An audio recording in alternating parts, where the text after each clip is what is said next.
over here, you damn thing.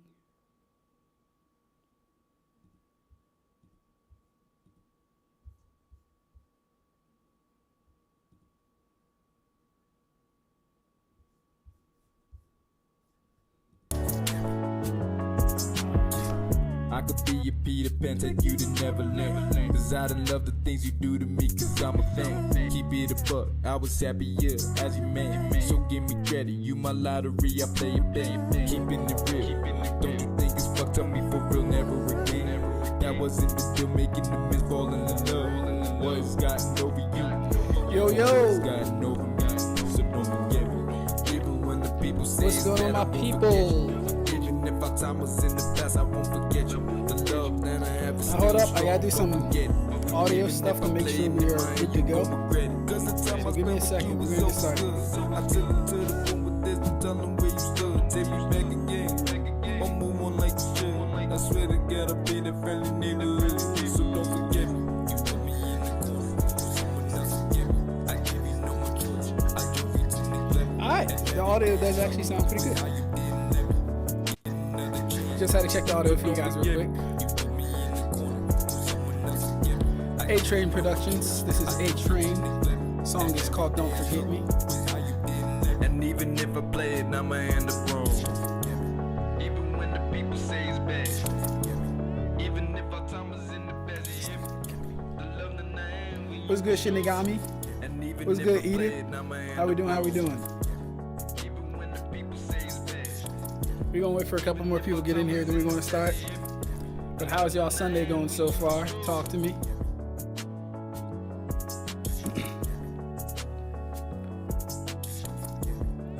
Yes, sir. Today we are talking AP and DC. Yeah. Alright, enough of that.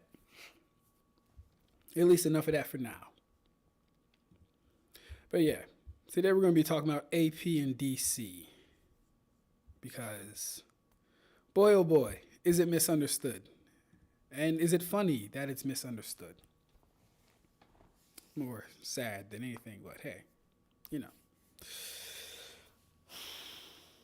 know. It's so damn cold in this house. But okay. So I was recording this video as like a video, but I found out the audio wasn't actually going when I recorded it. Sucks for me because I literally spent maybe about an hour and a half breaking down AP and DC to myself, like, you know, talking to the computer, but none of it was recorded, so you guys won't get to see it.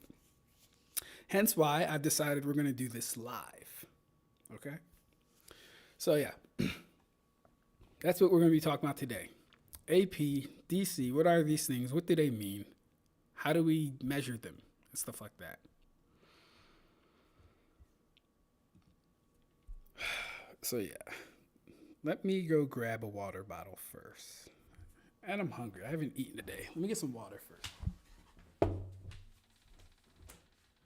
It's so cold in this house.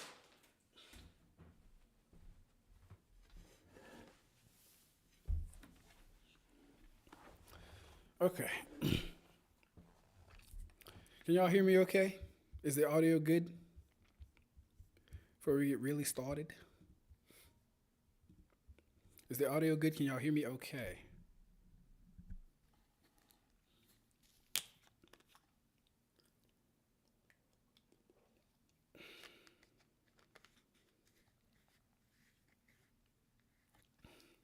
Talk to me, y'all. Audio good? Can we hear me okay? Let me know. Because I can only see messages.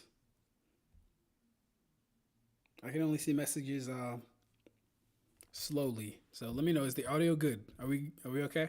Can y'all hear me? Conversation is APDC today. Like the video. Share the video. Because I know someone doesn't know what we're about to be talking about.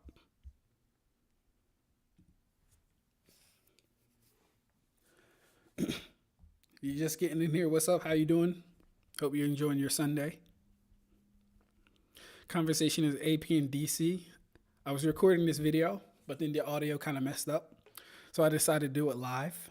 And so that's what we're going to be doing. AP and DC live today. All right.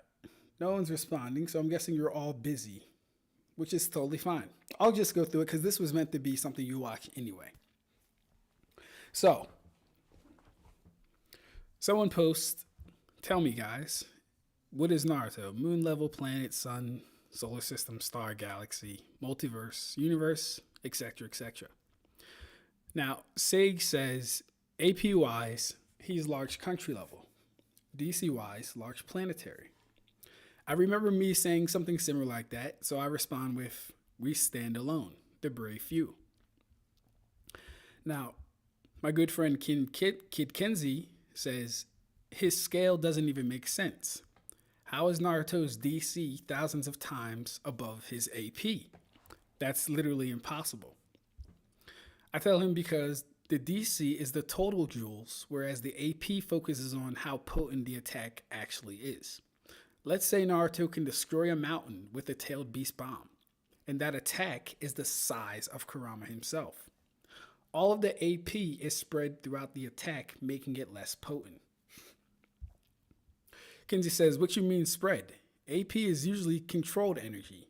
A Rasengan would also be mountain level energy, just not the DC to destroy it. Well, that would be presuming that the Rasengan can carry the same total energy as the Biju Bomb or the Rasen Shuriken or whatever he's talking about. Let me, I'm blocking half of the screen. Let me close that actually.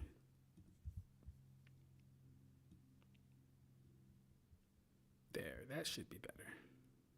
Yeah, that should be better.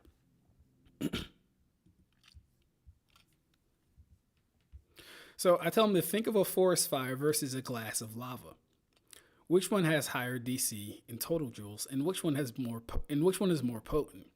Which one has more energy packed into it per cubic centimeter? The lava or the forest fire? In fact, let me turn on some. Yeah, let's do that. Give me a second, y'all.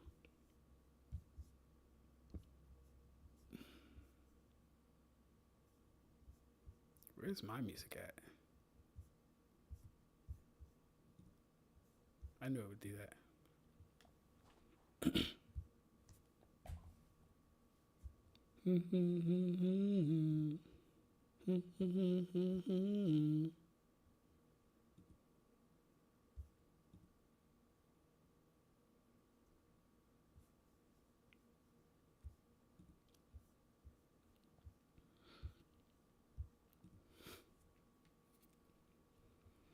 What's good, Bossy? How you doing, bro? We're talking about APDC today, but I was recording this video, and yeah, we're having some complications, so I decided to go live and talk about AP versus DC. Let me know if this music is too loud or not.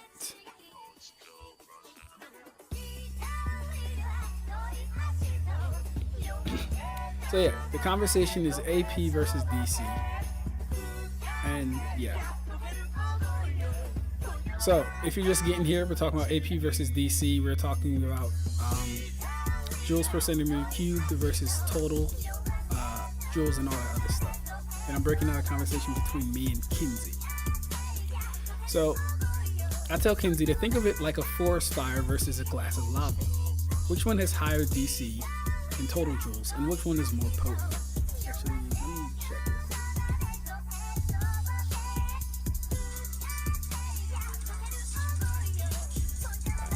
That's a little louder than I like, so we'll turn that down for you guys.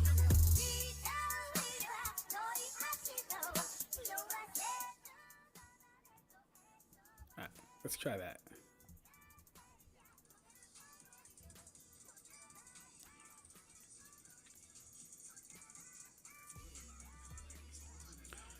Let's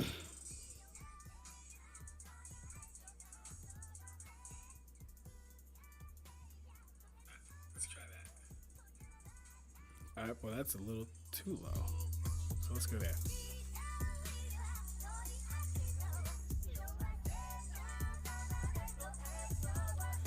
Yo, yo, yo. All right.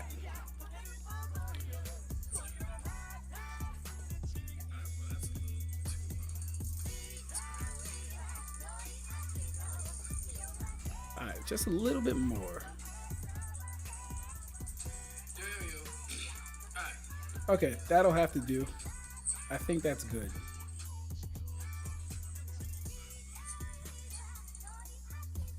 Okay. Sorry about that, guys. Getting all these audio issues together is a pain in the ass. But let's get it, because we're talking about AP versus DC today. This is going to be a fun breakdown. On the playback, just, you know, I'll try and timestamp to where you can skip to. This is all annoying, though. Anyways, so yeah. I tell them to think of a forest fire versus a glass of lava, because in this example, the forest fire has much more total energy, but the glass of lava has much higher AP. He says that's different than anime characters whose attacks come from an energy pool that pour into all attacks, lol. This argument would imply KCM2 Naruto's Biju Bomb is stronger than 6-pass Rasengan, and that's insane. Now,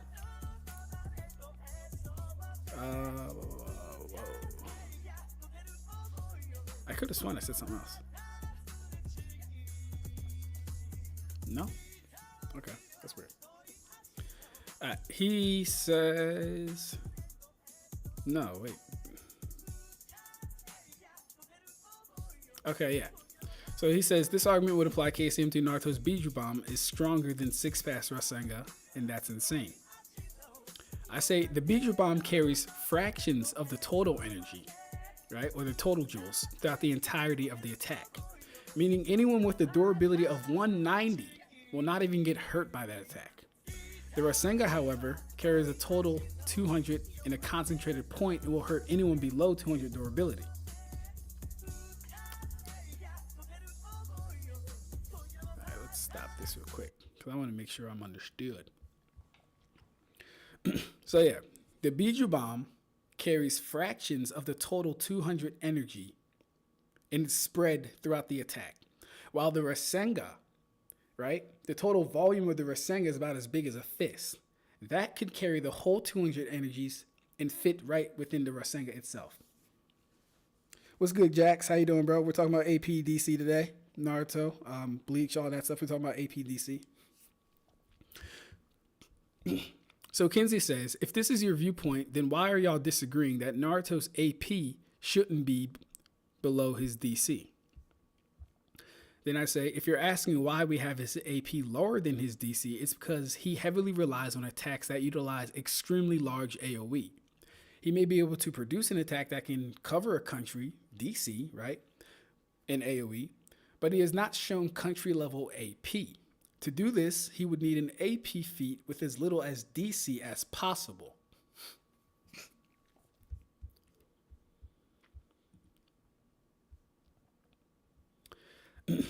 So, and then back to that one question that I was trying to find. He says, that's the difference between anime characters. He says, that's different than anime characters whose attacks come from energy pool that pour into all their attacks. This argument would imply KCM Naruto's 2's Biju Bomb is stronger than his 6-pass Rasengan, right? So to that I said, no, the implication is the opposite. Let's say the Biju Bomb carries 200 total joules, but the size of it is the size of a mountain. And the Rasengan carries the same value, 200 total joules, but is the size of Naruto's hand. The Rasengan would be exponentially more powerful because it's concentrated energy versus large AoE. When we're looking for AP, guys, we're looking for how much energy can be compacted into attack per cubic centimeter. We're going to go over it, though. Kinsey says, I wouldn't say it's exponentially more powerful. They'd have the same AP value. It's just the bomb would also have mountain AoE/DC. This would be incorrect. They would not have the same AP value. They would have the same total joules, but not the same AP value. The AP would come down to how much energy is packed into per cubic centimeter. Don't even worry about it. We're going to get into it. I know you like per cubic centimeter. We're going to get into it. I say, no, bro, listen. What happened when the Edo Raikage started lowering his fingers for his piercing jutsu? The attack got stronger. Why? Because it was more concentrated. a direct showing of AP being demonstrated. He transferred a majority of his energy to a single point. Yeah, so Jax, basically we're having a conversation, me and Kinsey and Sage, about attack potency versus destructive capacity, because in the original post, Sage said Naruto's AP was country level while his DC was large planetary, basically. Right? And so we're just breaking down the minute differences between these terms and what they mean and how to measure them, etc., etc. Oh no. Go back. Okay. So yeah, and a good example that I just brought up was the Raikage, who can use his finger jutsu, right? I think he starts with 5 fingers or 4 fingers or something like that. But with each finger that he goes down in, right, the jutsu becomes extremely more potent. And that's what we're talking about. We're talking about concentrated energy versus large AoE. You're going to get your AP from the concentrated energy because that energy packs more energy per cubic centimeter. So Kinsey says, yes, the DC / AoE of an attack went down, but its AP would still be as strong as the DC. This would be incorrect. The DC has to do more with the total. So the DC is really just what was destroyed. Wouldn't be swapped. Naruto wouldn't be swapped. I can't read that. Wouldn't be swapped. Naruto planetary DC is a bit dubious. Okay, yeah. So honestly, bro, with that one, I don't really agree he's planetary DC either. If anything, I'd probably have him around. I think I'd have Naruto around like country DC. For DC, that is. So Sage says, you're assuming that no matter the default volume, the joules per centimeter cubed would be equivalent to the total joules. That's simply not true. If the attack was 1 cubic centimeter, then the AP would be equal to the DC. And I have a live example of that. It's going to break that down perfectly what he just said.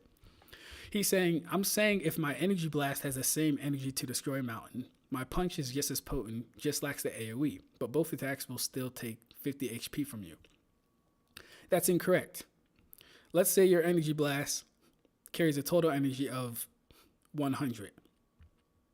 That means, depending on the size of it, all that energy, the 100 total energy, is going to be spread out throughout that that whole energy blast, right? As opposed to your fist, which can fit an entire human body and hit that person with 100, they'll be taking 100% of the damage from the fist. The energy blast has energy, spread all throughout the area or the volume of the attack. So no, they wouldn't be the same, right? They wouldn't be the same. Now, where is... And then, of course, Sage has his conversation, and Sage goes in a little bit more depth, breaking it down with examples and stuff. So, Kinsey says, if Naruto has planetary DC, he can put that same AP into other attacks. It just won't have the same DC. It's why his palm-sized Rasengan can be stronger than his mountain nuking Biju Bomb. Sage says, stronger in what sense? In the sense that it can damage X character more? If so, you're simply talking about joules per centimeter cubed, not total joules. I agree that he can put the same AP into other attacks, but I don't think the AP is the total of joules. Kinsey says, it may not yield more total joules with a calc, but its AP would be the same. A nice analogy for AP versus DC would be like saying DC is cold hard cash and AP would be like a credit card. You would have to tell me the variables in this analogy for that to make complete sense to me. You said DC is like saying DC is cold hard cash and AP would be like a credit card. Are you saying that in the sense that DC is a measurable thing that like has to be physically observed, dealt with, and seen, and that AP you can have it without having DC. If you're saying it along the lines of that, then I get you 100%. It doesn't encapsulate in totality, but it's close enough to where I could like agree with what you're putting down for me. So yeah, where was I? Yeah, so Kinsey says it may not yield more joules with a calc, but its AP would be the same. Sage says, so you agree with me. He says, if you think AP can damage the same people as DC can, yeah. That's where the issue lies, though. DC doesn't factor in, not factor in. DC doesn't tell us the AP. Like, it does, but it doesn't. I believe that's what he's saying. It makes sense. You know, it makes sense. Since in your credit card you can have more money than you would be carrying on your person. Okay, yeah. Then, since in your credit card you can have more money than you'd be willing to carry in person. I don't know, Jax. You kind of losing me. I like the analogy before that was said. That makes more sense. I'm not gonna lie. You're kind of losing me with this one.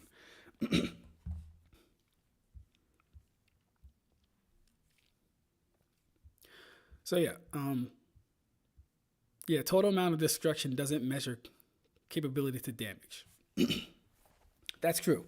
And this is what a lot of people get hung up on. Just because the destruction is shown a certain way doesn't necessitate the AP being a certain level or a certain thing. This is what Kinsey is getting hung up on, because he's thinking that if his AP can damage the same people as DC can, then they're the same thing. But DC in total joules doesn't go against your durability. Only the AP does. Also, tell Sage he owes me a squabble for that dumb Kizaru downplay. He forgot Luffy literally can turn light into rubber. Like shit. Hey, man, I'll let him know. I'll definitely let him know. Okay, let's just say the energy to destroy a planet is 100. What you're saying is Naruto can use enough energy with his Biju Bomb to reach level 100, but he can't reach level 100 with his Rasengan. This is a good analogy, right? Sage says yes, because their AP is the same, but the Rasengan is smaller. If they both reached 100, the Rasengan would be way more devastating since the energy is more concentrated. I hope we're understanding this. This is a fact. Jack says, your initial interpretation of my words was what I was getting at, but typing it down is a little bit hard. Yeah, no, I got you, bro. Absolutely. If that's what you were saying, I 100% agree with that analogy. Because, DC would be what you can physically see, but AP doesn't always have to be, physically shown on the surface or whatever. You could still have high AP and not show as much DC. So, yeah, absolutely. Now, when we let's take a look at this picture real quick. And I have one pretty similar that we're going to go over too. See here, E1 has less energy, but Batman receives more damage and is therefore damaged more. We see Explosion 1 has a volume of 200,000 centimeters, or centimeters cubed, and a total energy of 20 million joules, right? Explosion 2 has a larger volume at 500,000 and more energy at 30 million. But we see the AP for the smaller attack is actually higher than the AP of the larger attack. And this is because the total volume of the attack carries more energy per cubic centimeter. Right? And like I said, we're going to get into an example of that. Kinsey says it might be way more devastating to the environment, maybe, but how hard it actually hurts would remain the same. No, it wouldn't. See the Batman diagram for proof. So what you're telling me is 5 Kage Summon Sasuke used Kirin on Batman and Rinnegan Sasuke used Fireball Jutsu on Batman. The Kirin would hurt Batman more. Sage responds, number one, that's not a counter argument.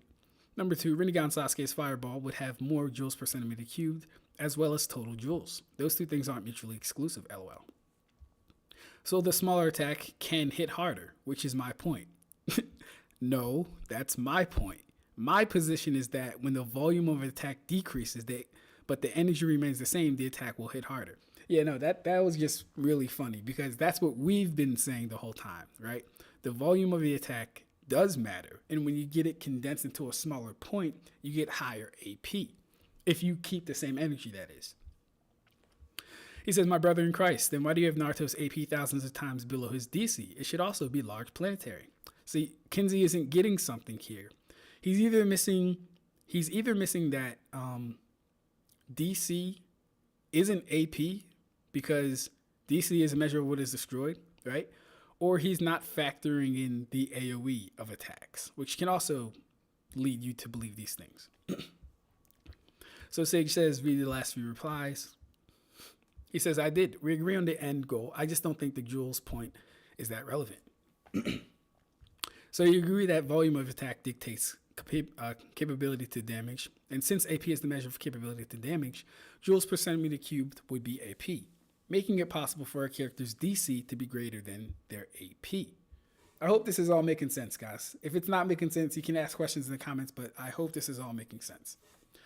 Get some water real quick.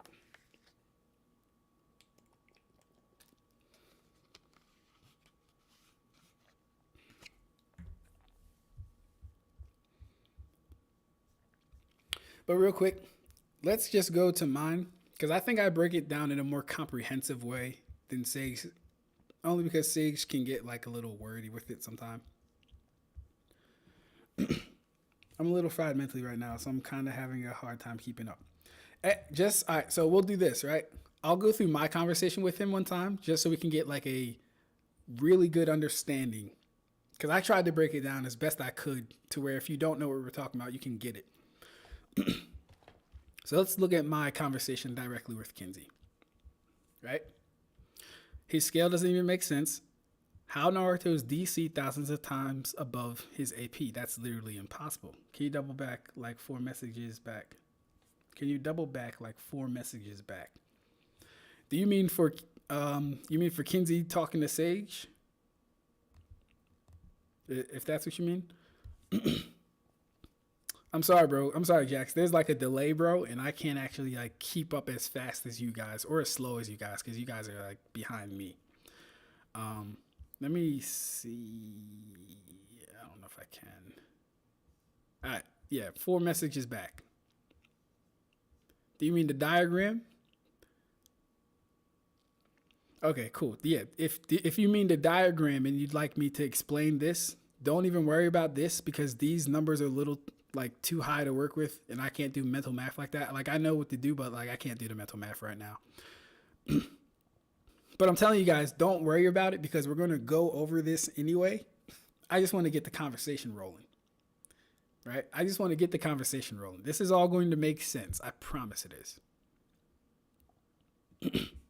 But yeah, if you're talking about this section right here, the reason Batman is taking more damage from this attack is because despite it having less volume and less total energy, right? It carries more energy per cubic centimeter. If that makes, it probably doesn't make sense. You know, we'll do this. We'll read my messages with Kinsey, then we'll go to the actual example that I have ready. Bookmarks.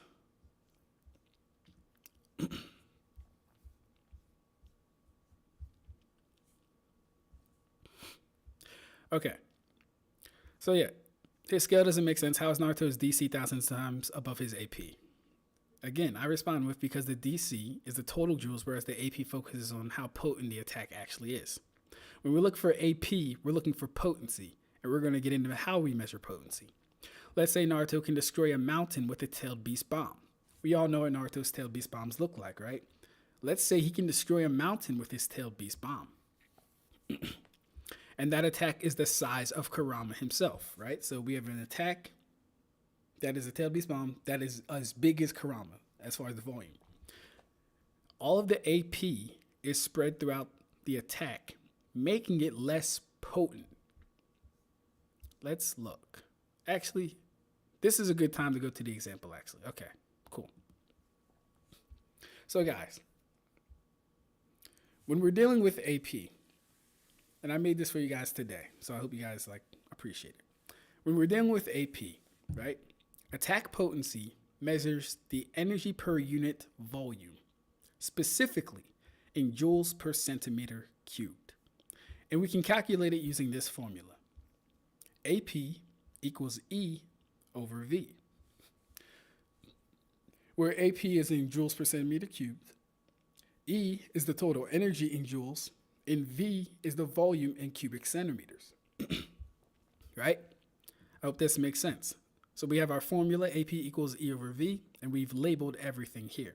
So E is the total energy, and V is the volume in cubic centimeters.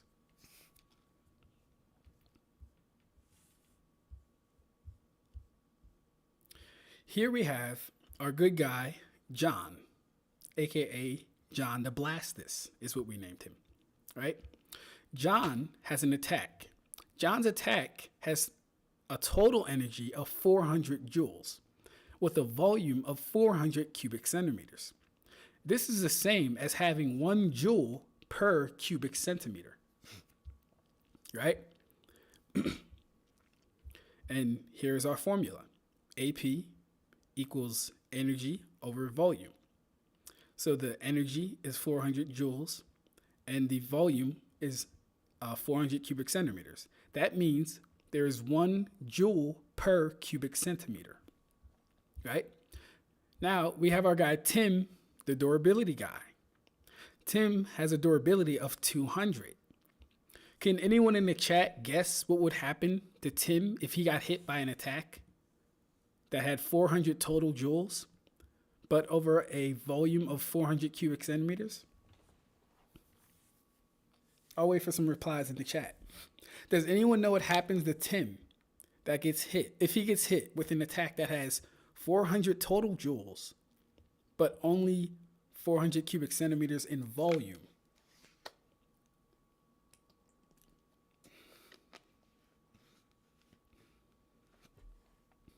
Put your answers below.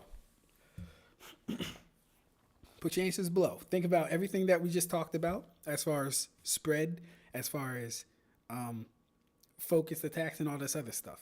Look at the math. Think about the Batman diagram. So there's 400 total joules over a volume of 400 cubic centimeters.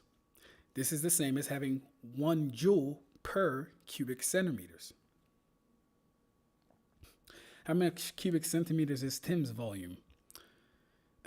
I don't know if we need to know that. All we need to know about Tim, though, is that he has a durability of 200. He probably gets damaged. He probably gets damaged. I'll wait for you, Peon X. We don't necessarily need to know Tim's cubic centimeter numbers. We just need to know that his durability is 200. Right?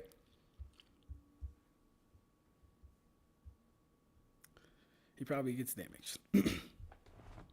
Let's do it again.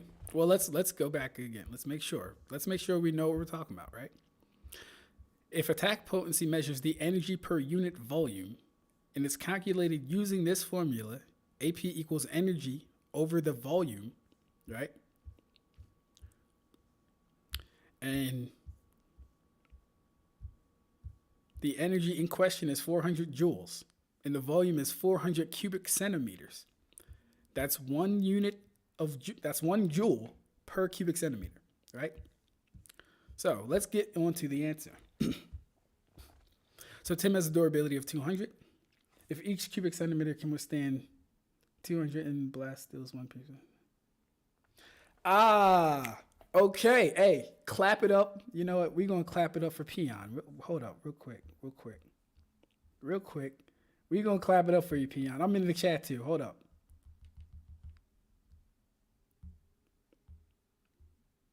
Perfect.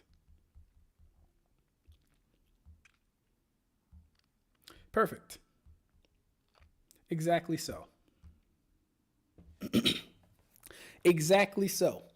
If each cubic centimeter can withstand 200 and John the Blastus deals 1 per centimeter, it does. Let's talk about it. Let's get into it. So we see our guy Tim over here is completely fine after being attacked with an attack with a total energy of 200 volumes, right? So he's fine. Why is he fine? We compare the AP with the target durability, right?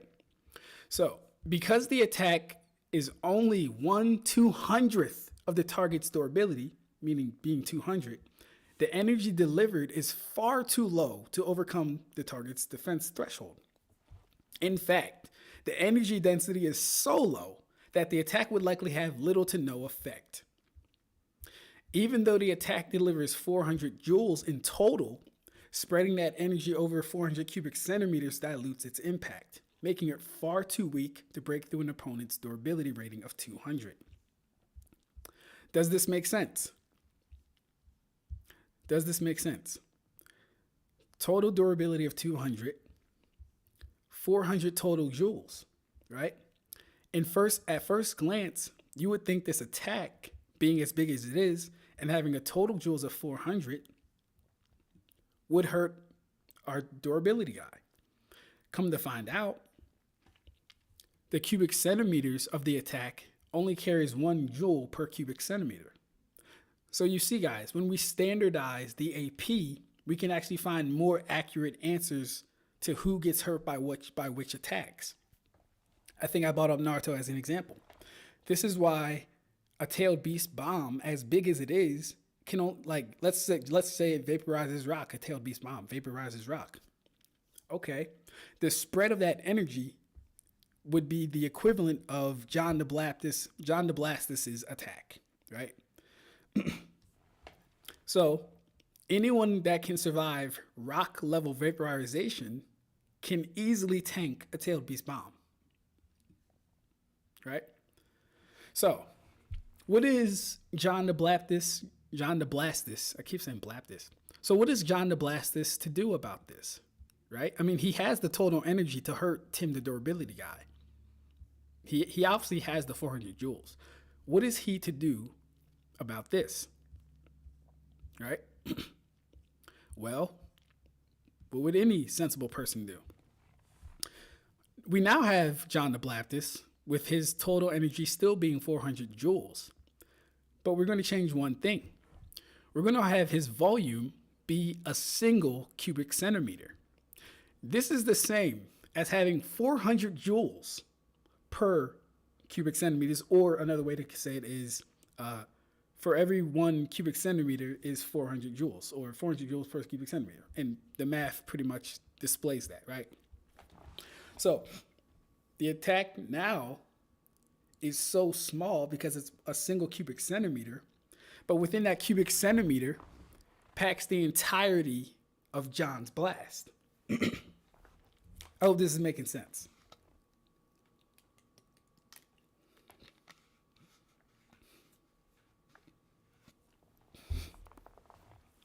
With the entirety of John the Blastus's blast compacted within this tiny attack, our durability guy is going to get more than fucked up if he got hit by it. In fact, this could probably kill Tim if it hit him directly on the head. Let me put him back where he was. Yeah, if this hits Tim in the head, Tim is a goner. Ain't no way 200 durability is surviving 400 joules, right? So when we're talking about AP and DC, we want to make sure we're standardizing the AP to find the most accurate numbers for who can survive what in any attacks that we're talking about. And this is why we're so crucial, or I should say I'm so crucial on Naruto, because a lot of his attacks have to deal with large AoE. Tim getting the Gojo treatment. Like shit. Tim would actually, in fact, get the Gojo treatment. He'd be ripped in half by it.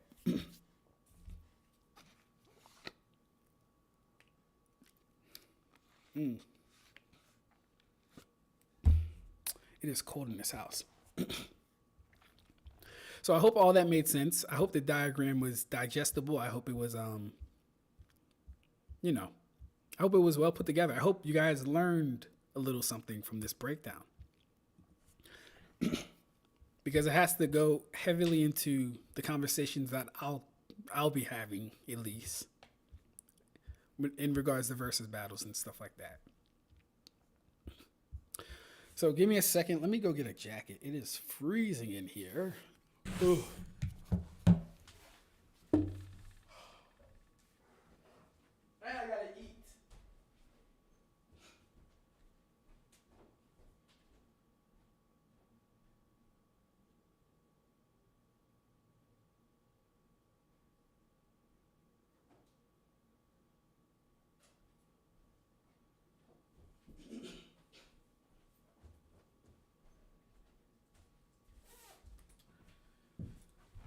So cold. So cold in this house.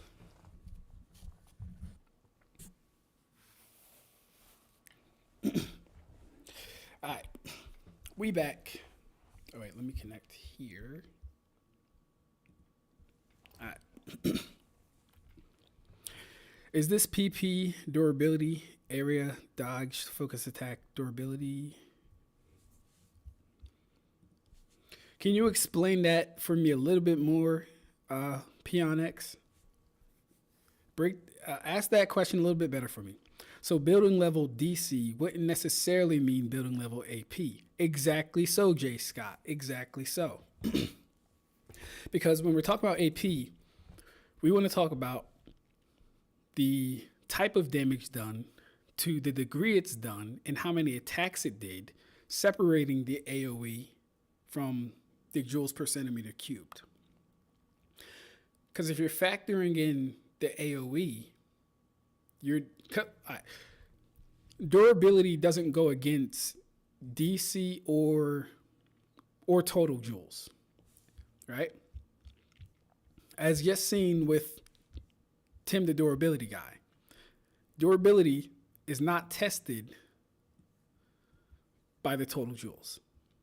As we just seen, you can have a total joules of 400, but within each cubic centimeter be only 1 joule of energy. So we want to test durability by potency. That's how we want to test durability, by potency. How potent is the energy in each cubic centimeter of the attack? That will tell us if you can survive X or Y. If you can survive the Rasen Shuriken versus if you can survive the Red Hawk or Gum Gum Pistol or Getsu Gatensho. Durability builds counter area, which counters dodge, which counters focus power, which then counters durability. I really don't understand that. Durability builds counter area, which counters dodge.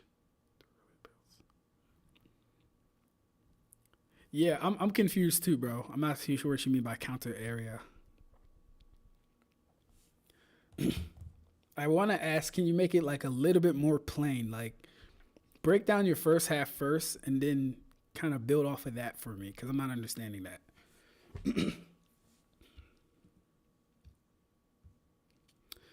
But yeah, so let's go back to our conversation with a full understanding of AP in mind. Let's continue a little bit of our conversation because this gets kind of long.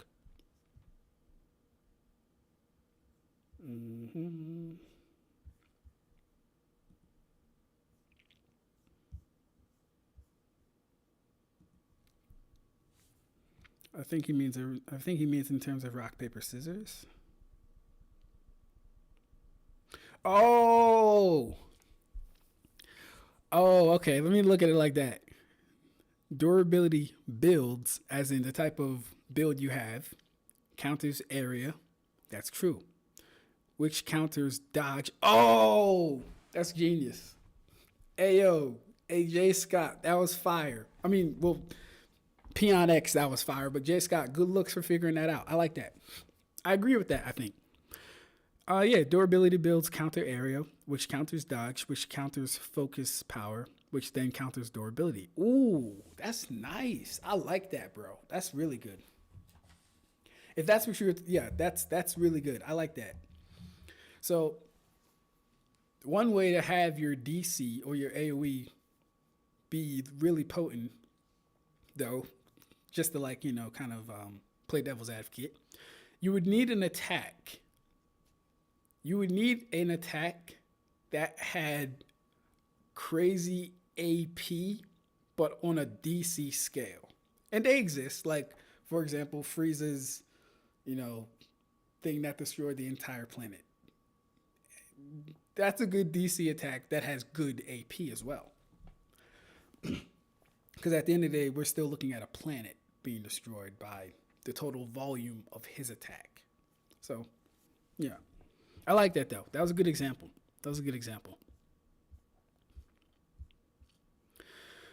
Okay. So, yeah, where were we? We're talking about Davs and Sage. Then again, I don't know if I have to do this whole conversation because we pretty much got you guys got AP, DC, and whatchamacallit pretty quickly, and no one's asking any questions. So I'm assuming everyone gets it. No one's asking me any questions, so I'm assuming everyone just got what we broke down here. Which makes me think I don't have to do this anymore. Because this was really just going to be for a video. But yeah, when we scale, we don't want to look at, or I'll say this, when we scale, DC scaling is probably the worst out of all three of them, being AP, DC, and total energy. DC scaling is probably the worst. Total energy is better because at least then you have values. But at the end of the day, both of those will be beaten by AP, and it's not even close. So when we talk about Ichigo destroying a hill with his sword, we got to factor in the fact that the total volume of his sword is carrying enough energy to destroy a huge hill, which eclipses his sword in total volume. And mind you, have to factor in that Ichigo did this with air pressure. This wasn't even a full contact swing.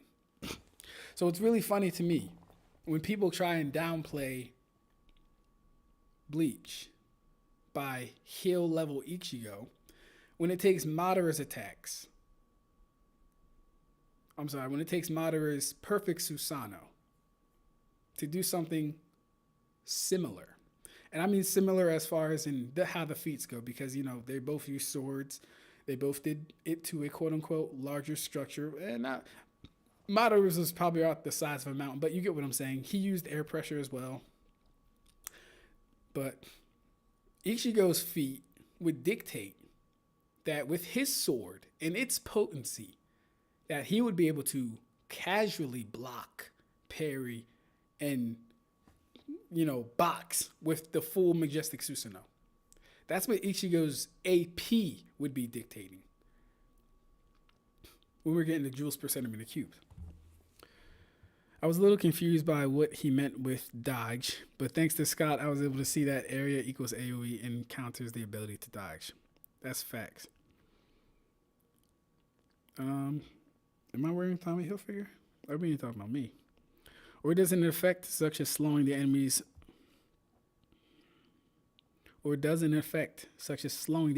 so allies can follow up, then that person doesn't need to be able to finish the target themselves.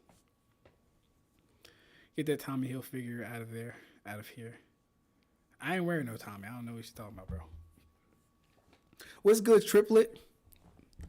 For y'all who don't know, red hair is the triplet. He's the third twin. He's a third twin, aka the triplet. So yeah, that's the AP DC conversation. That's the total joules conversation. Before we move on to anything else, does anyone have any questions about AP DC total joules, etc., etc., etc.? Mind you, I'm not an expert in this stuff, but I know what I'm talking about as far as the conversation goes. Like, if you were to give me a feat, I couldn't do it because I haven't gotten that good at doing calcs yet myself. So I'd probably rely on someone else's calc. But once I have the necessary numbers and stuff, I could probably do it. Either that or get ChatGPT to do it or Grok to do it. Them niggas.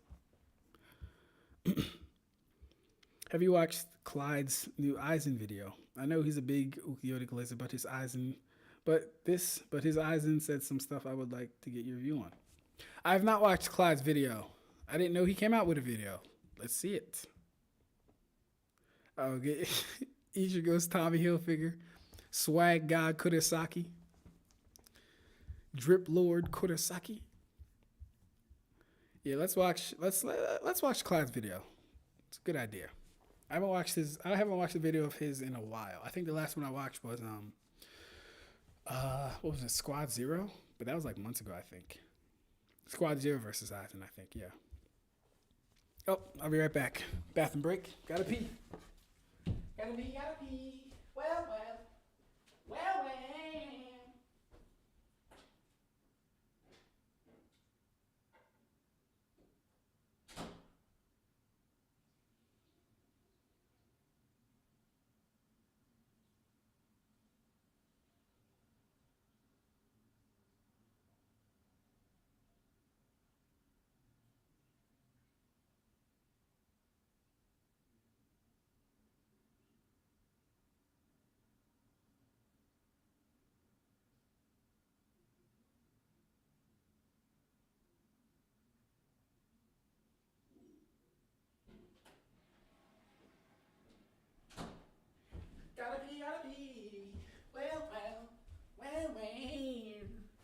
All right.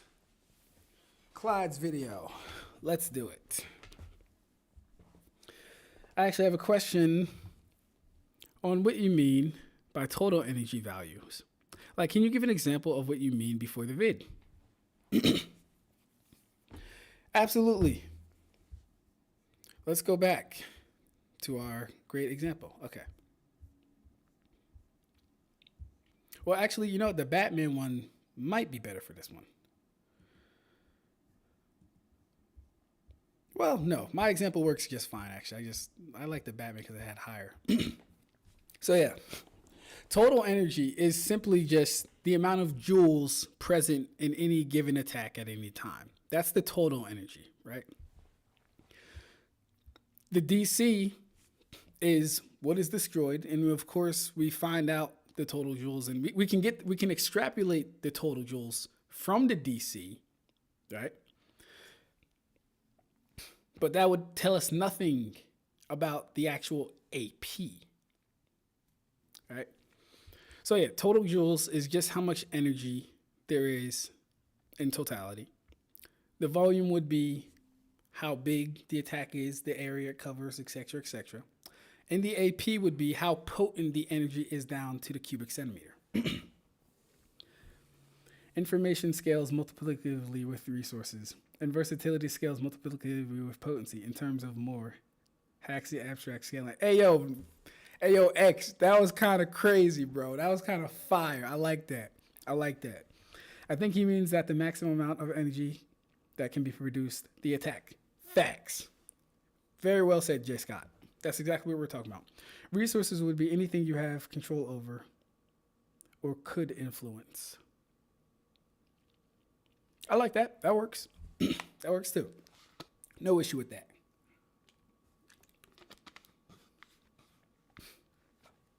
But yeah, Jax, I hope that answered your question. Yeah, they were both pretty much right. Total energy is literally just the total energy given in any given attack, or the total energy present in any given attack. That would be the total joules. But like we've been saying, total joules doesn't measure AP now, right? Let's go back to, or let's do let's do Ukiyo's Lanza del Rampago, right? I don't know the values for it, but we can make it up. Let's give it a total energy of like 5,000 in a cubic centimeter range of like, no, that's too high for me. I'm not gonna lie. Revenant Roni, what's good, my guy? How you doing? But yeah, that example would have been too high. I can't use numbers that high. I gotta stick to like anything 400 and below, or else it's gonna hurt my head. Ugh. Okay, what's Clyde's video's name? What's it called? Well, let me just type in Clyde. Aizen Sama. AI. Aizen Sama. How would I identify the total energy of an attack? So yeah, you can get the total energy from the DC. From what is destroyed, you can gather the total energy.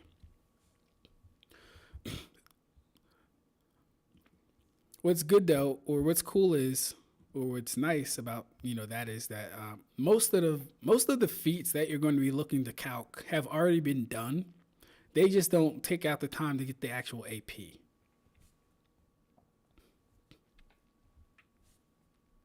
Wait, did something just happened? What happened just now? I could have sworn I saw a question. I'm more than certain I saw a question. Anyways, yeah, you would extrapolate the total energy from the DC. From there, you would get the AP from how potent it is per cubic centimeter.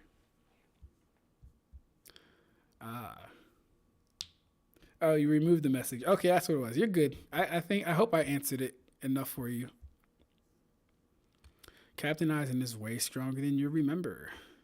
This man be doing crazy views. 56K in 2 days is ridiculous. That's ridiculous. But all right, let's get into this video. Let's see what Clyde got to talk about. Let me make sure everything is heard. OBS is on. Check this out. I'm going to show you how I afforded this car. Mm-hmm. Okay, you ready? All right, $118 for car insurance. That's how much I was paying. Okay? Can everyone hear? Is the car volume months too ago, low? and Is it too loud? We're going to let the ad play until you guys let me know, like, is the volume good? $118. Now, I covered up my private information, guys. Turn it up, turn it down. Let me know. $118. Check this out. Ready? $500 for comprehensive, $500 for collision. I think I probably should turn it up a little $500 for bit. comprehensive, $500 for collision. Okay? The same make and model. Hyundai Ioniq. Okay? Guys, good, it's the bad. same policy. $118 to $39. As you can see, I that should be have good. full. And then I'll wait here for you guys. Videos in 2014, you will remember that one of the biggest elements I would... All right, I'm not seeing anything, so I'm assuming the volume is good. Not hear anything, so I'm just going to assume the volume is good. Turn it down a little bit. All right, I got you.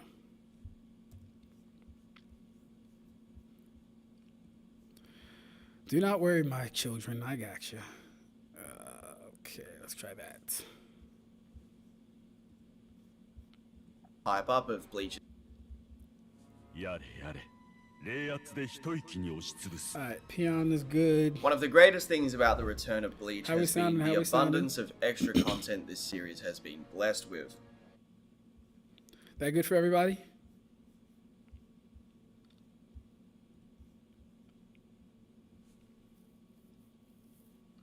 Or maybe I should just turn it all the way up and have you guys control the volume yourselves. But then I don't want you guys not be able to hear me either. So let me turn my mic up a little bit more.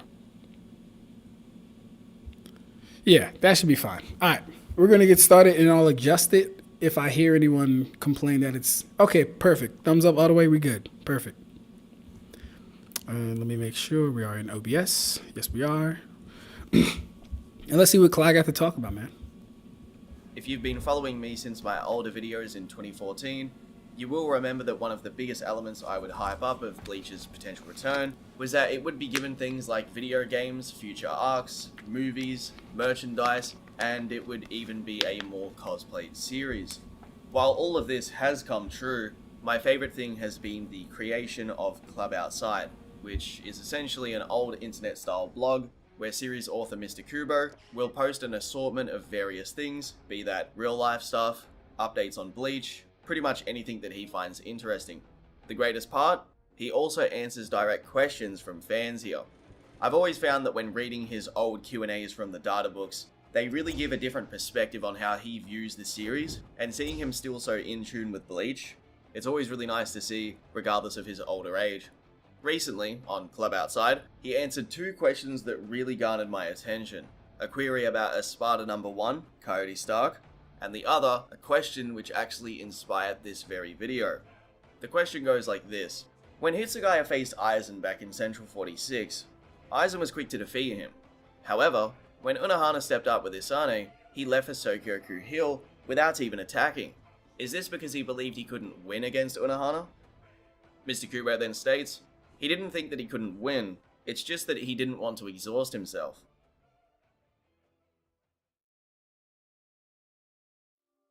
One of the first characters to really showcase some insight into how strong Aizen may be at this time is actually Ichigo, the main character. After having his theme song literally turned off by Aizen's finger, Ichigo witnesses Aizen decimate Sajin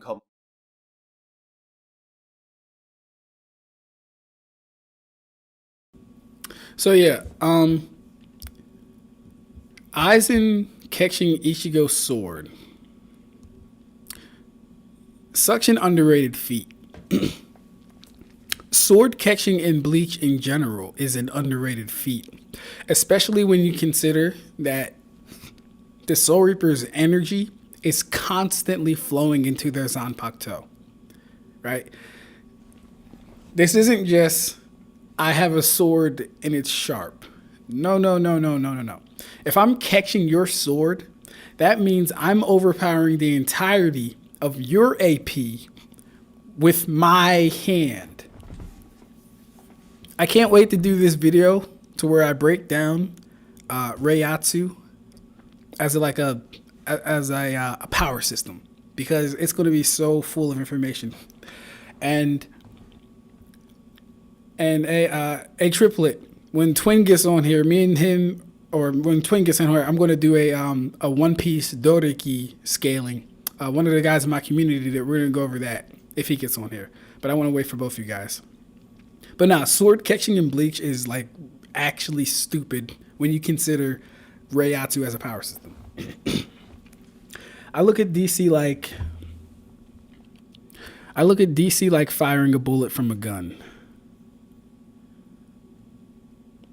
A wizard shooting a fireball from a wand. And AP is being the gun itself, like a dragon spearing the fireballs. So Hulk equals AP, Doctor Strange equals DC. Alright. For that, I would actually kind of reverse those, Ronin. Right?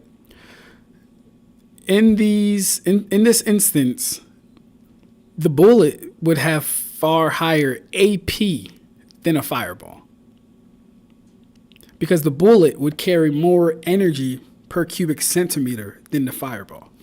The fireball would cause much more DC, though, absolutely. But the bullet itself would have way more AP than a fireball. The fireball would have more total energy as well. And what did he say? He said, so Hulk equals AP, Doctor Strange equals DC. See, that one's a little harder to conceptualize, only because Doctor Strange has so many hacks. It's just like, I don't know how I would do that. Do we actually know if Aizen even caught it with his finger and didn't just miss or blocked it with something else, and the finger catch was an illusion? Yeah, we do know, because he never used, Aizen never used Kyokusui Getsu on Ichigo. So he did actually catch that with his finger, which is ridiculous. Base Shikai Ichigo no-selled Sokyoku. Aizen's finger no-selled Bankai Ichigo's full swing. So Ichigo versus Sokyoku, I don't really like that meta. It's a meta that's very contingent upon you accepting the lore and you accepting the statements of it being a million Zanpakuto. And then Ichigo blocked it only one time, and it wasn't even trying to kill him necessarily. And then it was made to seem that he wouldn't be able to block the second attack, but we don't get to see him block the second attack. I don't think there's any implication for that, Peon, even though Aizen uses his Shikai basically all the time. Yeah, because he even uses his Shikai, as we see, like right on Komamura right here. It's just that he never used it on Ichigo, though. I get it. I'm talking about the characters themselves as the gun, or using something else to produce the energy. I don't know. I don't know, Ronin. I think I get it. I'm not too sure though, bro. All right, let's make sure my volume is on. Whatchamacallit? Komamura, with a casual release of Hado 90, Kurohitsugi. Ichigo is so visibly in awe of this that he cannot fathom the reality of how much Aizen's power dwarfs another captain. This same comparison would be conveyed again through the story, when Aizen is described to have the spiritual pressure of 2 captains, and this would actually be needed to not only fuel but subdue the Hogyoku. Though most of us know that captain level is rather vague, the fact he is seen as double that of Sergeant Komamura is a pretty good visual representation. It's even stated that to passively wield Kyoku Suigetsu correctly for such a long time and with it activated on so many different enemies, you would need a lot of spiritual energy to do so, with Tokunada being required to turn it off and on to take breaks when using Kyoku Suigetsu the same way that Aizen was shown to do throughout the whole story. Though we're not 100% aware if or how much stronger Aizen is in Karakura Town compared to Sokyoku Hill, we do at least know via Gin's inner monologue that Aizen was able to rally all of the Espada up and get them to act accordingly because he was so intimidating with his spiritual pressure. This would inherently include the likes of Stark, Baragan, Hallibel, Ulquiorra, and Grimjiao, who we actually see him soul crush to indicate just how much he is above them. 返事が聞こえないぞ。グリム少女がジャック。 In Karakura Town, he verbatim states that he is not impressed by any of the Espada, to the point that he takes Hallibel out of commission and states that they don't deserve to fight under him. Gin's statement, by the way, is said in past tense, and Aizen implies he had already maxed out his capabilities as a Shinigami, hence needing the Hogyoku to surpass the barrier between Hollow and Shinigami to become transcendent, so we'll assume the gap between these two Aizens is almost as different as before and after having his morning coffee, or just a difference in clothing. Obviously, once the Hogyoku starts to upgrade him. Yeah, I agree with that. I don't think Aizen got any stronger after leaving Soul Society at all. I think he's always kind of been at the peak of his power. I mean, aside from like Turn Back the Pendulum, maybe, right? I think he's always been at the peak of his power, though. We don't really, kind of like how Clyde is saying, we don't really get an evolution in power until we get into Hogyoku transformations and all that other stuff. But he's crazy. He's crazy. He one-shot Hallibel. Soul crushed Grimjiao. Like, Aizen's kind of retarded. He does become stronger, but we do know when that takes place. However, we have no proof that he trained, and it doesn't seem to be the case that he would have, because he does state that his emphasis was on the Hogyoku, which means that he maxed out his capabilities as a Shinigami, pursued the Hogyoku for further evolution, so on and so forth. It's real streamlined, easy to comprehend. Aizen on Sokyoku Hill is essentially the same Aizen that fights Yamamoto. There really is no way to indicate that he got stronger or weaker. Keep in mind that for someone like Yamamoto to go beyond this barrier, which gets mentioned quite a lot by Aizen, he had to train and fight for around 2,000 years.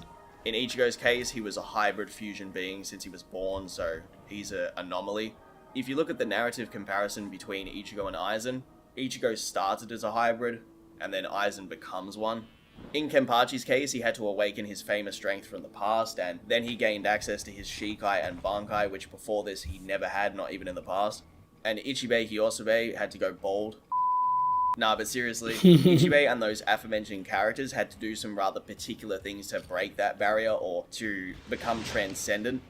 For some odd reason, I have encountered a few Bleach fans here or there over the years that argue Aizen never actually upgraded the Espada members, and that's just how they always were, which obviously doesn't make sense based on the presentation of how they go from being homeless to being... Yeah, that wouldn't make sense. So we're all just assuming that Aizen found the Espada as they were, and he didn't use the Hogyoku on them, even though we've seen him use the Hogyoku on Wonder Weiss? No, that doesn't even make sense.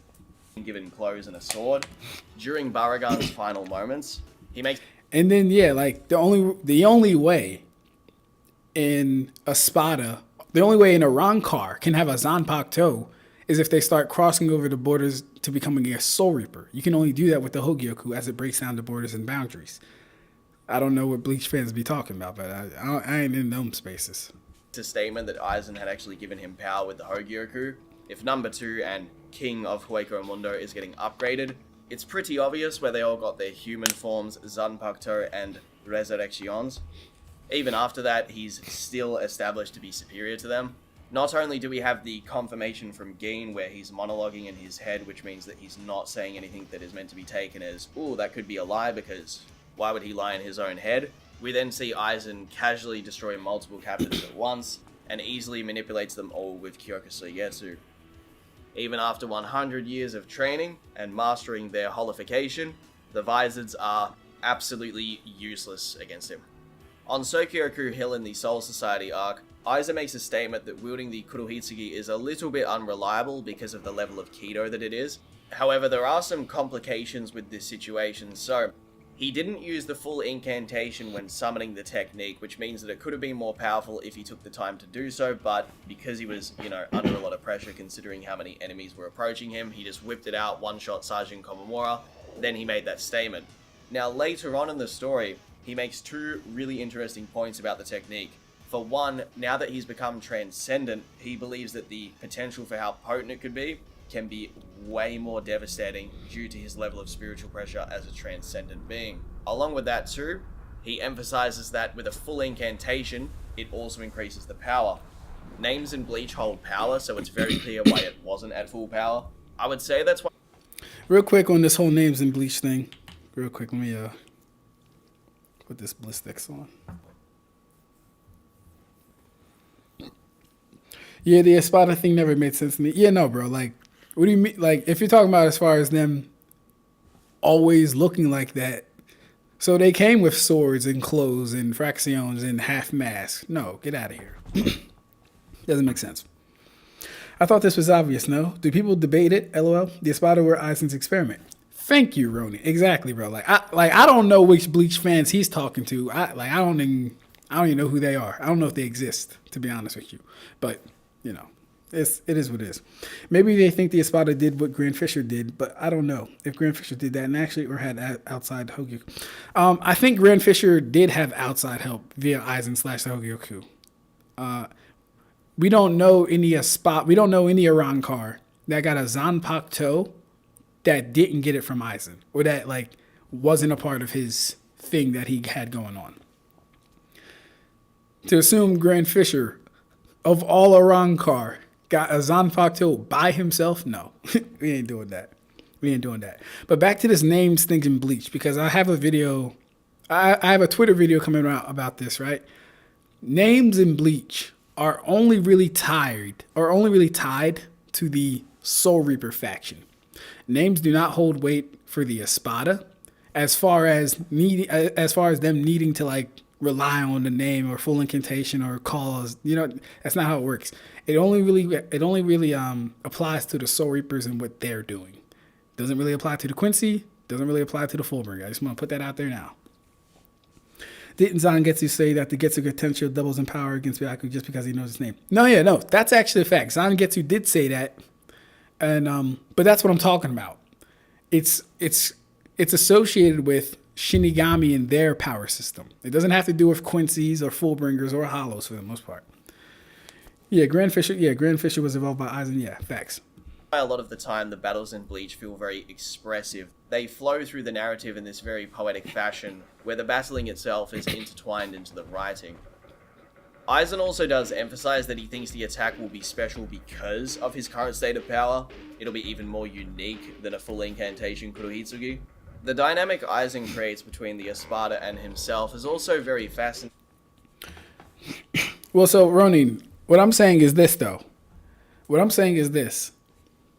Because there's when I release the video, you guys are going to see Karibo and some other people try and exclusively link names to Bleach as a whole, right?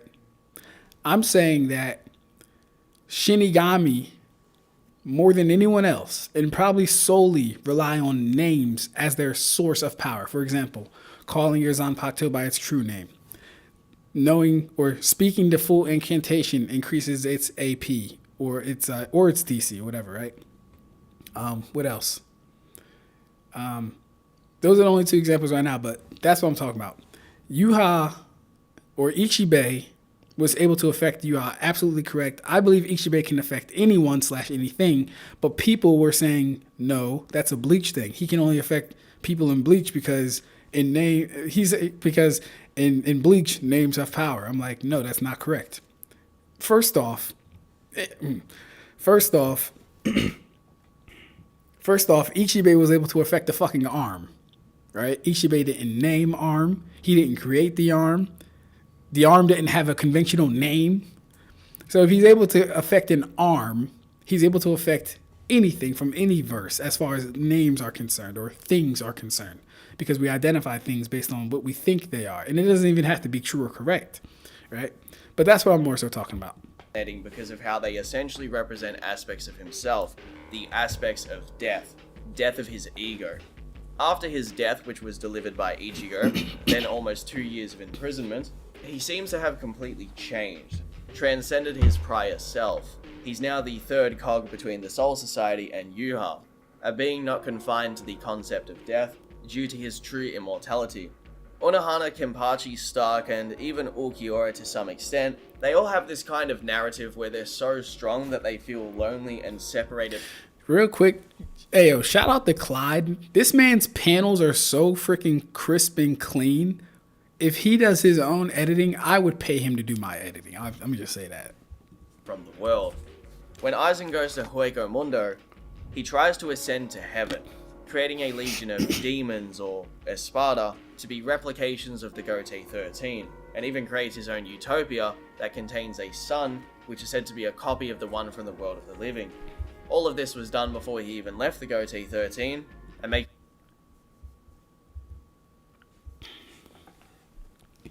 Maybe it was necessary for the surveillance purposes, but what a pain. Going to all that trouble of building a sun in a dark world like Hueco Mundo, when there are beings like me who can only use their powers in darkness, with something that's like the sun in the world of the living. I'm only reading that because there were some discrepancies over the sun thing. I think names are mainly due to the fact of the Zanpakuto and Kido spells. Ichibe named Zanpakuto in Bleach, so he can definitely affect the names, but him cutting names in half in other verses, maybe. Yeah, nah, bro. So, like, red hair. Like, Ichibe didn't name sword, he didn't name cross/medallion, and he didn't name arm. These are all things that his ink can affect, though, right? And the conversation honestly should stop with him cutting Yuha's arms in half. He didn't name those. He has no jurisdiction over them. He didn't create an arm and all this stuff. Yet his ability can affect it because he imposes his power over that object. He does do editing for Seth and hires other editors to get his own videos done faster. Oh, so he did do his own editing. Oh wait, you know what? Yeah, you know what? I think I remember when they had that like little fallout thing.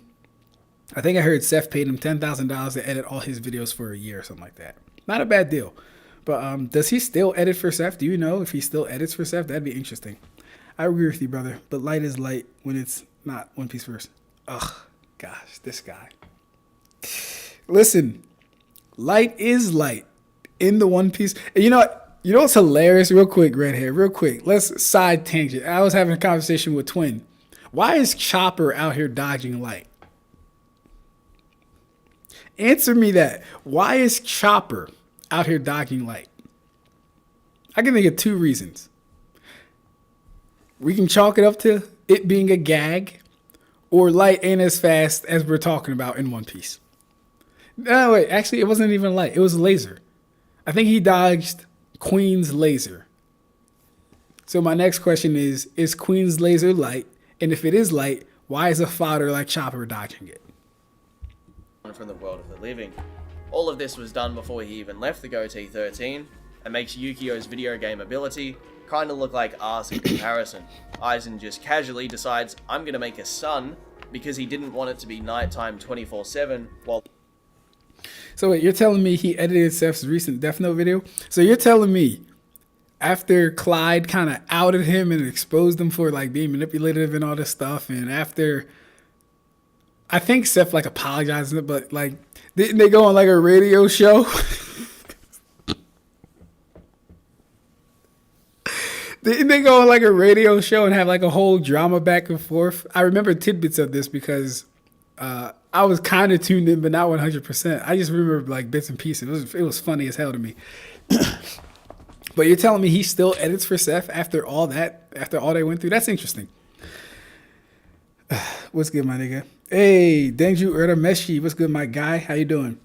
Oh, man. Y'all say Fada Shinigami is 4D. Laugh my ass off.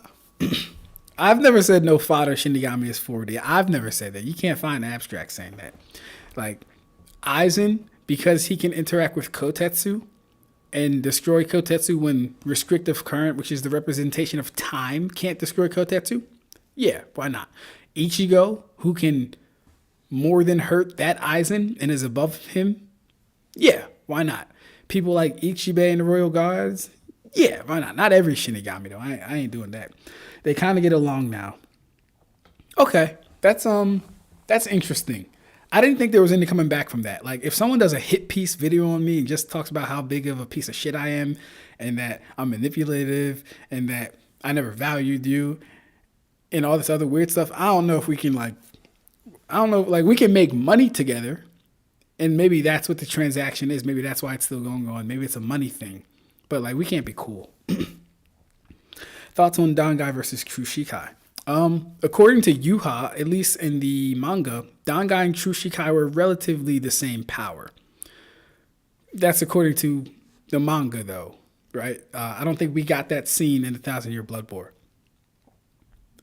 But they should roughly be around the same level. They should roughly be around the same level of power. Yeah, they cool again. All that drama didn't mean anything. That's crazy, bro. Ain't no way. I could have sworn one of them was crying on Scream or crying on, like, the live or something like that. I ain't crying for niggas and then working with niggas. By the way, Fada's been dodging light in One Piece. Sorry to break the news to you like this shit. Listen, bro. So then here's the thing. Either light in One Piece isn't that fast, or if we're going to do that, all I have to do is find fodders that scale in One Piece to people that scale in Naruto or Bleach. And if they scale to them, then they should be able to dodge the light too. Low key, that's all I'm saying. Mental health is serious, but ain't no man gonna cyberbully me from a whole nother country. Yeah, that's crazy. Clyde is in Australia, right? I think that's crazy. I ain't even boy oh boy. In Hueco Mundo. Interestingly too. But shout out to Clyde too. He does good work. He does good work. It's rather similar to what Yuha does, but Yuha does it in the Soul Palace. The light emitted from this sun also gives him a role of a false god who can see and hear all things, which is very interesting because of how Mr. Kubo always associates Aizen with this concept of God in a lot of the chapter names or symbolism itself. It's kind of everywhere once he becomes transcendent and is even used in the War Arc when he returns. If Aizen were to replace or gain the Soul King's power, this would make a lot of sense. Though I will save a lot of this for a future Aizen video where I talk about his later iterations. It's very clear that he was intended to be this kind of fallen angel, fallen Gote 13 member, Lucifer-esque character. I like that. For those... I like that. I never put that connection together as far as Aizen being a fallen angel and then getting him an assortment of demons, quote-unquote, Espada, and rebelling against God, a.k.a. the Soul King. That's kind of fire. Clyde is actually cooking right now. I like that. He said, that's why I ain't never been on Discord or Twitter. Never been on and never will. Yeah, you got to be, it's, like, I'm on Twitter a lot. You know I'm on Twitter a lot because I have to talk to these clowns about power scaling and stuff like that to make content. So you already know I'm on Twitter a lot. As far as Discord, yeah, you got to be careful about the ones you join because they can become a community of tolerable. They can become a community that gets you tolerable to certain actions and behaviors. And then when you're in there long enough, you could start to exemplify or, give off those same actions or behaviors. And they're really bad. The only Discord that I'm in, like I have Discord, but I mainly use it to talk to the people in the server that I'm in. Mind you, this is a server where we really only interact to get feedback, right? We're not like bullshitting around in there. We're not talking to each other every day. We're not doing none of that shit. I only get tagged when it's something concerning Bleach, and I'll give my opinion. I'll only tag people if I have a question about One Piece and Naruto. They'll give their opinion. This isn't to say like we don't like fuck with each other. I fuck with everyone in there, but I think we're all a little too old and grown to be sitting in Discord for 8 hours a fucking day like it's Twitter Spaces. We ain't got time for all that stuff. So yeah, be careful with the Discords you do join, especially the ones that have like anyone 24 and younger. If you're in a like server that has a bunch of 24-year-olds and younger, get the fuck out of there, bro. Don't even waste your time. Because number one, a majority of them think they can debate and they can't debate. Number two, a majority of them think they know more than people who have been watching or scaling anime years longer than them, and they don't. And this isn't to say that they can't. It's the attitude and stuff that comes with it. And then it's also the respect factor. A lot of them are very disrespectful. And I just don't enjoy getting disrespected online, especially if I know I beat your ass in person. We ain't doing that. Clyde has good takes on Bleach, but he needs to chill on Ukiyoda. You know what? Let me go watch his Ukiyoda video. I haven't seen his Ukiyoda video in a very long time, and I haven't seen it with my like power scaling brain. I think I watched that maybe as a fan of Bleach, but I never like seen his Ukiyoda video as a power scaler. Ab-Stract, what's your take about Aizen being a completely new race now?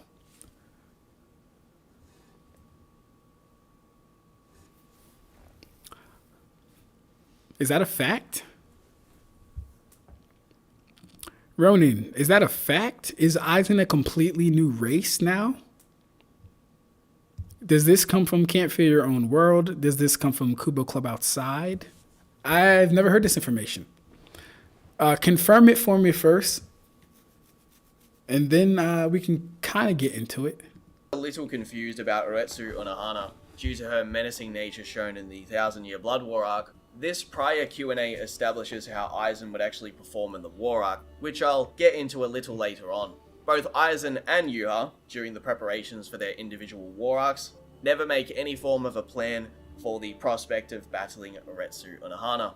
Shunsui believes once Yamamoto passes that they should prioritize Kenpachi over Unohana, and Aizen pays zero attention to her when she arrives in Karakura Town. There are some indicators that she is out of her prime, which I don't intend to argue against, but there are some indicators that her mild-mannered smile and strong will. The captain of the Fourth Company, a company that specializes in giving aid to wounded court guard members. Her measured looks,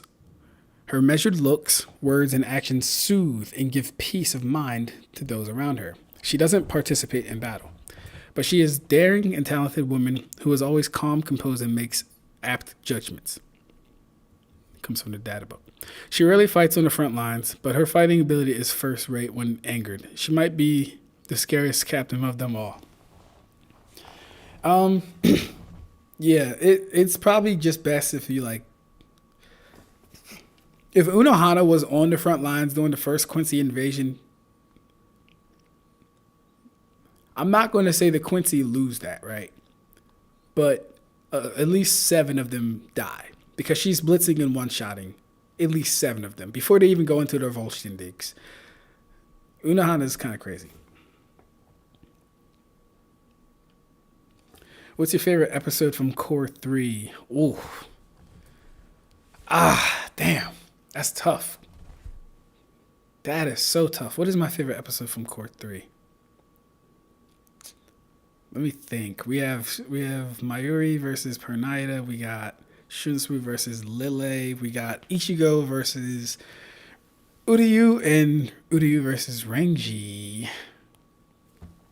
That's so tough, bro. I can't really pick one. Like we ate so damn good in Core 3, man. I don't even know what to tell you what was the best thing. If I had to pick something and lock in on something though, it would probably be Yuha versus Ichigo. I just love the way Yuha uses. I just love the way that the Almighty is portrayed. They have massively portrayed how the Almighty operates. I like it, man. I like it. That's a hard question though. Like, cause I'm a really big Lille Barrow fan too. Wijay Barrow. I'm a really big fan of him too. I wish they gave him more scenes with him like using his diagram like in an automatic state or something like that. I think Hashwalt versus Baz B. I liked it, but I really wanted more action with that one. But it was okay. She is out of her prime, which I don't intend to argue against. But my major point would be, if her prime was that much greater, training Kenpachi wouldn't be so needed. This also backs up previous claims I've made in older videos that Shunsui and Yamamoto clearly stagnated, though they were still regarded as threats to Hashvolth, Yuha, and the Royal Guard. We know Shunsui isn't stronger than Yamamoto, however, Aizen believes a potential battle to the death with Yamamoto could be a coin toss. If Unohana hypothetically trained during the time skip of the Aizen defeat to the start of the war arc, she objectively couldn't have gotten much stronger because she's either back in her prime or she's just not, which would make things incredibly vague if you were to argue that she did train. The dialogue presented between Unohana and Ichigo in the Garganta would also lead us to believe that if she had to step in and help against Aizen, she wouldn't be able to do much at all, because Kyoka Soigetsu had already affected her. She herself is not only shocked at Ichigo's power at that time, but she believes only Ichigo has a chance to stop Aizen. Just keep in mind that the safety of every realm in Bleach is at stake here, so at some stage she may have to consider intervening, and the expression on her face is pretty clear, yet this Ichigo gets played with by base Aizen. To add further to how the official material of Bleach depicts Aizen and Unohana, even their official stat bubbles show Aizen being superior to her in his captain. Yeah, let's take a look at that real quick. Because you guys know I don't scale using data books, so I've never actually really seen the Bleach data books. I've only seen the Naruto data books because I've had to argue against them so many times, but like never really seen the Bleach data books. She disarms even the roughest, undisciplined company member with her polite way of speaking.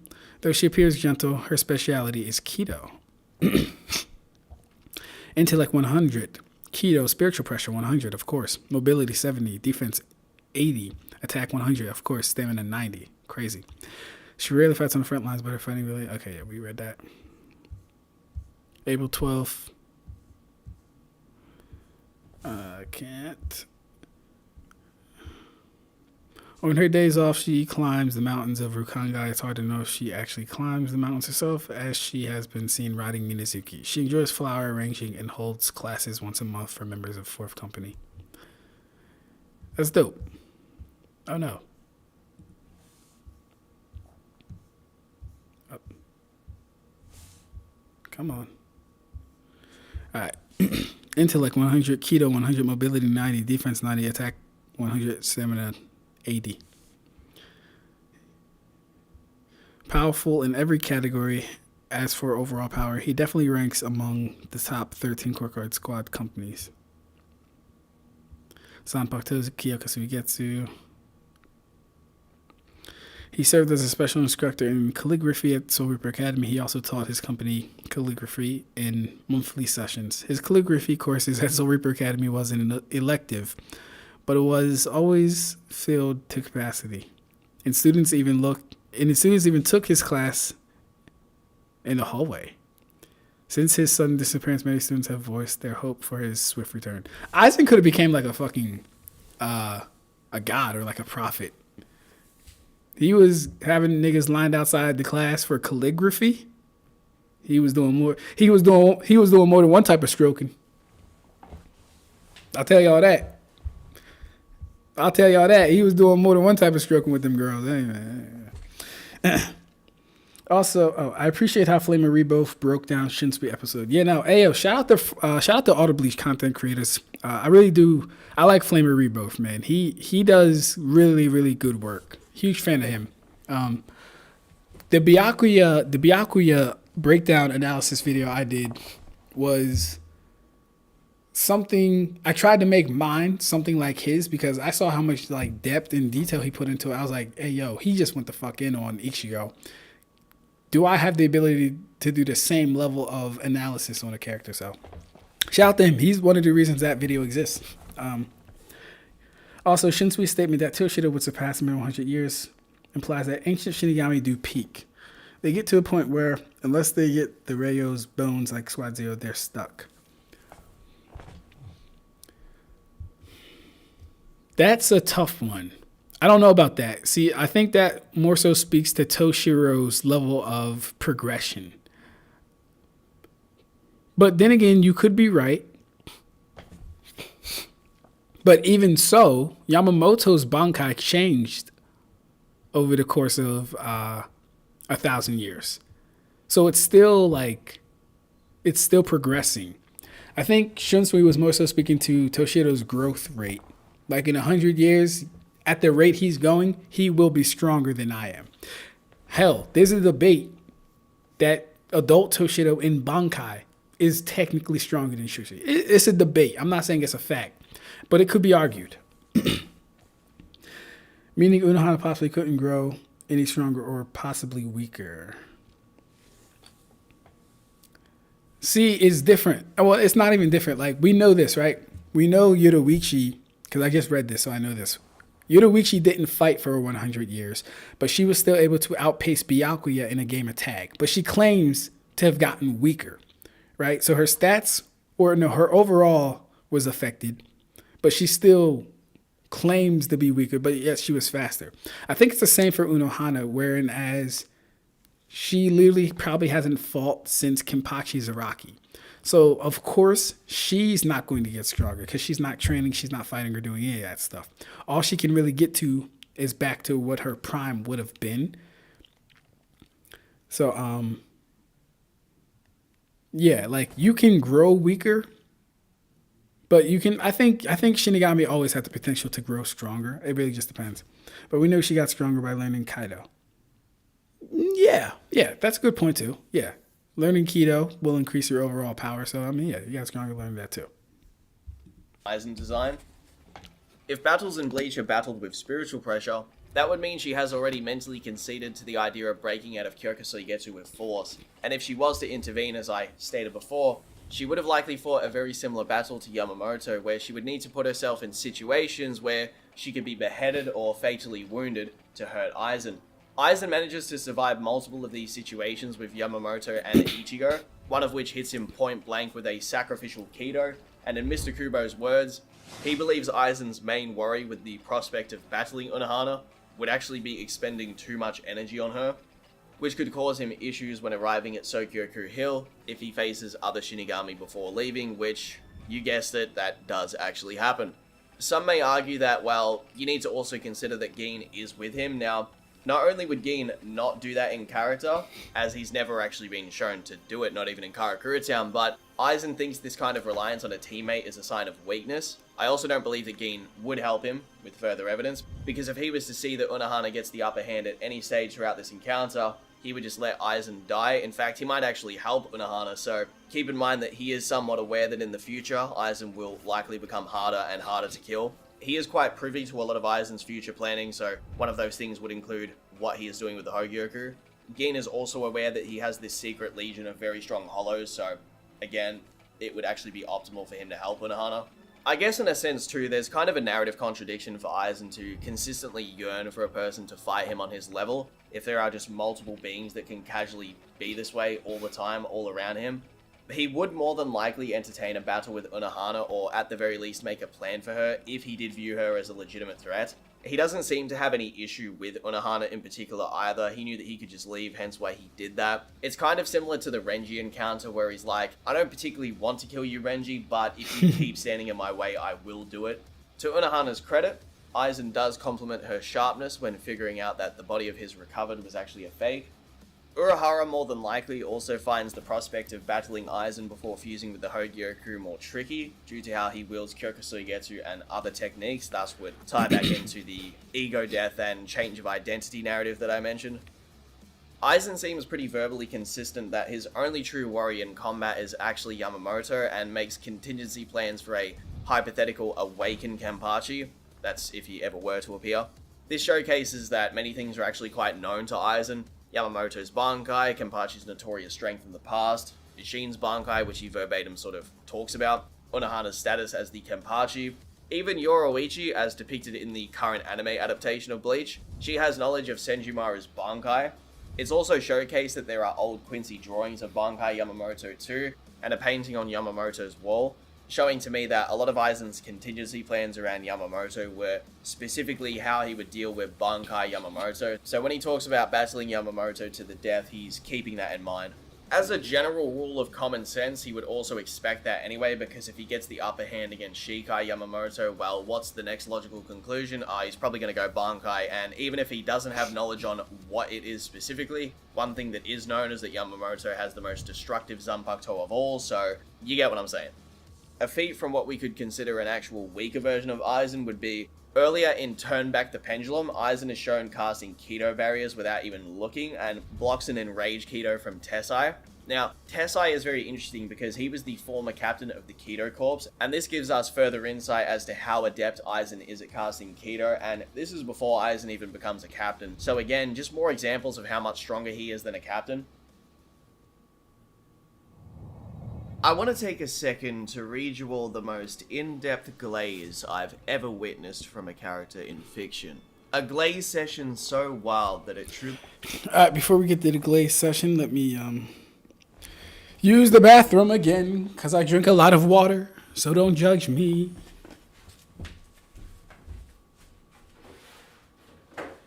Get me chocolate.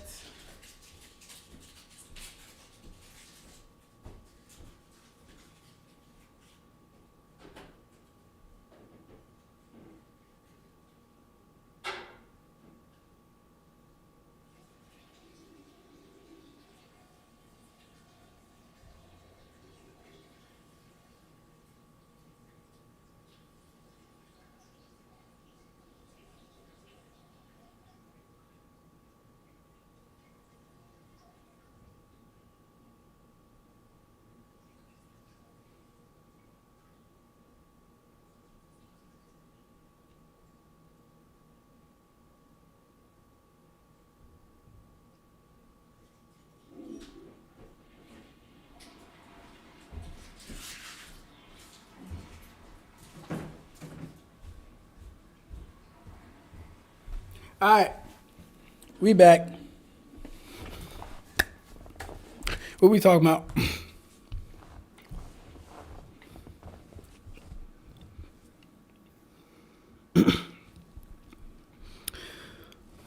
Bro said he's going to choose random fodder. Bro said he's going to choose random fodder to be faster than Chopper just cause LOL. Nah, guy. I'm just saying, bro. If Chopper is dodging light, who does he scale above in One Piece? And if I can find people that scale above them, I'm just saying, fam. Second part was, I agree with you on Discord. I'm part of many Discords, but only interact with like 3 of them, mostly. Yeah, no. And just in case right here, bro, just in case, if you are like younger, you're probably younger than me. But if you are, this ain't no shot at you or anyone else. I'm just saying, like, those spaces can get extremely, like, stupid. That's the best way I can put it. They can get extremely stupid. And for the most part, like, they can have, you already know what I'm talking about. They have, like, a really bad influence on people. Right here, one of my favorite weeks of anime was the week that Sanji evaded tons of Queen's beams while midair. And White also evaded hundreds of Masaki's Litreigen. Very similar scenes. Yeah. By the way, that whole Seth beef is how I view the internet as a whole. Just fakeness, no real principles. This Drake versus Dot beef the same way. They don't truly care about the issues presenting, just talking.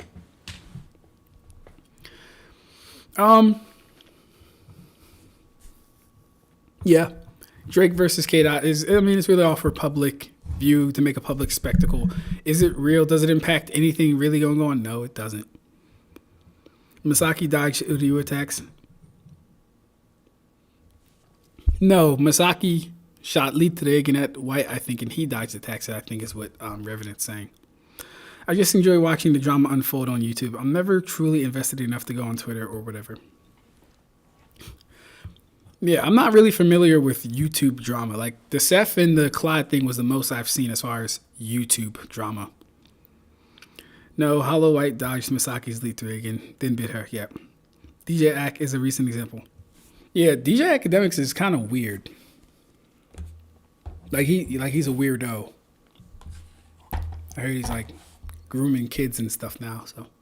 Encapsulates just how menacing Aizen actually is. Captain Aizen isn't scary because he uses Kyokusui-Getsu. Kyokusui-Getsu is a terrifying power, but there are lots of guys who'd rather die than obey him if that was all he had.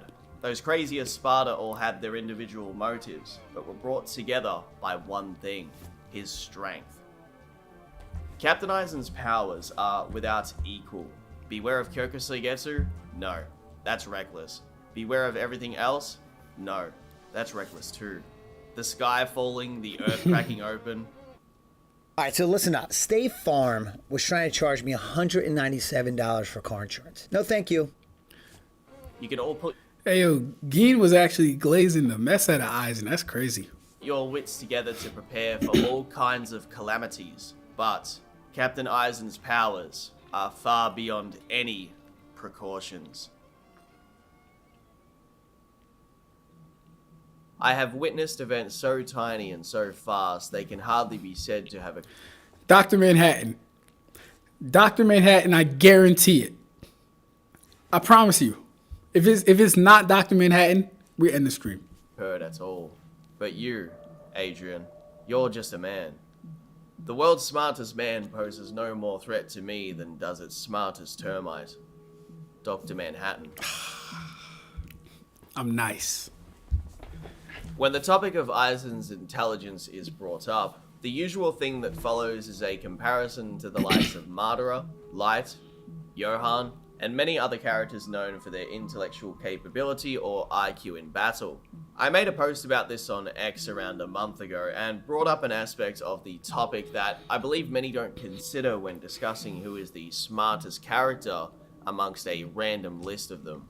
When discussing intelligence, it's not as simplistic as having two characters punch something and then measuring the joules or how many grenades worth of destruction it caused. Intelligence is a spectrum that isn't mathematically provable. Only certain elements of that said spectrum are. Even IQ tests themselves are seen as unproductive, for the most part, as this overarching way to truly measure intelligence, because it doesn't consider all aptitudes when doing said test. Some people are capable of actually mastering IQ tests or increasing their result number by just simply retaking the test over and over. Is Bill Gates intelligent for his work at Microsoft? Or is the random man in Eastern Europe who can put a car back together with his bare hands more intelligent? Is the person who will save you from dying in the wilderness due to their medical expertise more intelligent? Or the 130 IQ chess master who can't? Humans are not computers with preset programming that defines all capabilities. And instead of thinking about this idea of intelligence, you should think more about what you personally value as intelligent. This will also define your own personal bias when discussing these subjects. In some cases, even the smartest in history have fallen to the smallest of mistakes. Yeah, Jax, I'm nice, bro. I know, right? The fact that I knew that was Dr. Manhattan off like the first sentence and a half, I'm crazy. Some would consider those educated deeply about a sport to be intelligent, while others prefer the scholar of quantum mechanics. That being said, as I don't want to turn this video into a thesis on the bell curve, I do, however, want to point out that what Aizen did achieve throughout the story, while kind of doing everything with the mindset of actually wanting to lose, is also very impressive when you consider that he was able to fool the entire... Hey, yo, real quick. Shout out to Khabib Imram. That is actually one of my editors. So, shout out, bro. What's good, man? How you doing? How are you? Glad you could join us today. Thank you for being here. Thank you for tuning in. Unless you're not my editor and you have the same name as him. That would be like really embarrassing, but I'm pretty sure you're my editor. If you weren't my editor though, that would be like hilarious, bro. That'd be hilarious. But nah, man, nice to see you. Right now, we're just going over, we started with AP versus DC. If you're just joining onto the stream, we talked about AP versus DC, got a good understanding of that. Now we're just watching Clyde's video on Captain Aizen, but he's really talking about every form of Aizen, but that's okay. Aizen got to be the coolest villain in the big three. You know, Aizen is just like really, really. I think he's a prime example of what a good villain is. Hey, my man, what's good? What's good, Imran? I'm doing all right, man. I'm just chilling. I'm back at home because I was in Boston for the last 2 weeks. That's where I did the last 2 lives in Boston, but now I'm in Maryland. But I'm actually going back to Boston tomorrow. 8-hour drive actually. But you know, Aizen is a staple as a big three villain, and I think he's influenced a lot of the most recent villains that we've seen. Sukuna definitely being a primary figure as one of them. Now, honestly, this is a good video. I like it, but I kind of want to get more into scaling. What I wanted to watch also, guys, I wanted to see Sukuna versus Madara from Eon. I wanted to see that. But this was a fun video. I'll probably finish this later. Issue is Sukuna versus Madara is like an hour. And I don't know how he could make this an hour video. Where is that? Yeah, I don't know how Eon could talk about this for an entire hour. I wasted thousands on But we're going to see. expensive car insurance until I found this hack. Listen to this, guys. I have a 2018 Tesla Model JJK. All right.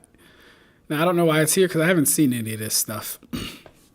You Okay. mastered your mind. They gave me another freaking commercial. And all the while, you were on the train home. Audible. There's more to Unbelievable. imagine when you listen. They just gave me 3 commercials in a row.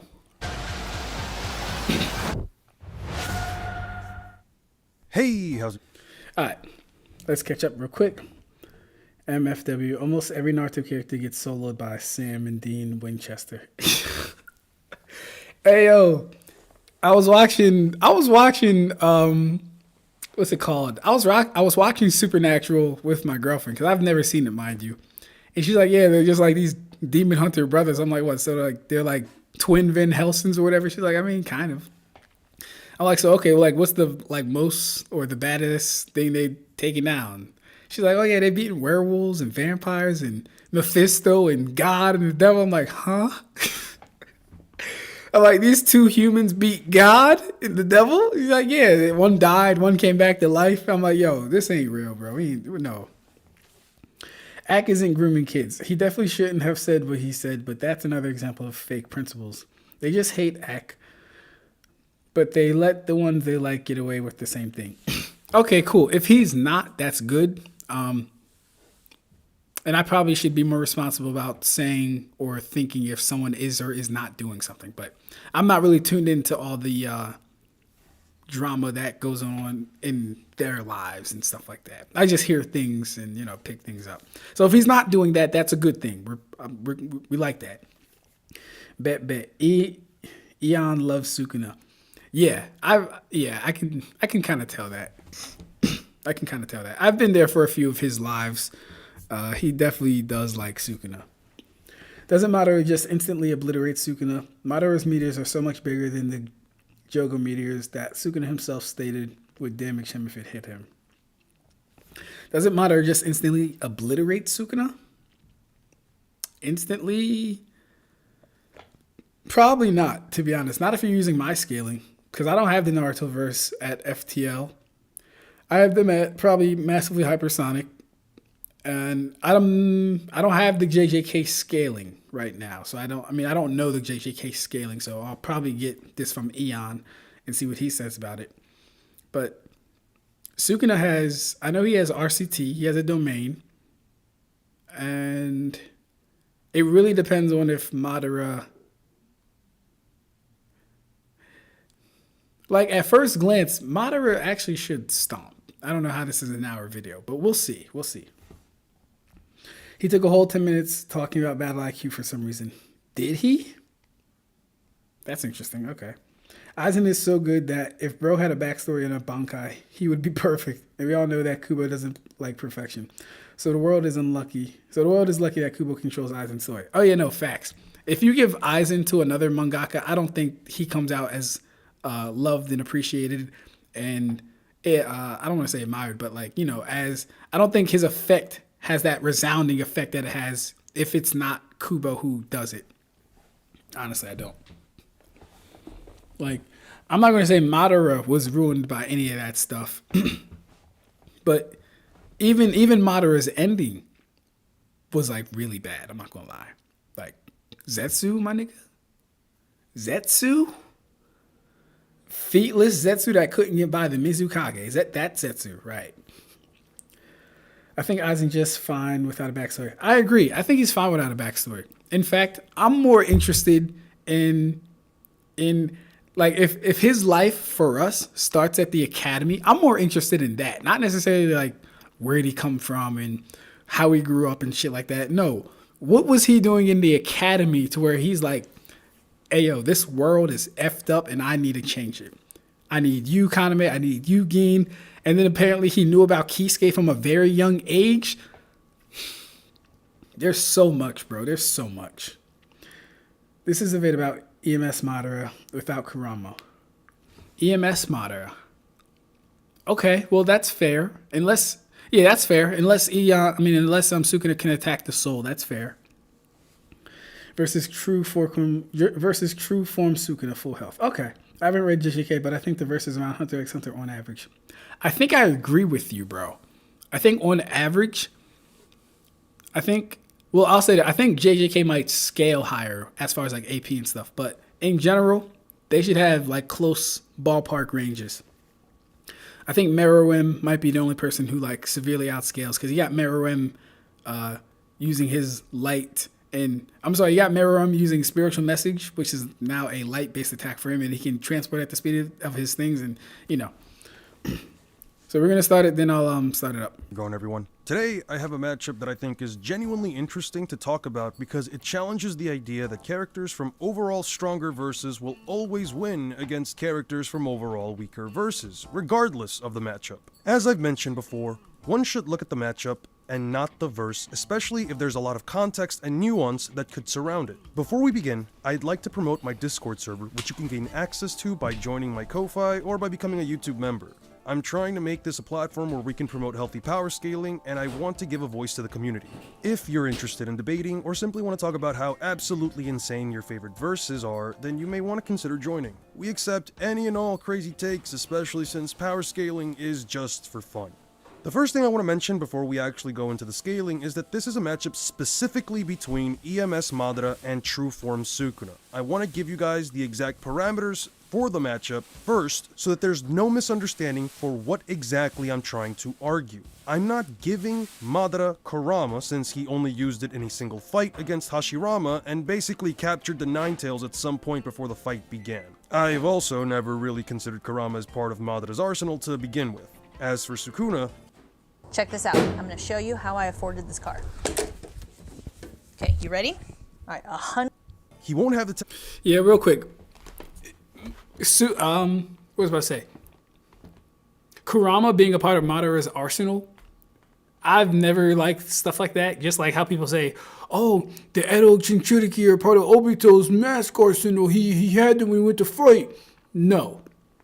They were made by Kabuto. He doesn't know their animation jutsu, so he doesn't get access to them. That was dumbest stuff I've ever heard.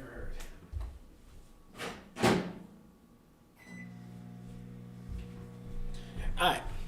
So True Form Sukuna, full health. And he's talking about Maharaga. Kurama and basically captured the Nine Tails at some point before the I'll read a few more, then we will go. Aizen knew Kisuke and Yoruichi, and they grew up together. Bro was the first Tsukushima. Facts! Ayo, triplet, bro. No, that's a fact, bro. That's a fact. What do you mean Aizen slurping? Aizen is just that nigga. Did someone say we were slurping Aizen? I didn't even see it. Oh, Triplet said it. That's crazy. This Aizen slurping is disgusting. Supernatural was good for a few seasons, but after a while, it just sucked. Yeah, no, it became... From my perspective, right? Because I didn't finish it, but once I heard they just go on adventures and kill demons, I'm like, oh, it's one of those shows, you know. Have you seen the 2 Naruto versus Bleach death battles? It's actually hilarious how bad their Bleach scaling is. Yeah, Death Battle picks and chooses when it wants to be quote unquote accurate. And I've seen Ichigo versus Naruto. What's the other one? Oh no, it's Madara versus Aizen, isn't it? Yeah. I've seen them both. And I didn't agree with both of them, obviously. Death Battle legit used that databook statement of lightning speed that has been debunked so many times, both in series and by Kubo's own interviews. Yeah. I fuck with Naruto more than Bleach, but Death Battle did Bleach really dirty. So, Jax, let me ask you this. What exactly about Naruto do you fuck with more? Is it the story, the characters, the fighting, the plot? Is it the lessons learned? Is it the morals? You know what I mean? Is it like, what exactly about Naruto do you like more? Because for me personally, what I like more about Bleach is that, number one, Ichigo is the most relatable MC out of the big three. There's no way to argue it. That's number one. Number two, Kubo as a writer is extremely good at having esotericism in his writing. And I'm a huge fan of finding secret occult things and meanings like that. Like how Clyde was just going in deep like that. When I do my Xyolopero versus my Rudy video, we're going to talk. So there's that. And then the aspect of, I think I like the characters in Bleach more too. My favorite Naruto character is actually Obito. No. Is it Obito? Yeah, it actually is Obito. It's actually Obito. Then right after Obito, it is, I think after Obito, I think it's Itachi, actually. So yeah, Team Uchiha over here. But then right after those two, it's probably Hashirama, because Hashirama's a really relatable chill guy too. I fuck with Naruto. No, I don't think that's what Kubo said about Aizen. I think he said Aizen knew of Kisuke way back, even before either of them joined the Gote. It could really mean anything. You know, I mean, in either case, though, like, Aizen was aware of Kisuke, which also means that before the Gote, Kisuke had to be doing some wild shit. Like, why is Aizen aware of Kisuke? For what reason? Unless Kisuke wasn't doing some wild shit. Do you have Discord? Do you have a Discord? Oh, wait, let me read the other one first. To be honest, without Kurama, perfect Susanoo scales to Kurama level destruction anyway, so it doesn't really matter. It does. It can fight a Biju. That's true. No, I'm sorry. I don't know how to say your name. KLNG. I'm sorry, the King. I think that is. Yeah, KING. Yeah. I'm sorry, the King. You know, I don't have a Discord server, bro. I have Discord if you'd want to, like, just, you know, chop it up or talk or, like, message me on there. I do have Discord. But, no, I don't have a server. I'm in a server with some very nice people. But, no, I don't have a server myself. So, if Aizen used Kyokusui gets on Grammy, would his shrift make Aizen's illusions reality? Oh, yeah, absolutely. That would actually be the biggest mindfuck that Grammy's ever experienced.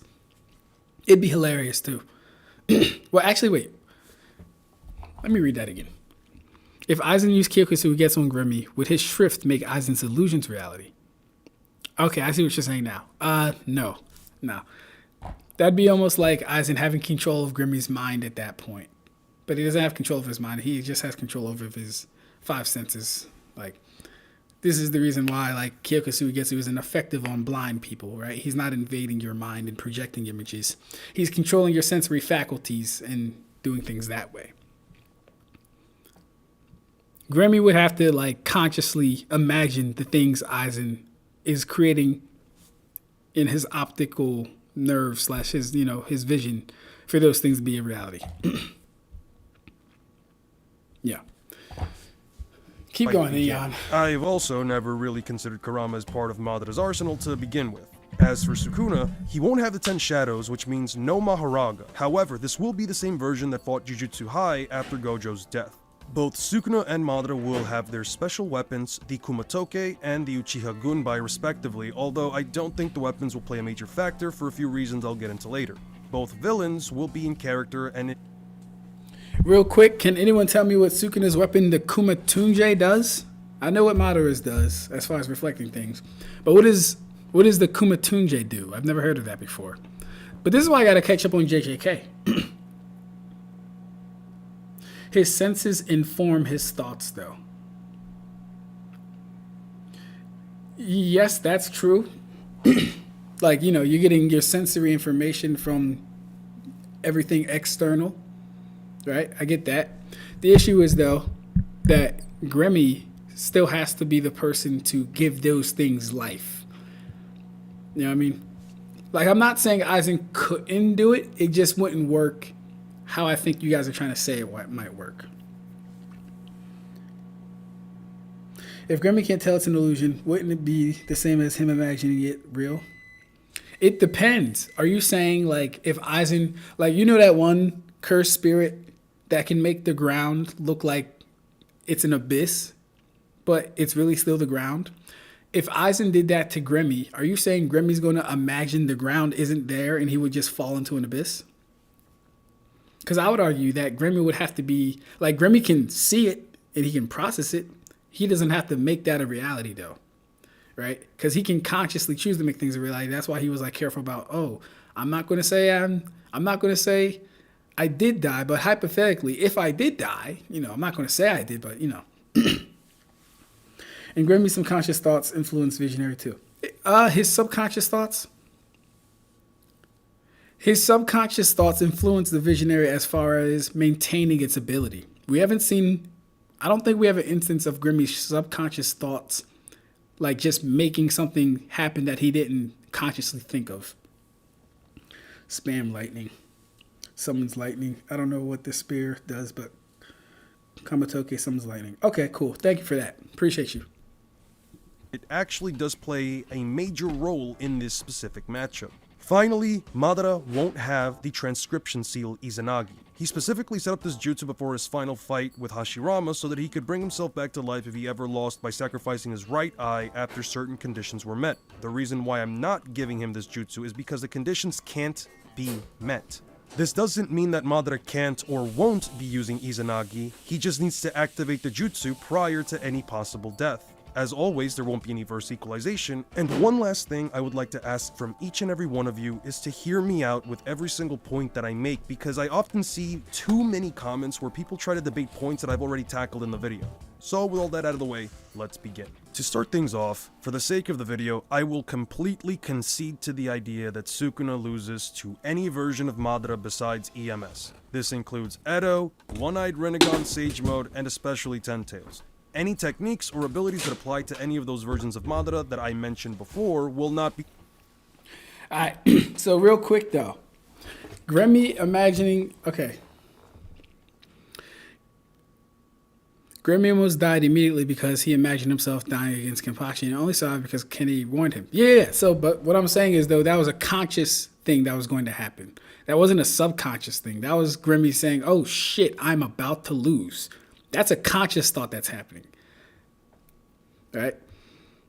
He envisioned losing the Kenpachi and started losing badly. Kenny had to draw his attention to it, which he then imagined himself to have immortality. Yes. So maybe we're thinking about two different things. When I say unconscious, I think of like what's the movie? I think of like Inception. Something that is in the back of your mind that you're not having these thoughts. Like for example, I'll give you a great example. Actually, I can't give you a great example. Not yet, at least. I gotta think of I thought I had one, but I didn't have one yet. Oh gosh. Let me think.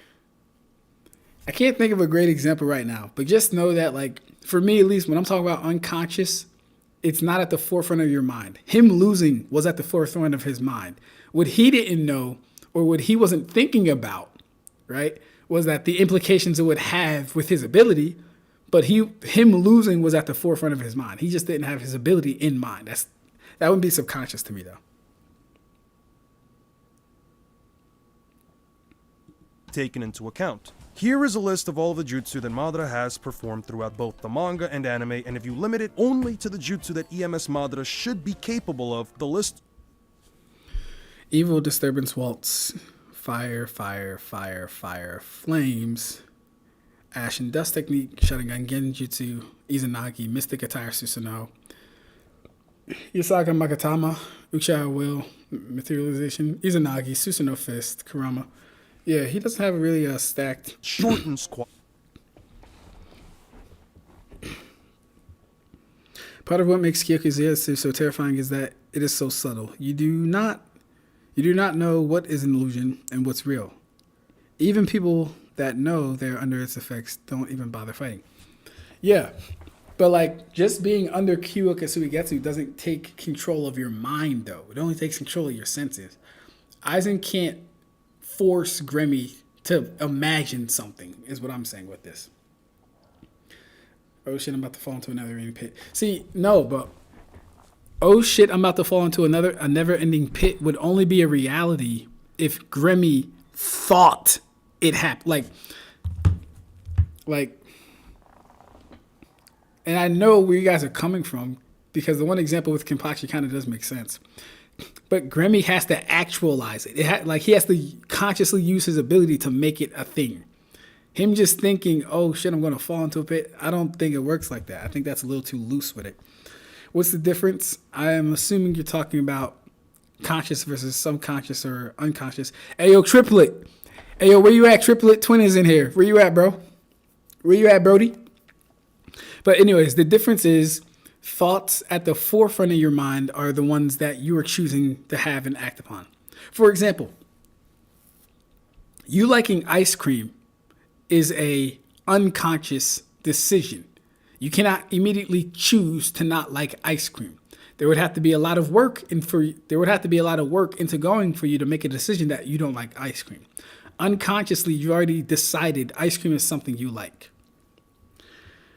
That's why it's hypnosis. It's not mind control, but it is suggested mind control.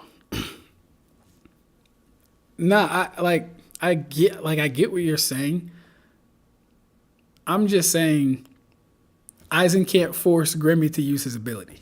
That's kind of where I'm getting at. Ayo, Triplet, where you at, bro? We got Twin in here. Quite a bit. One should really consider that Madara's arsenal isn't as versatile without the Rinnegan or Hashirama cells, since most of his offensive jutsu are either fire-style techniques or rely on the Susanoo. Furthermore, things like Genjutsu wouldn't work since there's no verse equalization. Since Sukuna doesn't have chakra, Madara can't place him under Genjutsu, and I've seen plenty of arguments in my comment sections where people have brought up that he could inject his chakra into his opponent's eyes, but how would the chakra flow without a chakra network? The chakra network is a pathway system that's intertwined with every organ in the body, which carries chakra produced from their organs and cells. I've also seen people bring up how Madara can place tailed beasts under Genjutsu, even though it isn't stated that they have chakra networks, but the tailed beasts are entirely composed of chakra, and we know that Kurama does have internal organs, because the Gold and Silver brothers ate portions of his organs in order to survive for the 2 weeks after he swallowed them. Unless it's the main focus of a scene or panel, we never really see the chakra network intertwined with all of the organs. Kakashi states that even for his Sharingan, the Tenketsu or chakra points are undetectable. Only a Byakugan can see them clearly. He also says they're no larger than a prick of a pin, and whenever we see the chakra points, they're about the same size as the network itself, so the network should be extremely thin. I don't think it's disingenuous to also assume that the tailed beasts would also have a chakra network, especially since we don't actually see Kurama's internal organs anyway. I know there are a lot of people that get upset because they believe that I'm taking away such an integral part of Madara's arsenal, but that would mean that I have to give Sukuna an entire organ just so one of Madara's abilities can work. Just to be clear, Genjutsu is not that important to Madara's overall toolkit. Yeah, cross-verse Genjutsu. I understand why Naruto fans want that to be a thing. It's just not. It's not bore out in the story. And it's not bore out in the feats. The Sharingan... Hold up. I'll be right back.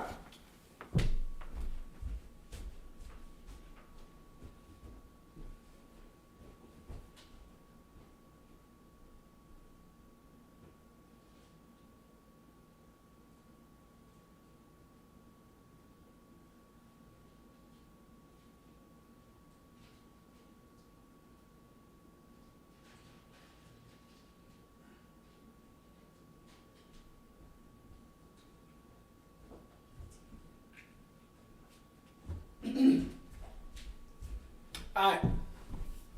So yeah, cross verse Genjutsu.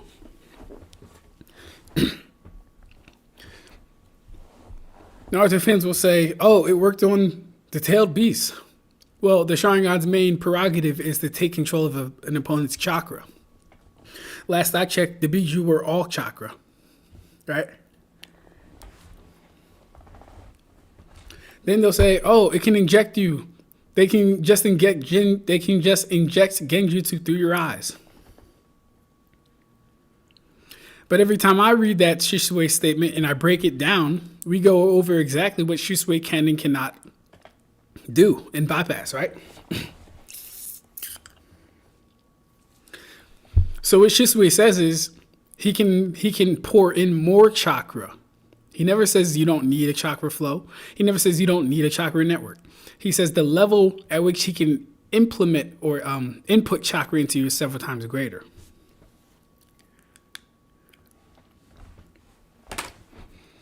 So yeah, no, Genjutsu, and then when we get into Bleach anyway, and I think I'll do a video on if we did cross verse for Bleach versus Naruto. It's not going to go good.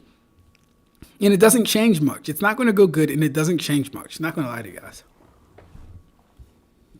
He uses it twice during the war, once against a random shinobi and the second time against the Raikage. He really doesn't use Genjutsu that often, and to make things more evident, he doesn't actually have any named Genjutsu. Even on his jutsu list, it's only stated as Sharingan Genjutsu. He's not as reliant on it as someone like Itachi or even Sasuke, so I don't think not equalizing the verses is unfair. After all, I'm not gonna give Madara Cursed Energy just so Sukuna always knows the inception of his attacks thanks to Cursed Energy Sparks. No verse equalization keeps things fair and simple. You're not a child, you're a man, so stop wearing so many layers to go outside. And get the Bearskin Tactical Hoodie 4.0, the 10-pocket tactical micro fleece hoodie. Now moving on to the win conditions, Sukuna has to kill Madara in whatever way he can, however he'll potentially have to do it 3 times since Madara would have access to Izanagi, which I'll talk about later. As for Madara, he can't just stab Sukuna or burn him down since he has RCT. He'll have to destroy Sukuna's entire body or a large enough portion that Sukuna can't heal himself with RCT. Let's get into speed. I've gotten a lot of comments throughout many of my videos regarding Naruto characters because the light speed meta is quite inconsistent. Almost every single statement that implies or promotes a light speed meta comes from the databooks, which are a whole can of worms in of themselves. Because the databooks have a few statements that seem hyperbolic at face value, many question their validity. It's all about interpretation, and you can get some crazy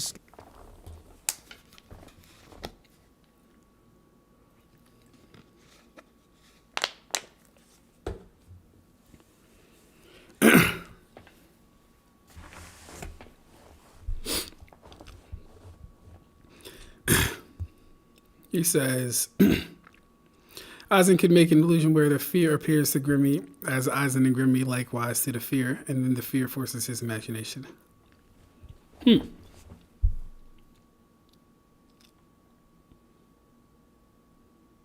That's interesting. The fear appears to Grimmy as Aizen. I don't know about that one, though. If Aizen shows you a rock when you're hungry and hands it to you as a fruit, you will eat the rock. Yeah, no, Ronan, I'm not saying that, bro. I'm saying Grimmy isn't going to make the rock that is now food in reality food unless he wants to. Like this would be like saying Grimmy's ability runs on autopilot. And anything he sees, he's indiscriminately making reality. I don't believe that's happening. I think he has to consciously do these things.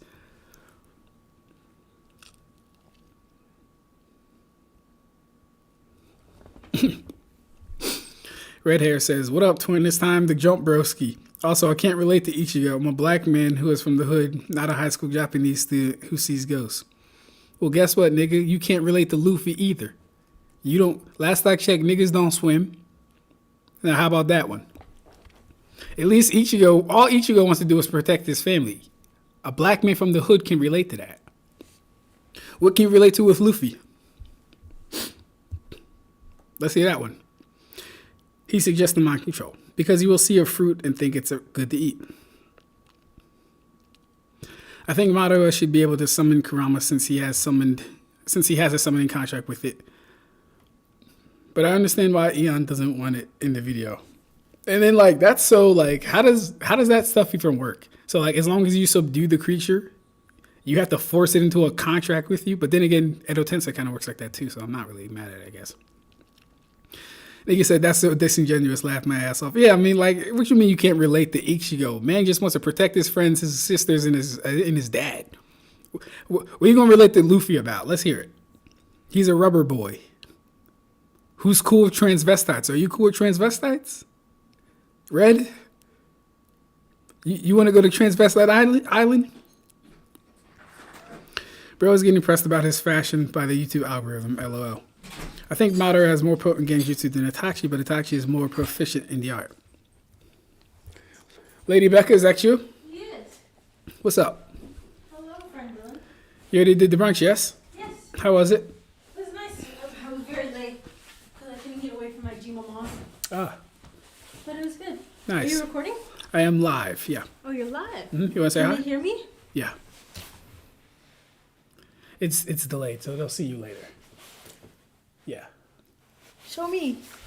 I can't. It's delayed. It's going to show you later. Hi, guys. Right. Well, I'm fine.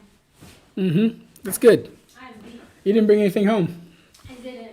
We ended up going to a bakery type shop. Ah, I just got a coffee and a Danish. gotcha. I think Madara has more potent Genjutsu than Itachi. You think Madara has more potent Genjutsu than Itachi? But Itachi is more proficient in the art.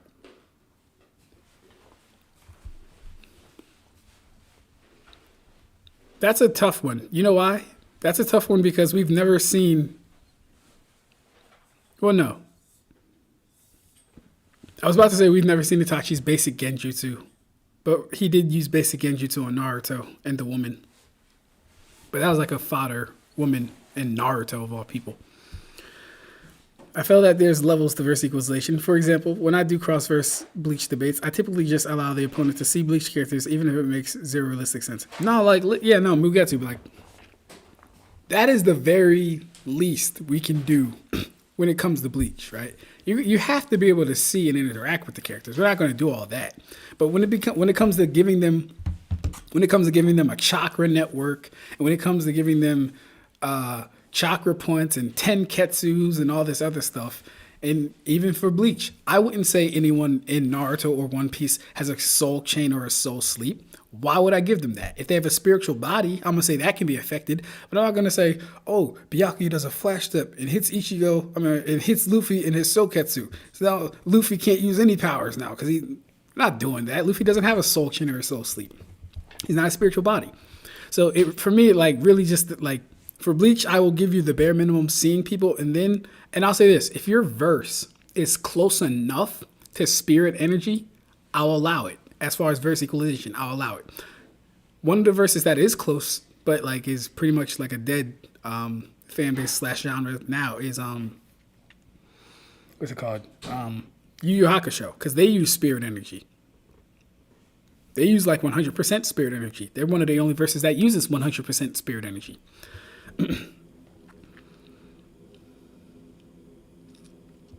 I think at least the six paths tier of characters in Naruto should be able to perceive Bleach characters. Nah, Jax, I give it, like I just said, I give it to all of them. Let them all see them.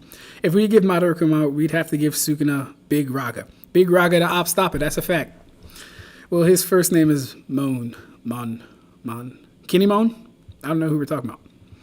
What's good, Revenant Ronin? Unless you're not saying hi to me. What's up? What's up? How are you doing? Are we starting again, or are you guys just saying hi? That's so cap, left my ass off.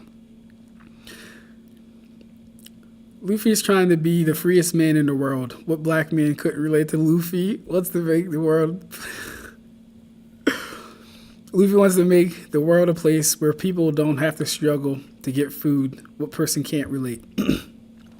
Luffy's also a no good, dirty, filthy, stinking pirate who goes around from island to island breaking the laws of the government and just being a villain. And he's on a tear right now, okay? That's not how it should work. According to the forms stipulated by Eon, Sukuna should have no real way to have Maharaga. I think Madara should be able to summon Kurama because he has a contract. The contract thing. Even if Luffy didn't have a soul chain or something, the opponent probably couldn't cut it if he was in Gear 5 at the time. Even if Luffy did have a soul chain or something.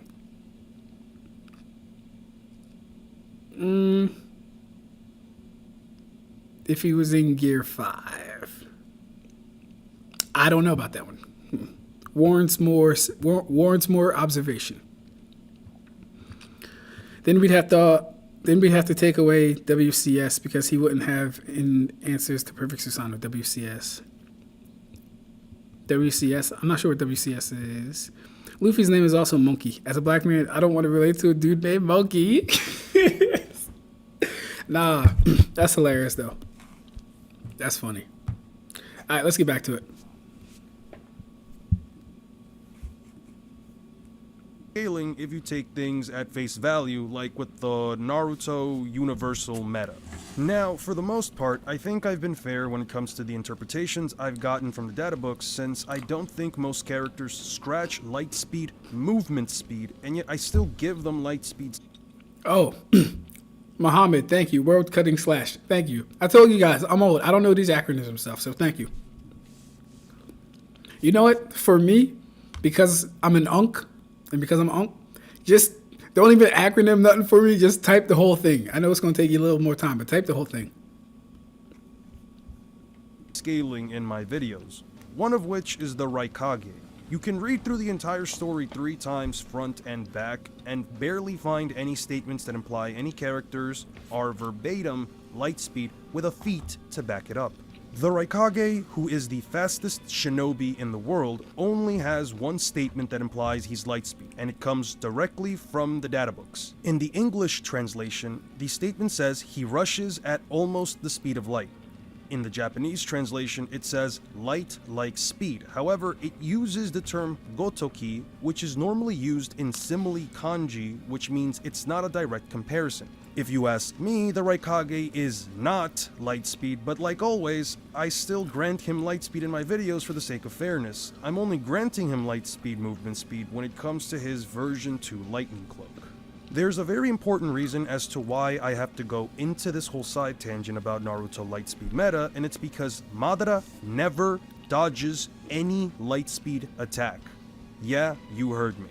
You can look at every single fight and every single concrete lightspeed interaction that Edo Madara and One-Eyed Sage Madara have, and in every single one of these interactions...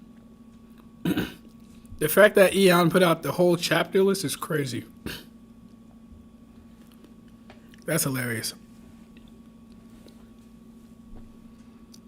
This shit is spicy.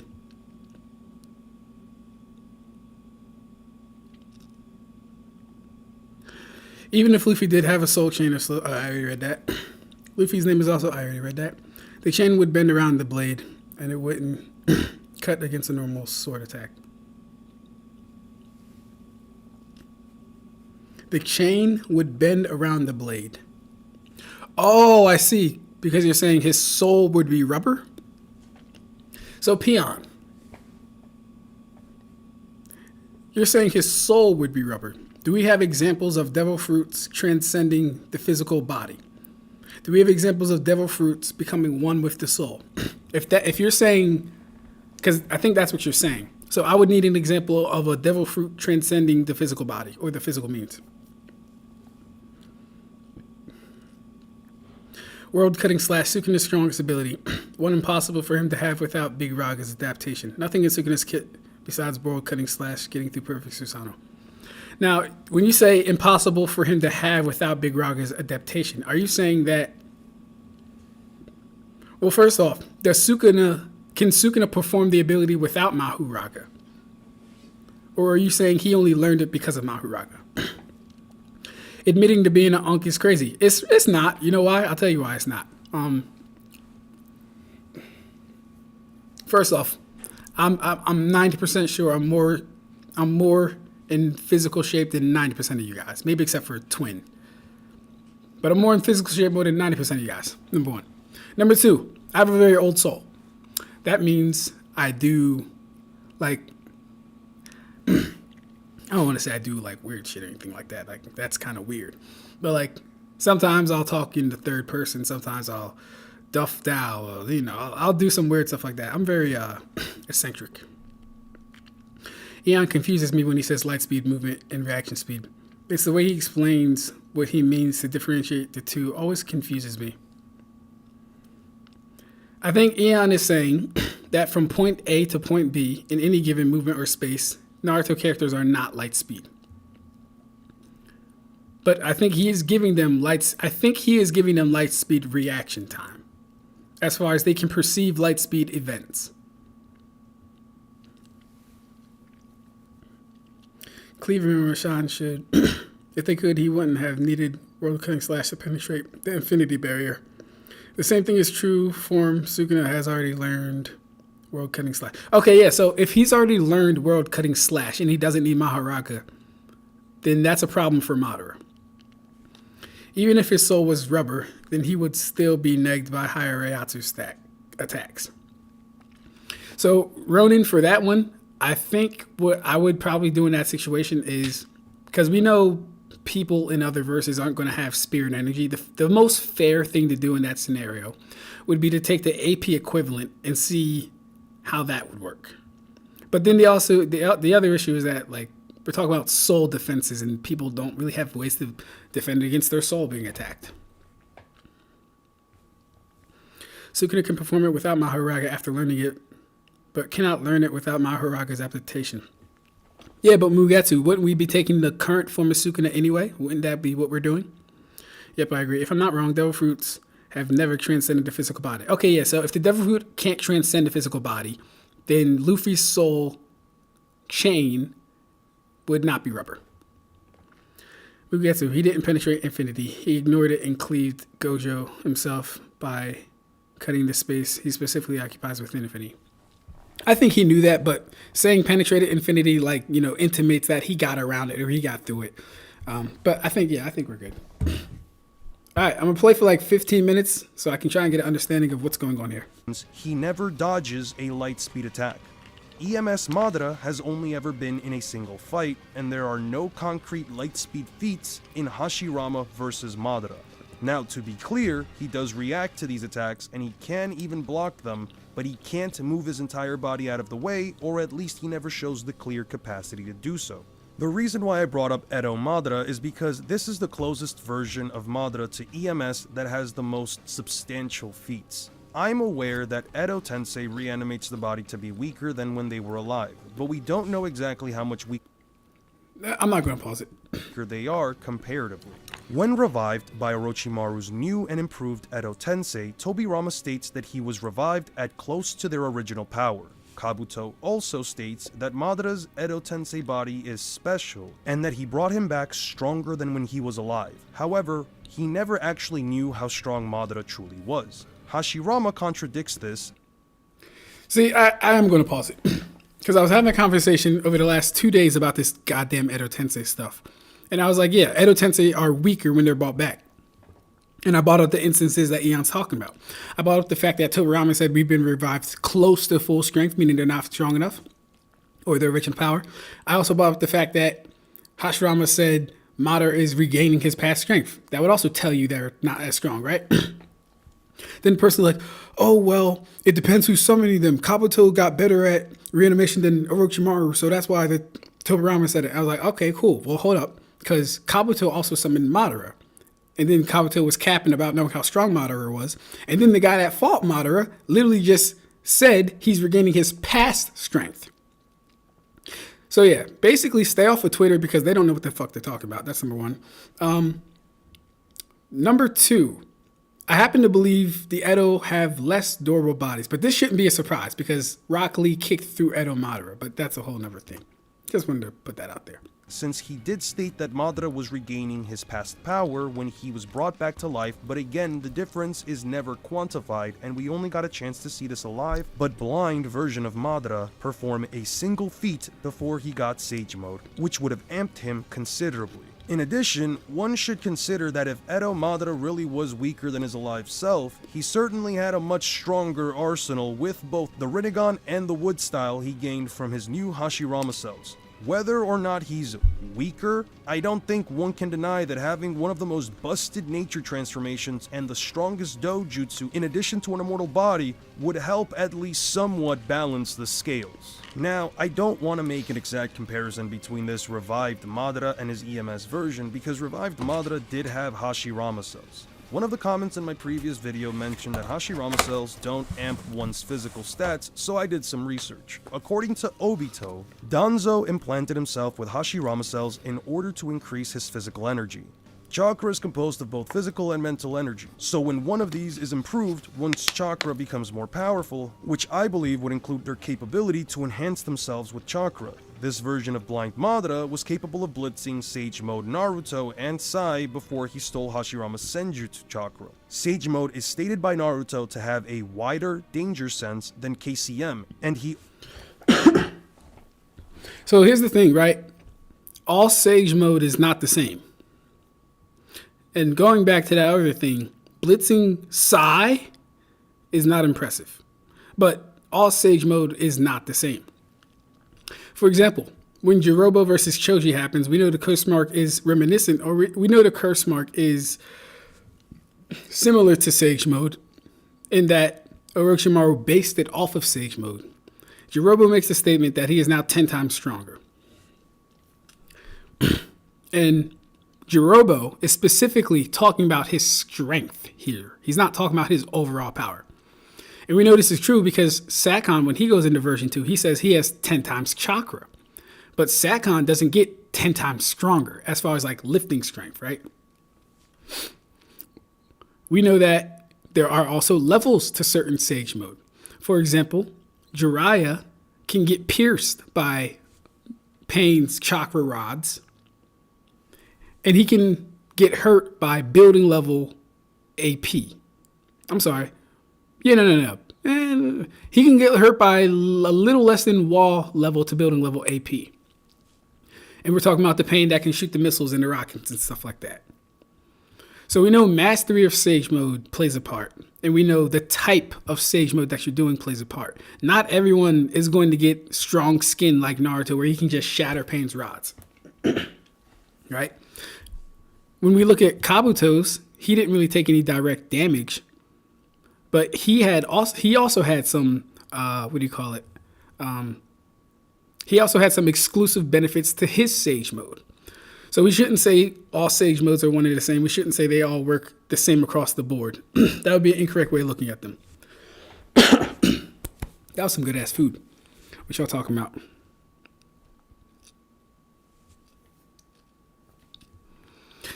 All right, the soul fruit and transcended devil fruit abilities or whatever they're called can influence the world around them. The soul fruit and transcended devil fruit abilities, or whatever they are called, can influence the world around them. I agree with that.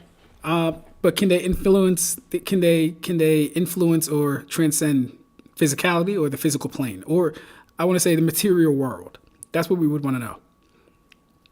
At this point, you're arguing semantics. Other than world cutting slash, nothing in Sukuna's kit was able to directly damage Gojo without Gojo being in cursed technique burnout. Twitter has some of the worst power scalers I've ever seen. Yeah, no, it's a cesspool of like mental retardation, and I'm not lying. It's really bad on Twitter. The only reason I do it is so I can bring you guys the content.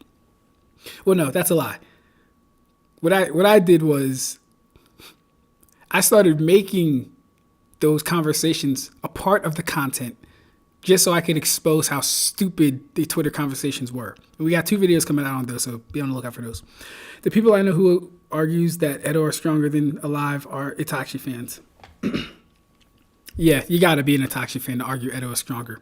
And it's not like we have to contextualize each of these situations, right?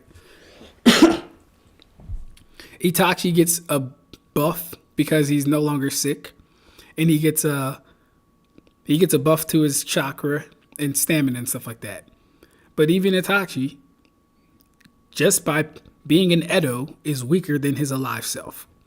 but he's not, right? Itachi kind of evens out with his Edo. He doesn't really get stronger, but it doesn't really get weaker.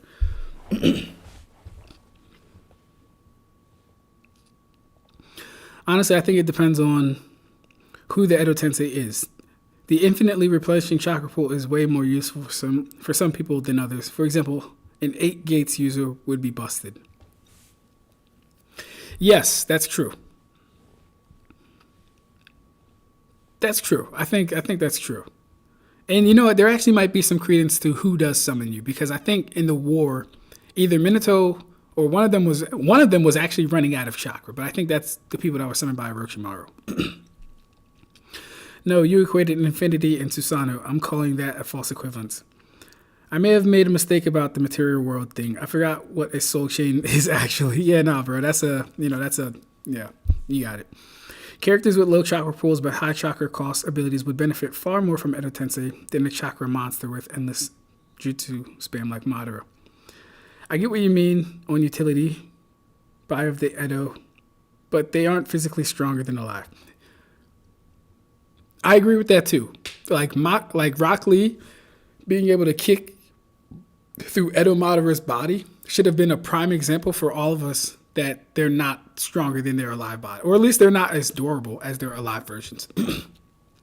Rock Lee has no feats or scaling of being able to kick a human being in half with a kick. It doesn't exist. The only time we've seen something like that happen is when Four Tails Orochimaru bisected Orochimaru. But even with that, it was kind of weird because we didn't see any blood from Orochimaru. We didn't see his guts. We didn't see his organs, nothing. He used snakes to put himself back together. So that was kind of convoluted in itself. Minato actually said he was low on chakra. So there you go. Well, see, yeah, but Minato was summoned by Orochimaru, not Kabuto. And then their argument is that depending on who your summoner is, it could be more or less.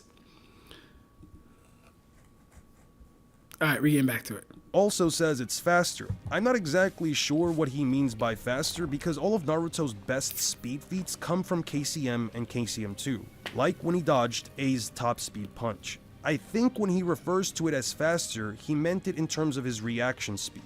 Madara did knock both him and Sai away, but unlike Sai, Naruto did block the hit with his arms. All of this is just to say that I don't think alive Madara with Hashirama cells was moving at light speed in order to knock away Naruto, but even in the event that he did move at light speed, Madara is being amped by Hashirama cells, which EMS Madara wouldn't have. I know to some of you it sounds like I'm downplaying Madara's speed, but like I said, you could look through all of his fights during the war and easily come to the conclusion that he never dodges a single attack that could be interpreted as light speed, and he's never stated or shown to be faster than the Raikage, whose top speed I've already agreed to with being light speed. Y'all want to know something funny I was thinking about? So Madara, listen to this, guys. Stop all conversation. Listen to this real quickly. Madara couldn't dodge a single time. He couldn't dodge him when he had Onoki, and he couldn't dodge him by himself. So Madara is definitively slower than A. Right? Naruto blitzes past the Raikage. So much so to the point that people will have him 72 times faster than the speed of light, depending on how you scale it and where he ended up. Right? So we have Madara not being able to dodge A, but then Naruto blitzing the living hell out of A. Right? But then we also have Madara being able to keep up with Naruto. How that one make sense? Naruto fans, this is your time to shine. We'll do it again. Madara can't keep up with A. Proven fact. He gets knocked around a couple times. He can't keep up with him. A gets blitzed by Naruto. Madara can react to and keep up with Naruto? How that make sense? I'll tell you how it could make sense. What I just said could make sense. It could make perfect sense if we treat Naruto's feat of dodging the Raikage as an outlier, which it really is when you look at all the evidence. Because Naruto tried at least 3 to 4 times to get past A, and he couldn't. And then he does it one time. He has one successful attempt. Now, what the community would do is have that feat in showing be Naruto's base speed. But according to accuracy and consistency, he wasn't moving that fast the majority of the time, and he was stopped more times than he succeeded. So accuracy and consistency would dictate that that is not his actual speed, and that feat itself is an outlier. And it would actually make sense that Madara can keep up and react to him. Let's see what y'all talking about. Tsunade could crack her Susanoo with a punch. If she hypothetically directed the same punch at Gojo, she would be stopped in her tracks. You're equating a physical construct to space-time. That's true. Tsunade could never land a hand on Gojo. It's not that. I don't think Sukuna could spawn slashes inside of Susanoo. Oh. It's not that I don't think Sukuna could spawn slashes inside of Susanoo. It's more so that I don't believe he would think to do it because of how barriers work in his verse. If I'm Sukuna and you think that, well, first off, Sukuna's going to try it anyway. That's number one. And if he, well, you know, I'll say this because I don't watch JJK just yet, but it's okay.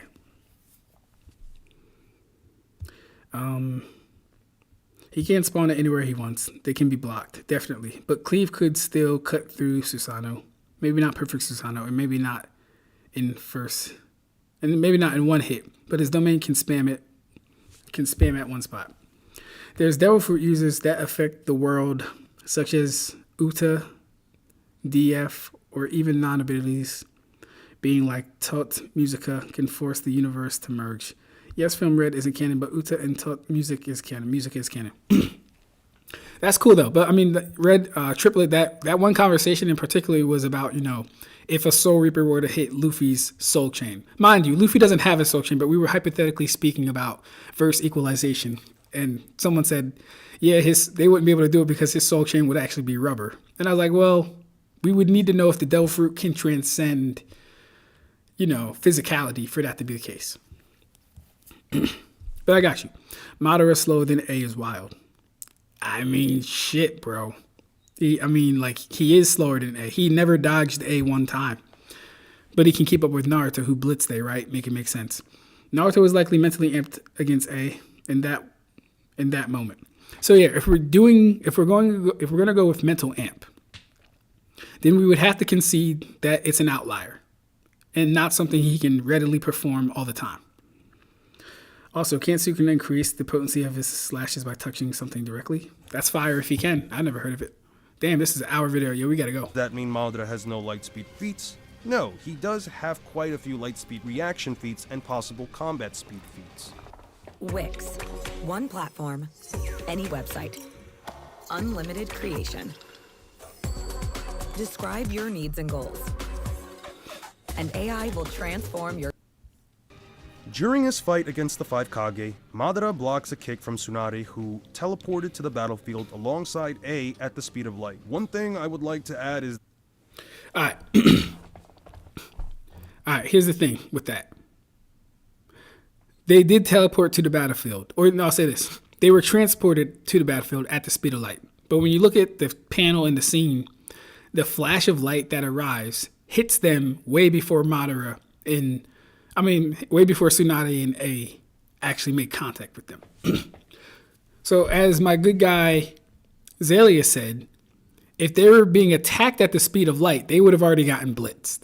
That's number one. So he didn't block any light speed attacks. They were transported, then they attacked. That's exactly what happened. That Tsunade didn't use the full extent of the 100 healings technique. He blocks the Raikage's attempt at a blitz, and when A and Inoki team up with the Light and Boulder Jutsu, he gets blitzed from behind. He does grab A later on during their fight against the Wood Clone Susanoo, but this isn't exactly a speed feat on his end since A was distracted by Tsunade's sudden lapse mid-combat. As he fights the Shinobi Alliance, he also blocks a barrage of laser circus beams that are stated to be light speed in the databook, or more so, they're stated to be lasers, which people interpret as light speed. He does fight KCM2 Naruto, and while a majority of their fight does boil down to wood style versus the Nine Tails, there is one specific feat here that may or may not be interpreted as light speed depending on how you see the interaction. After a short chat, Naruto's clone is seen falling from the sky towards Madara with a mini-tailed beast bomb in hand. Madara puts up his Gunbai and reflects the attack back at the clone. I'll be honest, I hate this interaction because both the anime and manga don't do a very good job at displaying how fast the clone is traveling, nor is it displayed how exactly he got up there in the first place, which, believe it or not, does matter. I have no idea how much faster KCM2 is over KCM. As far as I'm aware, there aren't any statements that could be used to interpret a possible amp for KCM2, so I can't tell you if it's a 10 times amp, a 2 times amp.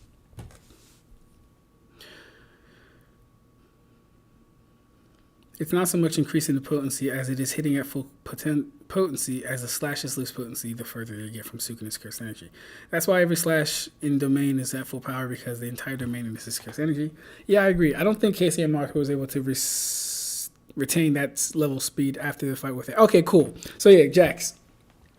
Thank you, bro. Thanks for being honest. Like, people will say, he blitzed the Raikage 17 times faster than light. My God, he did it one time where he failed like 5 times before that. Calm down. NB was helping him. Calm down. All right. Pretty much the same thing, but I get you right. Touching only brings potency. I like to think that. Okay, I already read that. Set it to 125 speed. Ian talks slow. It wouldn't change anything. Gotcha. We're good. Yeah, we can do that. 125 to speed. Yeah, let's do that.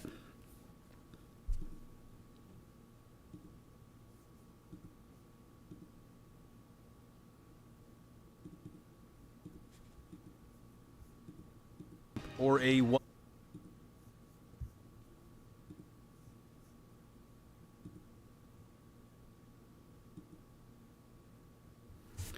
Very interesting. I can't set my speed. Oh, there we go. 1,000 times amp over its previous form. Now, someone who's just looking at this without thinking about it too hard would say Naruto's clone should be logically charging at Madara at full speed, and to an extent, I would agree. However, later on in the war arc, Madara gets revived and gains Hashirama Sage Mode, which for the sake of simplicity, we're just gonna say is as big of an amp as Naruto's Sage Mode, especially since it's never been stated to be stronger. He gets hard blitzed by KCM2 Naruto. He has a danger sense and all-around improved stats because of both Sage Mode and his revived body, and he still gets tagged by Naruto. Sage Mode can be quantified to be at the very least a 10 times amp because Jirobo stated that the version 2 Curse Mark transformation made him 10 times stronger, and both See, aren't we glad that I already covered that and that I kind of dispelled that whole thing?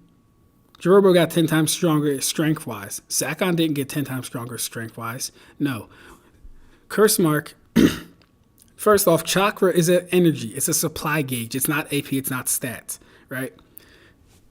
Your performance is going to be solely dependent on your chakra control. Jirobo's chakra control allows him to lift things, heavy things, right? He didn't get 10 times faster. He didn't get 10 times more durable. He didn't get 10 times like AP. He physically got 10 times stronger. That's what he's referring to.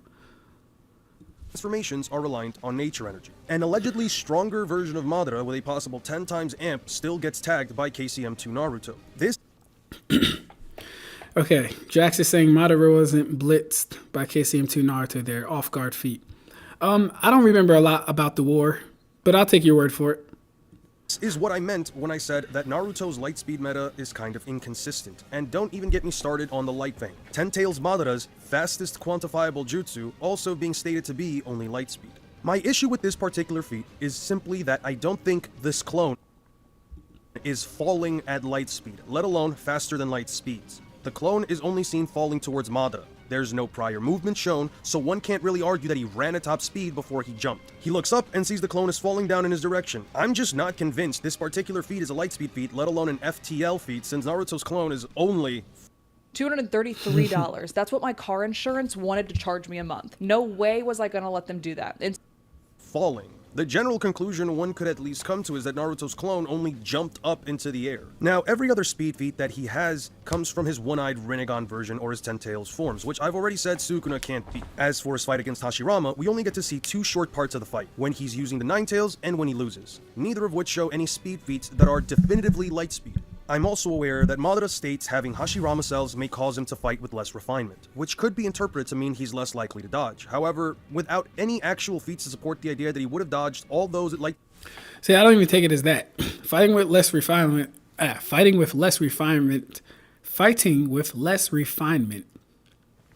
just literally means he's not going to be as careful. I mean, I'd still think he would dodge things. It just means he's not going to... He'll take more risk. He'll be a little bit more reckless. That doesn't mean, he's not going to dodge things, but... Speed attacks, I don't think I can comfortably say whether or not it would be the case. So to wrap up Madara's end of the speed section, I do believe he has consistent light speed reaction time and combat speed. I don't think he can run at the speed of light or dodge light speed attacks due to a lack of evidence. However, he can also form a Susanoo body at light speed since both... Alright, hold up. Hey, Jax, I think you said you were getting confused about how Aeon's doing this. That just confused me too. Didn't he just say he never, dodged Raikage, and that he just got blitzed by Naruto? Let's go back and hear that again, because that did kind of sound inconsistent. He has consistent light speed reaction time and combat speed. I don't think...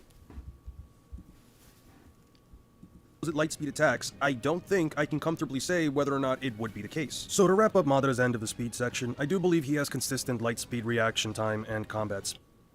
So he has consistent light speed reaction time and combat speed. But we're going off the Raikage's statement of being light speed. And the fact that he got blitzed by Naruto. I don't think he can run at the speed of light or dodge light speed attacks due to a lack of evidence. However, he can... So wait, how can he have light speed reaction but not dodge light speed attacks? That's a little confusing. How can you have light speed reaction but not have light speed attacks? I'm all fine with the movement part, but that part doesn't really make sense. And also form a Susanoo body at light speed, since both Sasuke and Itachi were able to block light speed attacks with them. With all of that being said, for the sake of fairness, I will at the very least grant him light speed movement speed as well. So overall, all of Madara's speed stats should be within the realm of light speed bare minimum. Before I get into JJK's speed scaling, I need to talk about a specific statement that has essentially made people think JJK caps out at supersonic speeds. That statement being Cursed Naoya reaching Mach 3. To give you all an idea of how fast an object traveling at massively hypersonic speed is, by comparison, lightning travels at approximately Mach 874,030. That is a massive difference. However, JJK characters like Maki and Hakari have already displayed the ability to react to and partially dodge or block lightning. One should really look at the context of these feats and statements because while Naoya did reach Mach 3 and did overwhelm Maki, she was mentally nerfed, and once she fully realized her potential, she could easily keep up with him and evade all of his attacks. I could go into a whole tangent about Hakari's reaction feat against Kashimo's lightning or Maki blocking Sukuna's Nue lightning in the official volume release, but none of it matters because Sukuna outscales every single other person in the verse, besides Gojo, to such a massive extent that only feats that pertain to him specifically matter. The most important of which is his EM Wave evasion feat. I've gone over this feat in... I wish my car insurance was $230. I'm a male, so I get the cute... Ooh, god damn, bro. Hey, bro. hey, guy, bro. You better go with Progressive or Root or some shit. $400 bill. That's crazy. Kind of reminding me of Ichigo barely dodging Mach 500 Bankai, but his MSTL by FKT LOL. Well, the only time Ichigo barely didn't dodge was Buto and Buto Renjin. He dodged the Bankai pretty easily. It wasn't an issue until Gin doubled that speed by like 2. Better yet, how can he have light speed combat speed if he can't dodge light speed LL? Yeah, see, yeah, I'll say that. That's definitely consistent. I mean, that's definitely inconsistent. You can't give Madara a light speed reaction, but then say he can't dodge light speed attacks. That doesn't make sense. Can you pull up JJK chapter 226? Gojo does a healing feat that Sukuna scales to and realistically should be able to replicate. Sure. You can do that real quick. I don't mind. Although I don't know what tab I'm going to use. Which one is this one? Do I need this? No, I don't need this.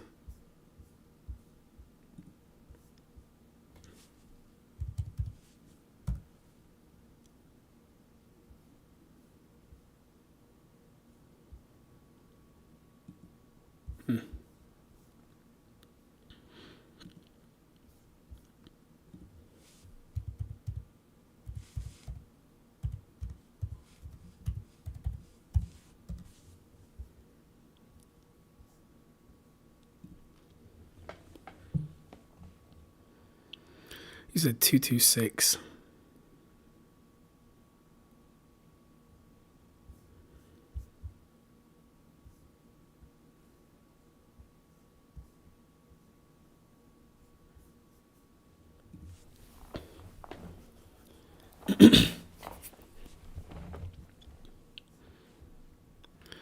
All right, so he gets slashed in the neck. He used reverse curse technique. Yes, but Sukuna's slashes won't stop inside his domain. Since Sukuna doesn't close his barrier, wouldn't running away be easy? If Malevolent Shrine's maximum effects areas boost the size of Shibuya, then Gojo should be fast enough to get away. No, his instantaneous movement uses limitless curse technique to compress space and coordinates. Gojo's domain was just destroyed, so he can't use his curse technique for a while. But that means, yeah, Gojo's in trouble. I'm glad. With regard to curse technique, I'm overwhelmingly strong. You think I'd let you go?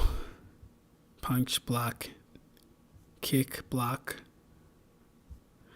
This shit's gonna be so fire when it's actually animated.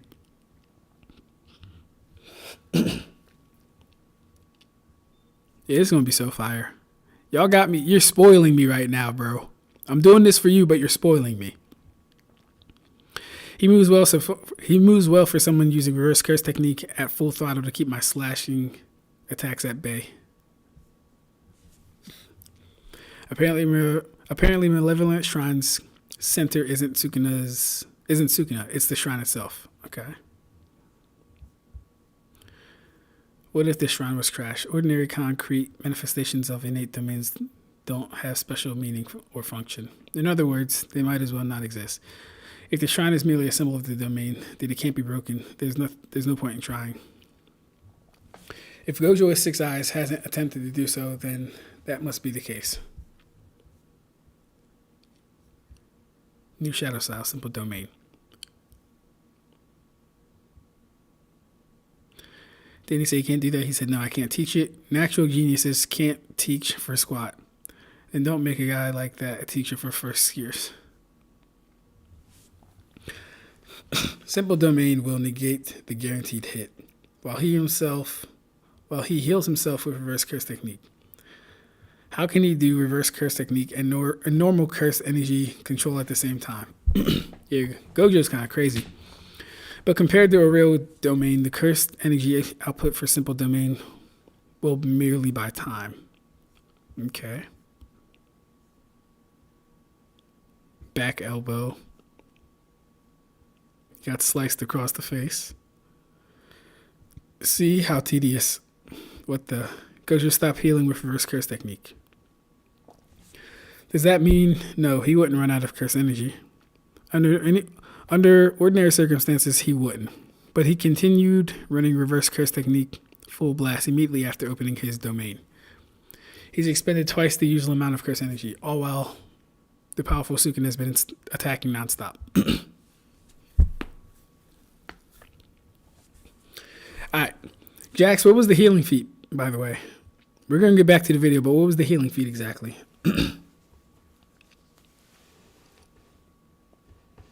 Oh, Jax, you're out. All right, bro. Take it easy. He said, gotta head out. Sasuke Uchiha is the best character in the big three.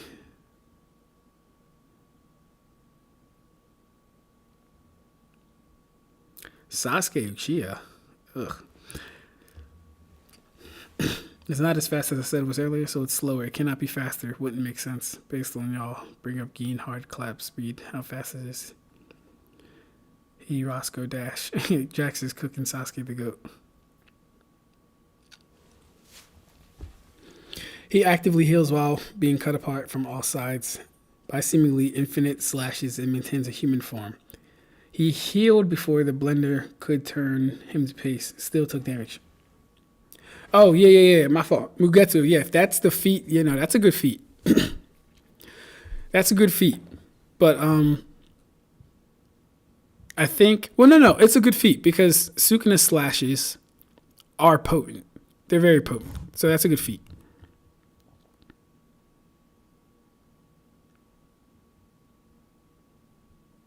Yeah.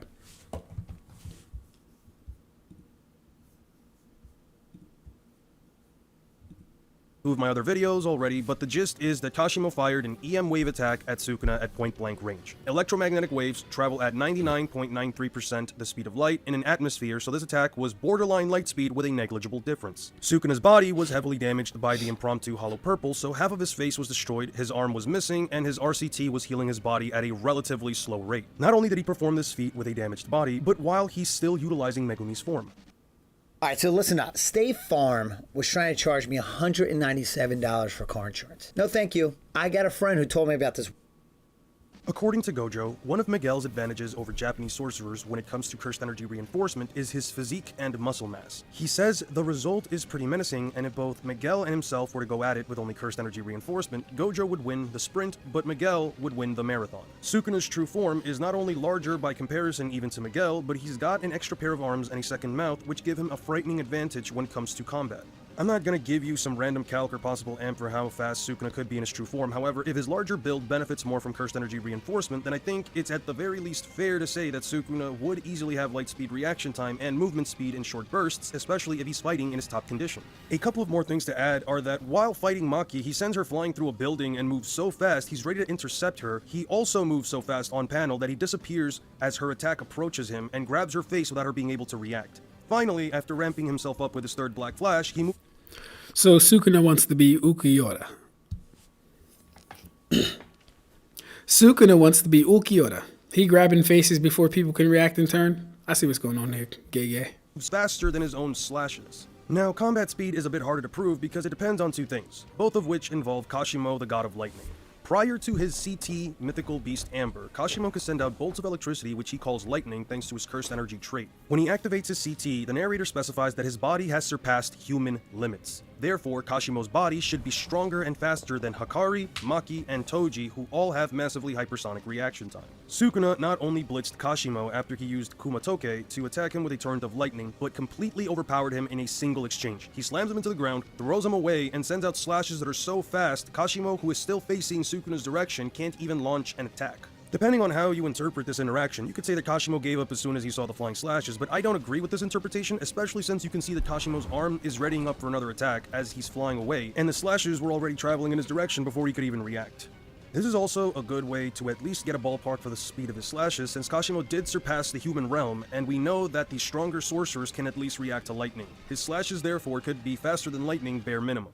Now, the second feat that we can use to figure out Sukuna's combat speed entirely relies on interpretation. Kashimo charged up and fired this beam of energy from his hands at Sukuna. I can't tell you what electrical phenomena this attack is composed of. However, if this attack is made up of EM waves or is as fast as his EM wave attack, then Sukuna should be capable of chanting and firing his world-cutting slash at light speed or faster than light speeds, since it not only cut Kashimo's arm off, but the attack was fired after the beam was already traveling towards Sukuna, and the world-cutting slash both traveled farther and destroyed the beam. It may be easier to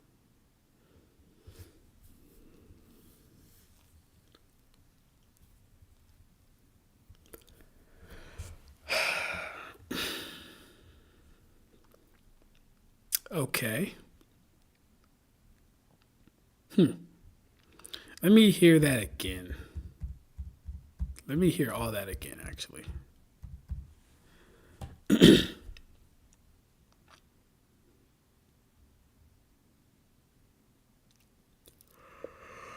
Oh my gosh.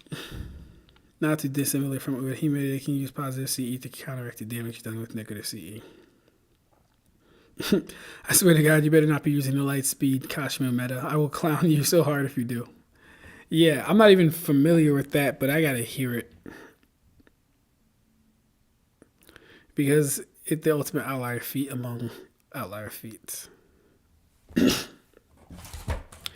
Yeah, I'm not even sure what it is, but that all sounded kind of crazy. Kashima's body has now surpassed the limits of mankind. Kashima's body manifests these phenomena. Improved agility due to increased activity of electric signals in the brain. Sound waves that optimize and attune to the natural frequencies of substances. Electromagnetic waves that vaporize irradiated objects.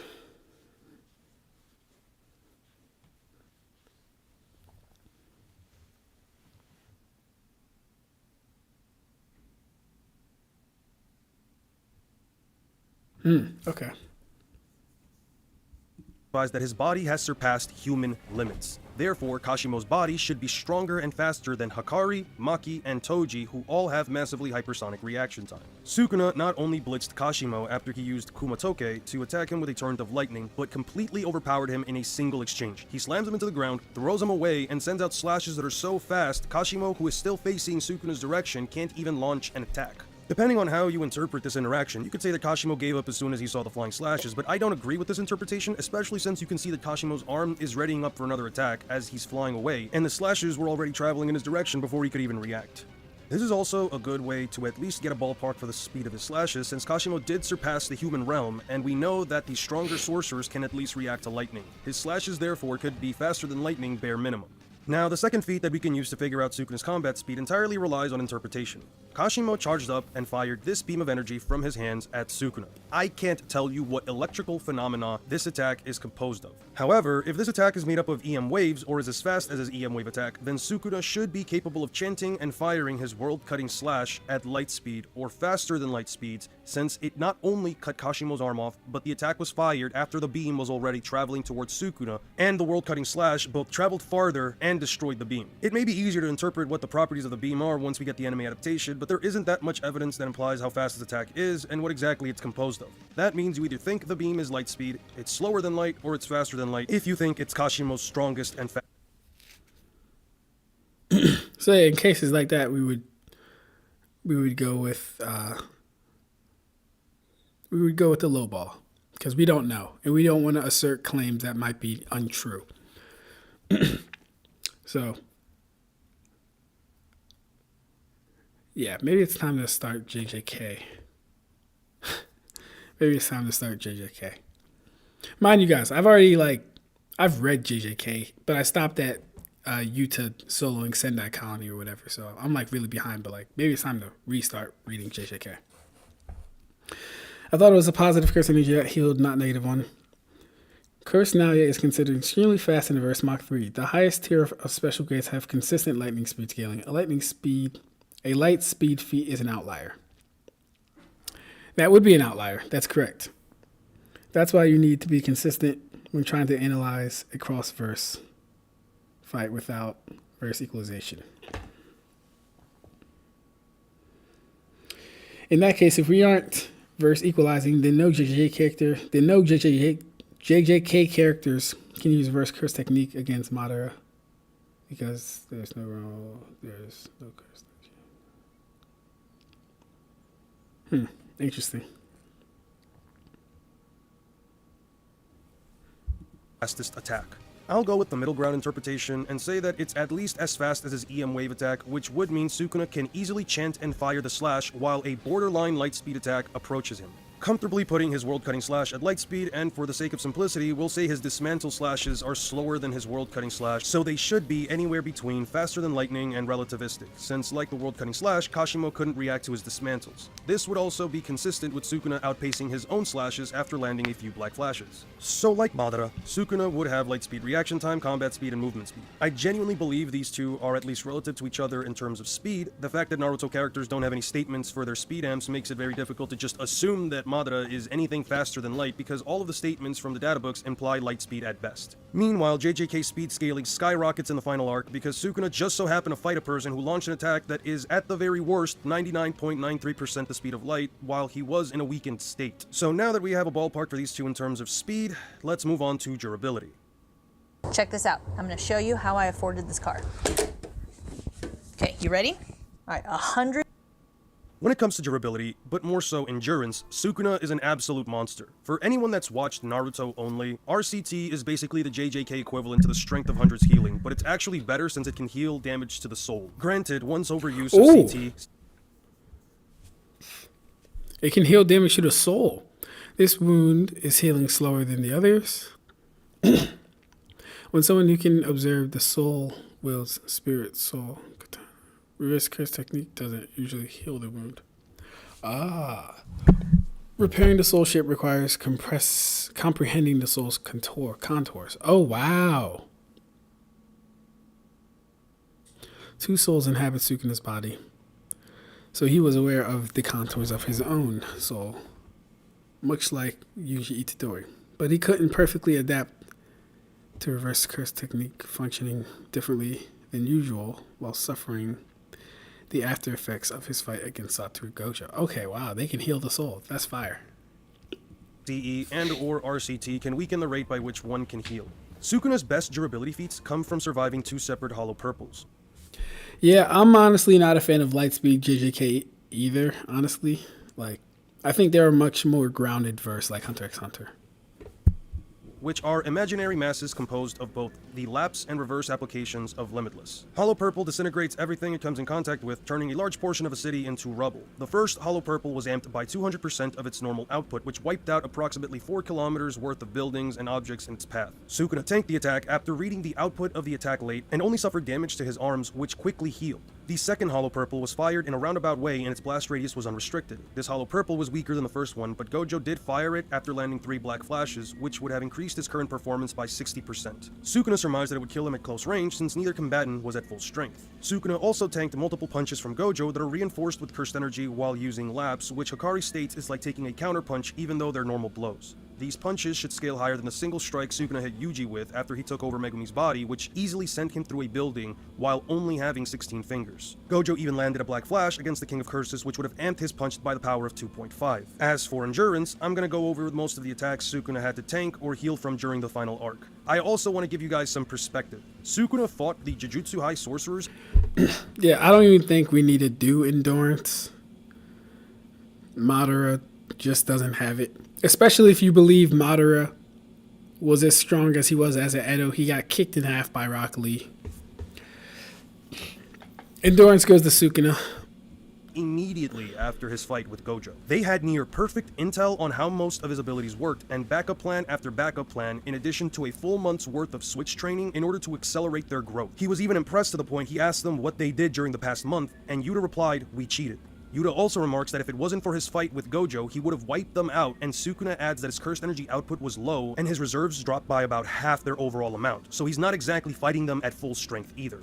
To give you all an idea of how difficult it was to kill Sukuna, he took multiple attacks to the face, including a copied cleave from Yuji's shrine. Yuji spit blood on his face, which eventually erupted. Yuta ripped out his second tongue and cut off his left hand. He had a large portion of his face ripped off, got blasted with a maximum output Jacob's Ladder, which destroys cursed objects, got stabbed from behind by the Soul Split Katana, which damaged both his heart and soul, and up until this point, he says he's having no trouble keeping up with Maki. He takes multiple slashing attacks from Kusakabe, who has an original program that allows him to attack anything that invades his domain automatically. He loses another arm while getting jumped by Yuji, Miguel, Larue, Chozo, and Maki, lost his foot to Yuji's newly awakened shrine. He tanked an incomplete Hollow Purple from Yuta, who took over Gojo's body. A second maximum output Jacob's Ladder blasts him, and up until this point, he took 16 hits from Yuji, which targeted the boundary between both his and Megumi's souls in order to rip them apart, which not only lowered his cursed energy output, but also dropped his physical control, making it harder for him to move. Of those 16 hits, 8 of those punches were also Black Flashes, which lowered his output even further, and he took all of this while suffering brain damage from Gojo's Unlimited Void and his 2 uses of RCT that healed his CT burnt out state. Even through all of that, Sukuna was capable of recovering his RCT after landing 2 Black Flashes against Todo and Angel. It took a total of 36 hits from Yuji, including a domain expansion that targeted Sukuna's soul with a Dismantle. He also had assistance from Nobara, who hit Sukuna with a Resonance, and Megumi, who slowed him down. Finally, Yuji had to land a 9th Black Flash in order to put down the King of Curses. This is gonna piss off a lot of you, but EMS Madara has no durability feats. I'm not kidding. There genuinely aren't any.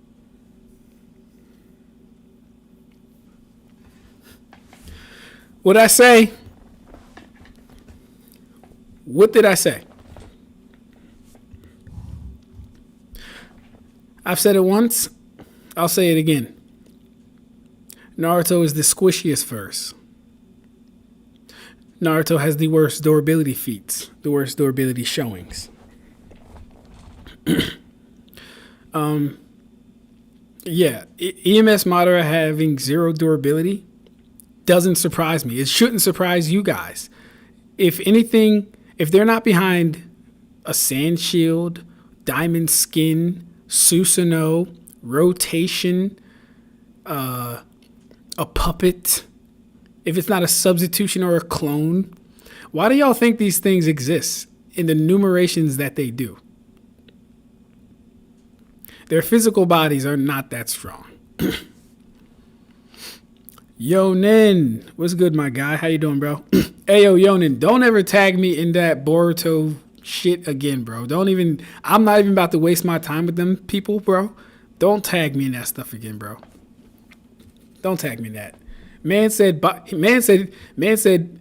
Madara is gonna beat Baragon with his fists. Don't keep me out of there, bro. I can't be talking to these goddamn kids. A chimpanzee with a Glock can solo 90% Naruto verse. That's a crazy one. Yeah, Naruto, seriously, man. It's like if you don't have anything stopping your physical body from getting hit, bro, it's like nah. Yeah, they have an insane amount of defensive techniques for a reason. Exactly, bro. Exactly. Believe me, if chakra actually scaled, if people in Naruto scaled to their energy, bro, I would have them at top as one of the top verses as far as AP, DC, and all that stuff. They just don't. They don't scale to their. No, my fault. Their AP and DC is good and stuff. My fault. If their durability scaled to that stuff, then we could have much more even conversations with Bleach versus Naruto. Right now, the conversations is, oh, their light speed, oh, this, that, and the third, oh, data book statement. You know, it's a lot of that stuff. But when we get into the finer things, the specifics, it's not close at all. I tagged you because the argument was so stupid. Yeah, nah, man. Like I try my best to respond to everyone I can in my comment section. But just responding to certain things, bro, it takes a certain level of energy. And how he was taking that conversation, he wasn't providing any proof or evidence. He was kind of just saying, Madara is faster without giving any proof or evidence. And it's like, I already know the game plan. I already know the game tapes. I've talked to too many Naruto guys. I already know what you're going to do. And it almost becomes it almost becomes not worth it. Planet of the Apes is a higher durability verse than Naruto. Notice how 90% of the durability scaling people use for the Naruto verse is based off trash ass Kakuzu. See, yeah, well, and here's the thing with Kakuzu. That's only when he's using diamond skin. He's not always using diamond skin. That's not a passive jutsu. That's something he has to make hand sales for. He can't just do that. The person that they usually cling to for durability in Naruto is usually Naruto himself. But like I always say, hey guys, Naruto's the fucking main character. He's going to have more instances than not where he quote unquote tanks something or survives something that he shouldn't have survived. And even a lot of those are outliers. Like him first off, let's go to Naruto versus Tonera real quick. Or the movie itself. That movie had him in Genjutsu. That movie had him performing the Shadow Clone Jutsu before he even knew the fucking Jutsu. I don't know why people trust that goddamn movie. And then it had him surviving a chakra explosion from his own chakra that knocked him out for like a couple days. But it's like, yo, with all the inconsistencies and other things, how are we saying this is a legit portrayal of the story? Because two things in there already went against the manga. Naruto being in Genjutsu and him learning the Shadow Clone Jutsu at that time and in that age. And then it was just a weird movie because they pushed Hinata and Naruto. They made it seem like Naruto had... Oh, I'm not going to get into it. I don't even want to get into it. Can you set your Discord tag as pinned message? Oh, yeah, I got you, bro. Yeah, let me do that.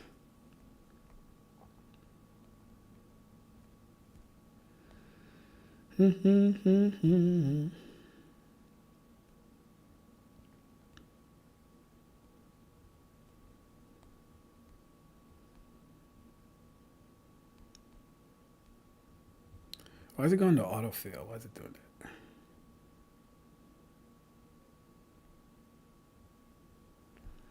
How do I do this? Oh yeah, go to here. Account.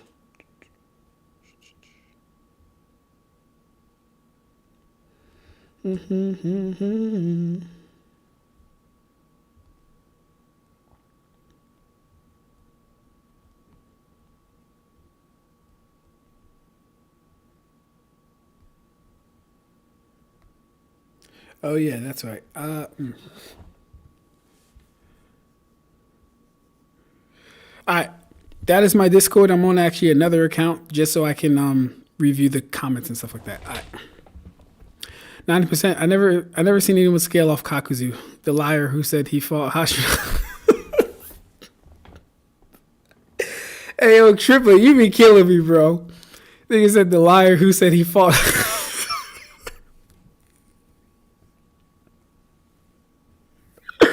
The liar who said he fought Hashirama and lived. That's crazy. That was funny. Bullets bounce off Sanji's legs. Kakashi's legs would be blown the fuck off, laugh my ass. Hey yo, Kakashi can't survive a nail being thrown at his skull, for Christ's sakes, man. What? If we're talking about durability in Naruto, we also need to bring up the immortality guy whose whole thing is durability.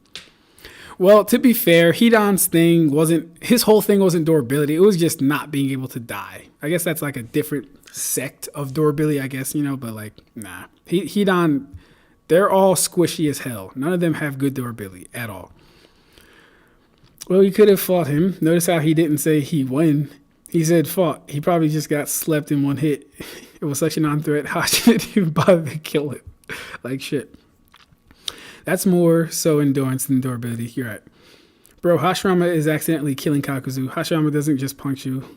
He always uses wood style immediately. Shot your friend request. My tag is... Gotcha, bro. I'll definitely add you. I like to think it was a similar ordeal. Kakuzu thought he was Harry Potter. Alright, yeah, no. Madara has 0 durability feats, though. I 100% agree with Eon on this. Yeah, I know he watched my Naruto versus durability video one time. He needs to like reference that anytime this is a subject in conversation. He should probably reference me anytime he wants to talk about the Naruto versus durability, because I dedicate about as much time as he put into Sukuna versus Madara. I put into Naruto versus durability. Feats of him getting hit. Most of his durability feats come from his time as an Edo Tensei, where he does tank physical blows from Tsunade and A. As an Edo, his body would heal regardless, but there aren't many signs of damage from Tsunade's first kick against him when both she and A get teleported to the battlefield at light speed. If you think that his real body can tank Tsunade and A's attacks, then fair enough. However, we never really see him take direct hits before he gets Sage Mode, which... And so here's a perfect example, right? Madara gets Sage Mode, and then he's stabbed by Sasuke.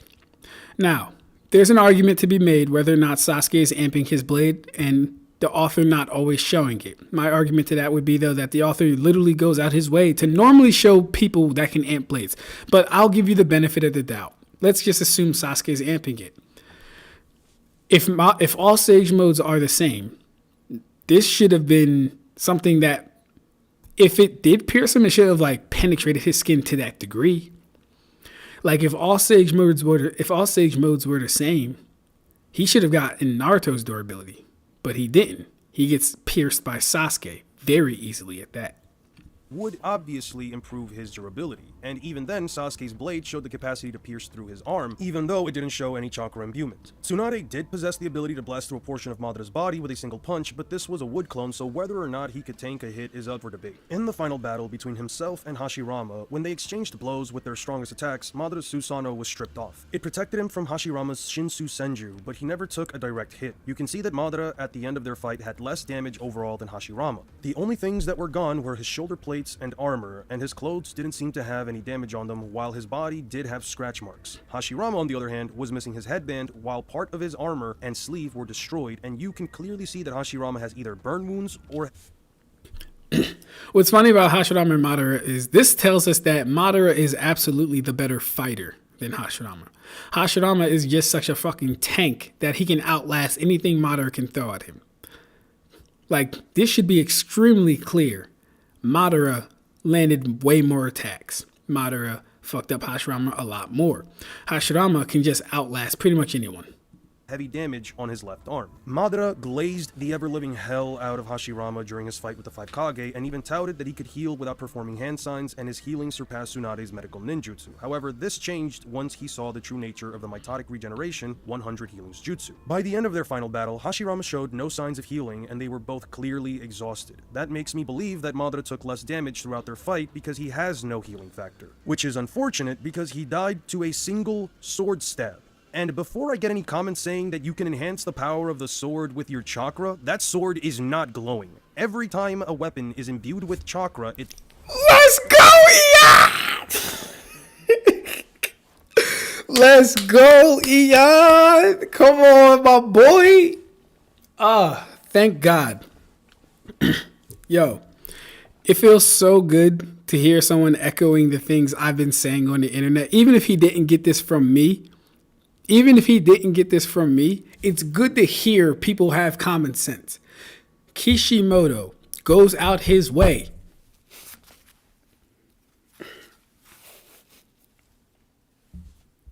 Kishimoto goes out his way 9 times out of 10 to let us know when a blade or a weapon is being enhanced.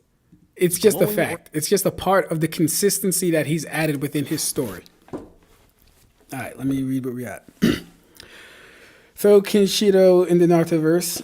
Even though his AP is way lower than anyone there, he's soloing the Naruto verse off Hakuto Shinken in his durability alone. I'm not too sure who that is, to be honest with you. I think Hakuzu was just some fodder in a crowd of hundreds on the battlefield and managed to trade a few taijutsu hits with Hashirama before getting killed. A lot of Naruto characters have god tier lore, but are featless fodder, like Hanzo and Sakumo. Facts. We know they're cold, but all their good showings are not shown or are all filler. True. Ichiraku and Madara have the same durability, by the way.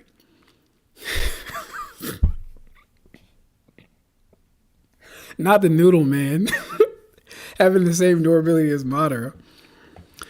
Oh my gosh. I can't read that, bro. No, Ab-Stract. You said it yourself that Madara deciding to fight with less refinement meant taking risks to land more of his own hits. Hashirama definitely fought that way. That's why Madara decided to copy it. If you're talking about in regards to him getting stabbed by Sasuke, this isn't a refinement issue or a fighting with less grace issue. This is a durability issue. Because what I said was that that statement to me means he'll either be more willing to, I think he'll be more willing to take risks is what I mean, is what I interpret that as, like fighting with less refinement. He'll be either more willing to take risks or be less on guard. That doesn't mean he's just going to like sit there and tank things though, right? And if his durability did get affected by the Sage Mode, we should have at least seen the blade only pierce him a little bit. We should have at least seen something similar to Naruto crushing that chakra rod, right? And it's like Kishimoto always shows when, oh my God, I don't want to say that. Like, because I had this debate too, right? Someone was trying to tell me, hey, Ab-Stract, you said Kishimoto always goes out of his way to show weaponry enhancement, right? I was like, yeah, that's a fact. He's like, well, in the war, the samurai didn't do it. And I'm like, well, okay. In the war, the samurai were said to fight like that. Like the samurai literally fight by enhancing their swords with chakra. That's literally their whole fighting style. So if it's not shown for them, we can presume it is. But with Sasuke, it's like always consistent when he's using chakra enhancement. All right. Hey, what's good, Lightspeed? How you doing, bro? No, I'm talking about your claim that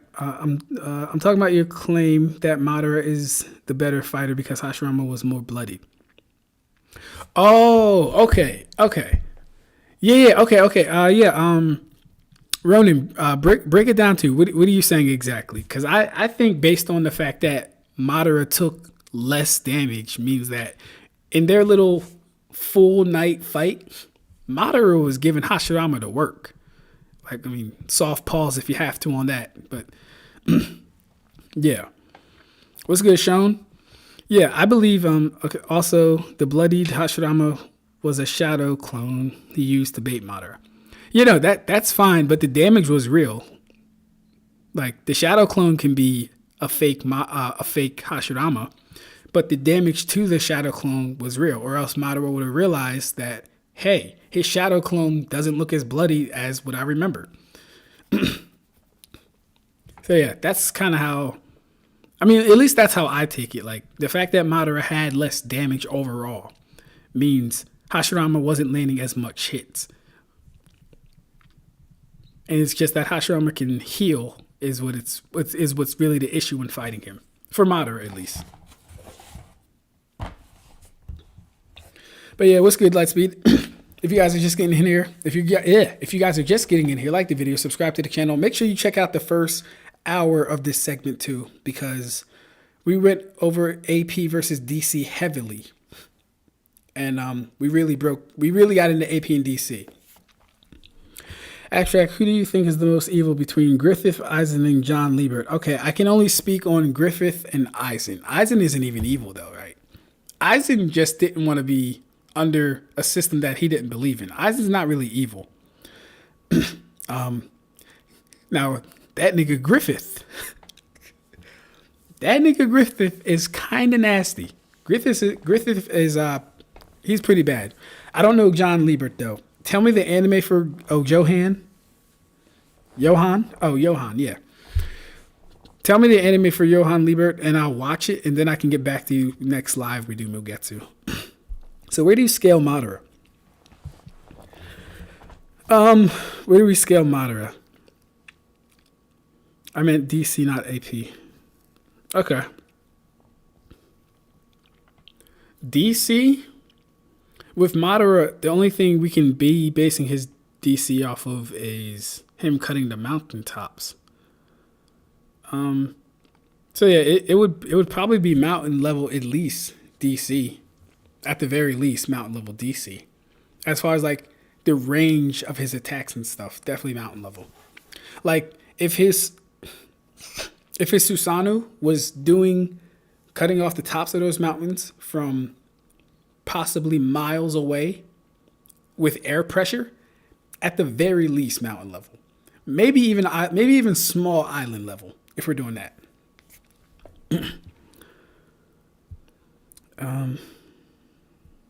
It was a strategic move to take the damage and then replace himself with a clone to bait Madara into letting down his guard.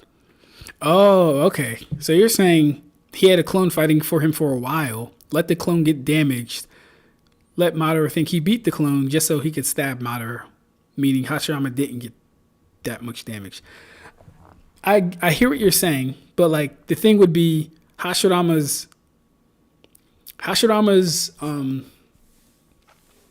his fighting style still heavily relies on his healing factor to be in play. Like I still don't believe, like, even if that were the case, and you gotta like think about it like this too. Hashirama has the most chakra out of any Naruto character we've seen, maybe except for Naruto right now. So Madara has to contend with the healing factor, the overly large chakra pool, the wood style that can absorb ninjutsu, Sage mode, which is a almost infinitely resupplying energy source. And you're telling me that Madara wasn't a better fighter? Nah, bro, I don't know. I think Madara was a better fighter. Been here for a while, just didn't comment. All good, bro. I'm glad to see you here, man. I meant DC, not AP. Yeah, no. If we're talking about Madara's DC, at the very least, island level. Small island level. But at the minimum, mountain level. Monster is only 74 episodes, so it's fairly quick. Watch for 90 seconds. Watch for a 90s early. Oh, it's fairly quick for a 90s, early 2000s anime. Okay, I'll check it out. Let me put it to the list real quick, actually.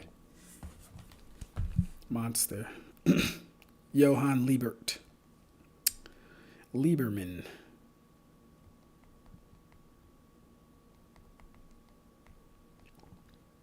All right, I'm gonna catch up with these questions, then we're gonna start again. He knew he couldn't beat Madara easily, so he made a battle of attrition. And near the climax, he intentionally allowed Madara to land. Yeah, okay. Next Eon video, you'll be mad, since it's about One Piece speed meta. You be mad with you be mad with a steak face, and I'll be fighting instead of watching laughing. Hey yo, bro, listen. Triplet, if we want to do that, we can do it. I told you, I know the Bleach speed metas too. My man Yoni knows the Bleach speed metas. Don't get us both up here tripping on y'all. Don't do it. Please don't let us do it. I got my man Yoni, I got Shinigami, I got myself, I got Rexor, I got Previx, bro. I got Tensei. Don't make me pull the squad up here. Don't make me flex on y'all, man. Like, what we talking about, bro? Stop playing with me, bro. Stop playing with me. One Piece speed, man. I'm gonna be mad, man. Come on, stop playing with me. Yeah, it is his fighting style. That's my point. He's not weak. No. I'm not saying Hashirama is weak, bro. Hashirama is one of them guys. He's not weak by no means. I just don't think he's a better fighter than Madara. Madara has to contend with a lot more. Madara had EMS, Perfect Susanoo, Kurama, and 6 pass weapons. Yes, Madara couldn't heal. His chakra was draining, pretty much. He didn't always have the Nine Tails in all of his fights. He got the Nine Tails to start competing with Hashirama because he was probably getting his ass whooped. EMS Sharingan didn't really help him either because we never knew its ability unless we want to go with the rewind time thing. In my personal opinion, Johann Lieber is the best villain in all of anime manga. I'm going to definitely check it out, bro. And that's coming from Aizen Glazer. I'm going to check him out. I'm going to check out the show. You know nothing, Jon Snow. That rhymes. I'm looking like Madara squabbling with everyone like shit. Hey, no, facts. Yeah, nah, hey, yo, Yonin, tell him to stop playing with us, bro. We will pull up the, like, I don't like to do it all the time, but if we got to talk that shit to One Piece, we can talk that shit. We can get it popping. Like, what? Also, Madara anticipated Hashirama's tactical superiority and set up Izanagi, and before fighting Hashirama, why set up Izanagi if he was a better fighter? Like, bro, all right, listen. Listen, if I have to fight a nigga that has auto regen, can create 50-meter tall structures, and can use Sage mode to enhance his awareness, energy levels, and his healing factor, as well as the fact that he already has a godly chakra pool, as well as the fact that his techniques counter mine because he couldn't absorb chakra via his techniques. He can do the pollen thing, so I can't touch the ground. He can make me go to sleep with pollen. Like I'd put Izanagi in too. There's no guarantee he's going to win. There's no guarantee he's going to win. That don't mean like he bad or anything, though. It's actually wild that we never saw Madara's EMS ability. You know, that's a fact. That's a goddamn shame, to be honest with you. Me and my twin about to look like Gogeta when we finish jumping. Y'all better chill out, man. All right, let's get back to it though. Yeah, I'm happy Eon is kicking this type of stuff. This is the stuff I like to see. Consistency, right? This is consistency.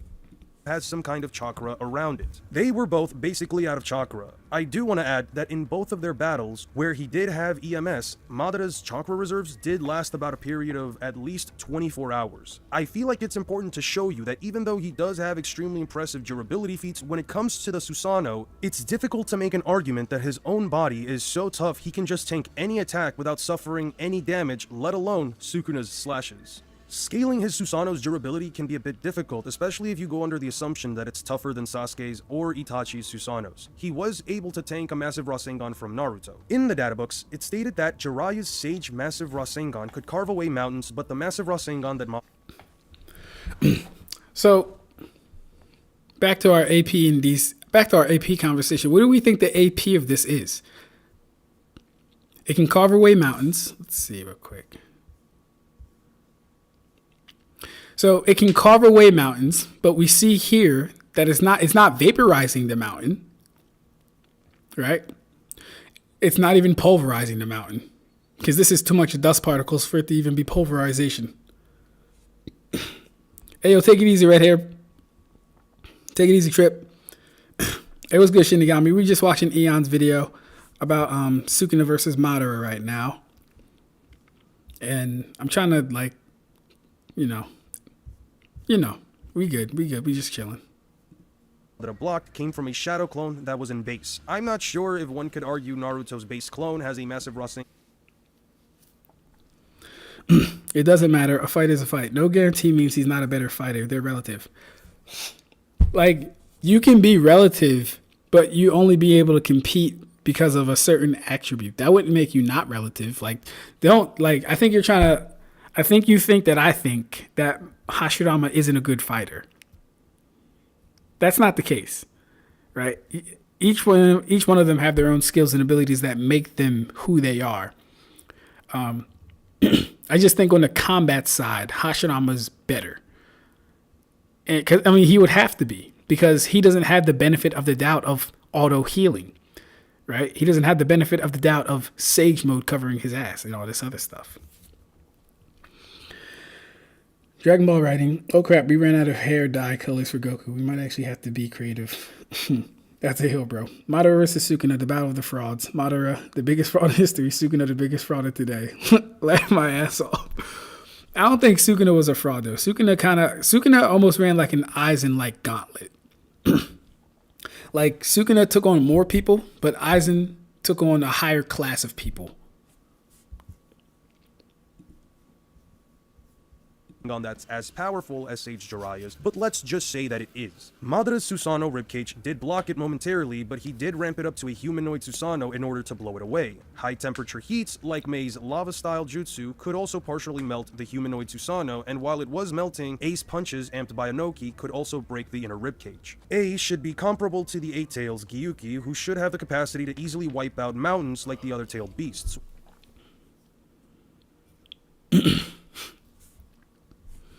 All right, guys, if you were here for that AP-DC conversation, this is exactly what I'm talking about. This is exactly what I'm talking about.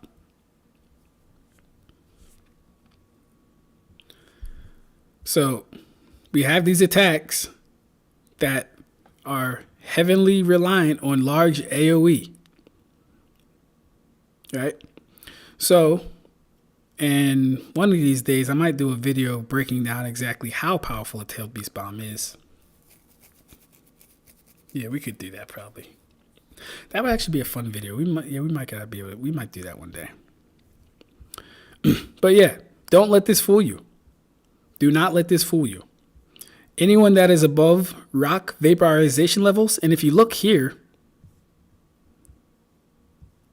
we see tons of rock being uplifted from this attack. We see tons of rock being uprooted from this attack. So it's not like these attacks are fully vaporization. They might be at the epicenter, but like the vast majority of the rocks are still intact. Like, even look at the one below Guy. Look how much rock is being uprooted here. Anyone at the epicenter of this, or anyone on the outside of this attack that is above rock vaporization levels, would be absolutely fine to a Bijudama.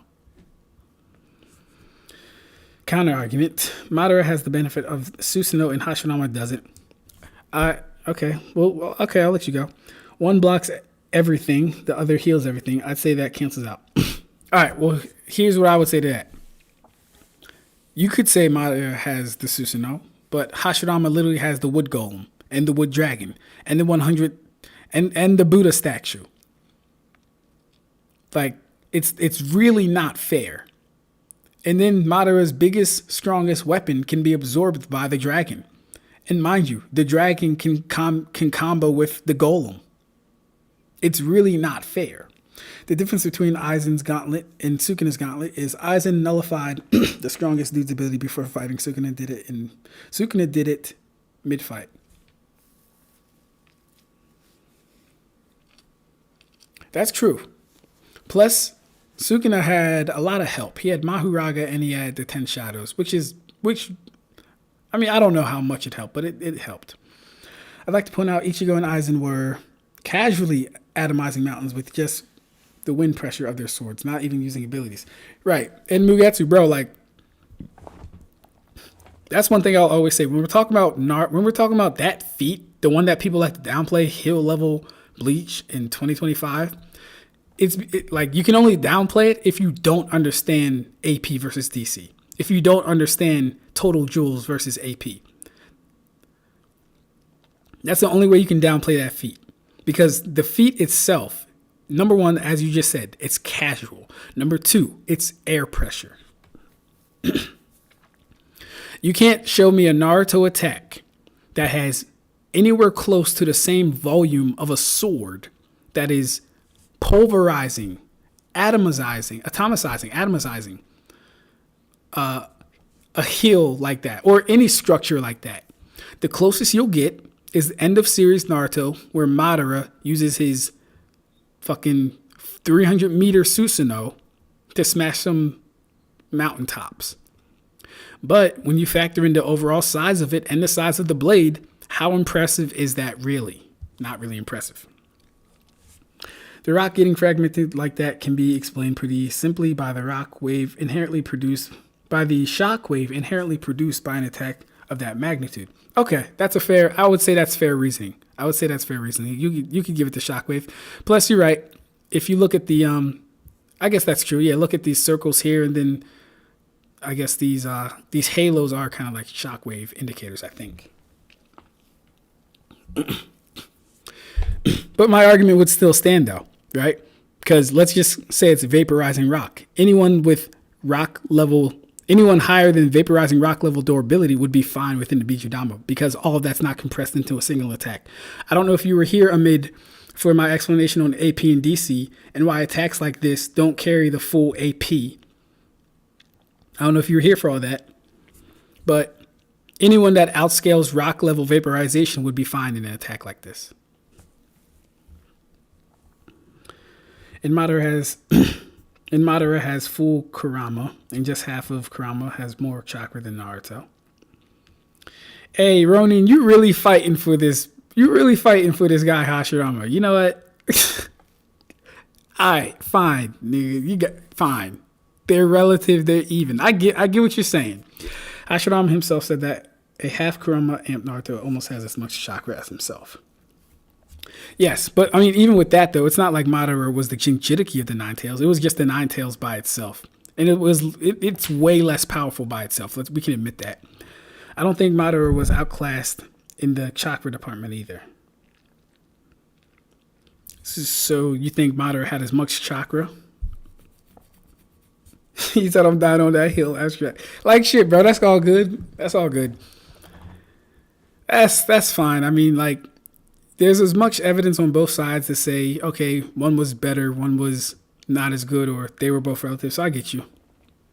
While using its tailed beast bomb. Now, I'm aware that Killer Bee was capable of wiping out a massive part of a forest with his 8 tails Biju Twister, but I wouldn't use this as an exact metric since Jinchuriki are unquantifiably stronger than the lone-tailed beast. I think it's fair to at the very least put Madara's Susanoo ribcage within the mountain level tier. As for the perfect Susanoo, it could block a tailed beast bomb from the full 9 tails while guarding, and I'll talk about this a bit later. AP and DC can be difficult to gauge, especially when you don't go by calcs.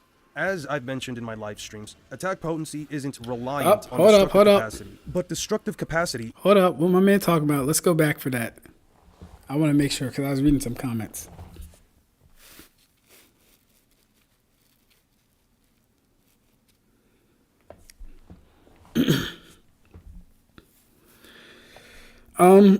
Yeah, Amid, you know what? I can go over it maybe after this video, but I did a really good job breaking it down at the beginning of this video. Honestly, I might be too tired though, because I've been on live for a long time and my voice is starting to hurt. So I might have to actually get off after this. We'll see though, we'll see. I just want to hear his APDC breakdown. It could block a tailed beast bomb from the full 9 tails while guarding, and I'll talk about this a bit later. AP and DC can be difficult to gauge, especially when you don't... Oh, I missed Shinigami. Hold up. Can we point out how Madara fought Hashirama 3 times, got progressively more powerful each time, whilst Hashirama didn't, yet Hashirama won all 3 times? On face value, you look at that and say that's a fact. But the thing is, we don't know when Hashirama got all of his techniques, right? Like, for example, when we first see them fight in that like open field, we don't see him use that 100 Buddha statue thing. You should do a stream reacting to and clowning the Madara versus Aizen death battle. We can do that one day. We can do that one of these days. But now, yeah, Shinigami, it's a little hard to quantify because I don't want to say Hashirama didn't get more powerful because we also don't know when he learned Sage Mode. We don't know if that was like during the first fight, the second fight, or when he had it, if he had it during the third fight. So it's kind of hard to, like, we didn't even know he had Sage Mode until he fucking used it. So that kind of was like, oh shit, he's a Sage. So. Don't go by calcs. As I've mentioned in my live stream. Oh yeah, let me, because Eon doesn't go by calcs, which is also funny.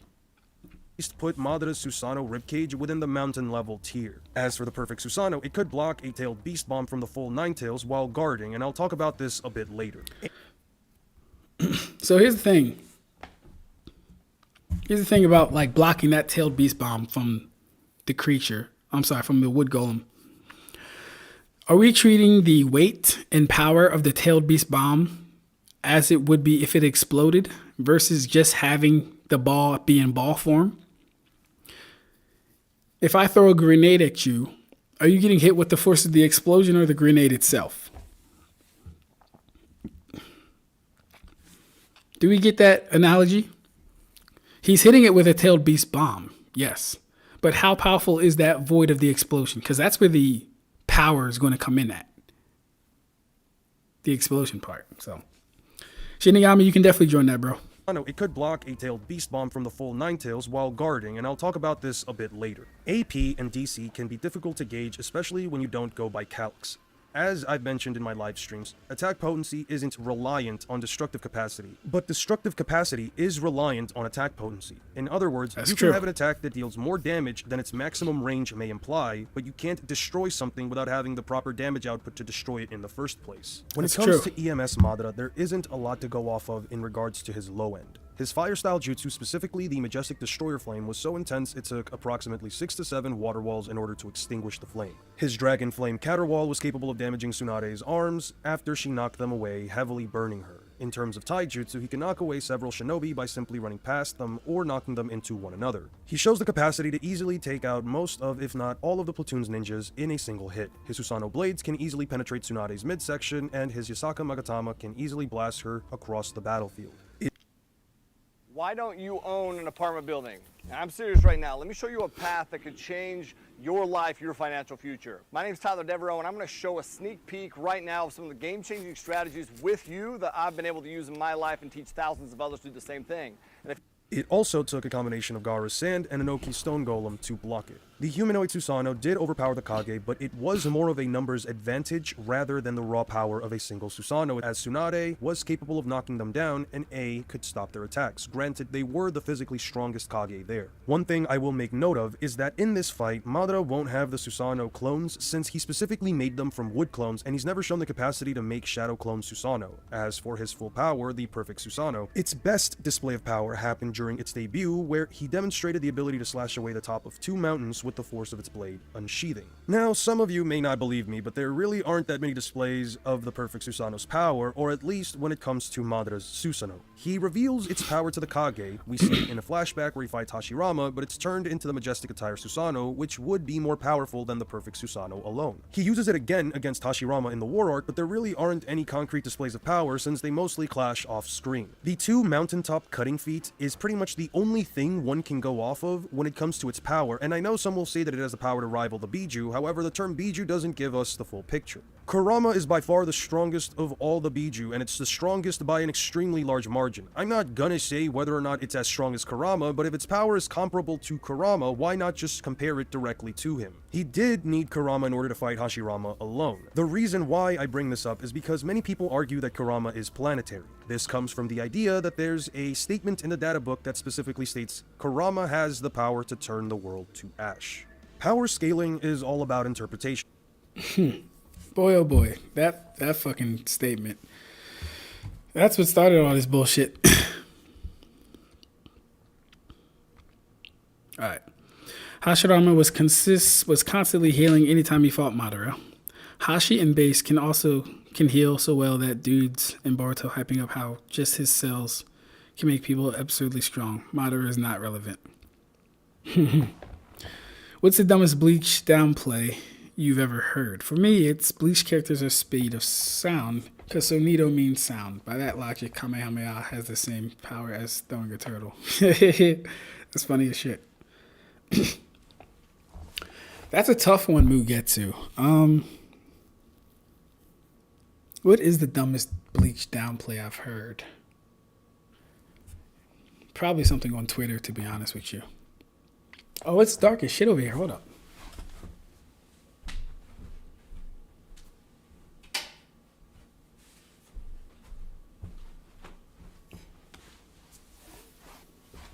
All right. Yeah, probably something on Twitter, but I can't really think of anything at present.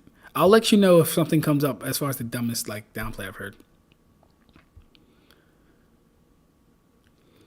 Okay, Madara with God Amps in power still almost dies to physical attacks. Hashi would never die to straight up physical attacks unless they disintegrate him. Madara is overhyped. It's crazy. Dude's weak as fuck. Yeah, nah, bro. Like it's really like he's good for his verse, but you take him outside of his verse, he easily gets dog walked. It's an easy. Yes, it's not really fair. It's not really fair. Yonin says planetary bleach. How about heaven and earth from St. Jamar can only mean the planet? Yeah, there's a lot of dumbest shit, bro. There's a lot. I have absolutely no reason why we're talking about that statement in 2025. The world used in the original Japanese did not refer to the planet. Yeah, bro. I don't know. I don't know. You got to ask the people that be purporting that stuff. I couldn't tell you. And depending on how one interprets certain statements or feats, they can get wildly different results, hence the universal Naruto meta I mentioned earlier. If this statement is taken in its most literal sense, then sure, Kurama is planetary and Madara would be as well through some kind of upscaling. However, I disagree with this because Kurama has never shown the capacity or feats to just straight up one-shot the planet. Especially since Kurama, with the majestic attire Susanoo, shot an enhanced tailed beast bomb that seemingly wiped out a large portion of land after crossing a body of water. Now, the fairest interpretation I could come up with is that Kurama can turn the surface of the world to ash over a period of time if it walked across the surface of the planet unimpeded. Unlike Kurama, the perfect Susanoo doesn't shoot giant nukes. Its attacks are at best reshaping the landscape, but I wouldn't say they're planetary, and the clash between both Hashirama and Madara resulted in the Valley of the End, which, might I add, we never see the full scope of, but it isn't actually that massive of a location, at least in my opinion. If I had to be honest, the perfect Susanoo being Biju level seems consistent if you consider that it did level some mountains, and the other weaker Biju could blow them away with their tailed beast bombs. To be clear, I'm not saying it caps out at mountain level. Explaining complex topics can be challenging. Highlight the text you want to simplify and let Grammarly rewrite it. When it comes to Sukuna, many people say that he caps out at city block level, and I disagree. In the volume release of JJK chapter 224, the end of the chapter states the city can't survive a showdown between both monsters. More so, Kenjaku states that what determines a special grade is the ability to single-handedly overthrow entire nations, and even says it's obviously true for Gojo. In addition, Meimei states that Gojo alone should be capable of easily killing everyone in the country. Now, to be fair, this would mean that, like my interpretation for Kurama, Gojo can't one-shot a country, but could wipe out every living thing over a period of time. And Sukuna would upscale from this since he's stronger. Not to mention that Kenjaku's statements would apply to all special grades, which would include the finger bearers, which Sukuna referred to as an insect. Sukuna's dismantle is capable of easily slicing straight through buildings. Even when his output was lowered by Yuji and his fight with Gojo, he could easily split apart an entire building through and through while fighting Maki. In his weaker Megumi form, while only carrying 16 fingers, he could punch Yuji through a building without issue. I'm gonna be honest, if we're talking brute force alone, Sukuna is more than likely physically stronger than Madara based on feats alone.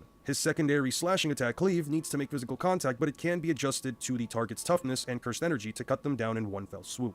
Sukuna mentioned that Jujutsu High's members had increased their fundamental cursed energy reinforcement, which would include Yuji and Yuta. He mentions that he wouldn't be able to leave a fatal wound unless he made physical contact. He says they aren't as tough as Ryu Ishigori, who he previously tried to split into 3, but only left a single wound, which made Sukuna remark that he wasn't half bad, and yet he was still casually one-shot by Sukuna's cleave. As for Malevolent Shrine, Sukuna would normally use a combination of both Cleave and Dismantle, but since Cleave specifically targets things with cursed energy, it won't be effective. Regardless, due to the nature of Sukuna's domain expansion, Dismantle will land its sure hit effect on everything that is an inanimate object, which Madara would count as within its 200-meter range. He can also undergo a bind. Madara would count as an inanimate object? I don't know about that one. Inanimate? Well, technically, well, no, he's reanimated. Well, no, he's alive. He's not even using the reanimation version. He's using the alive version.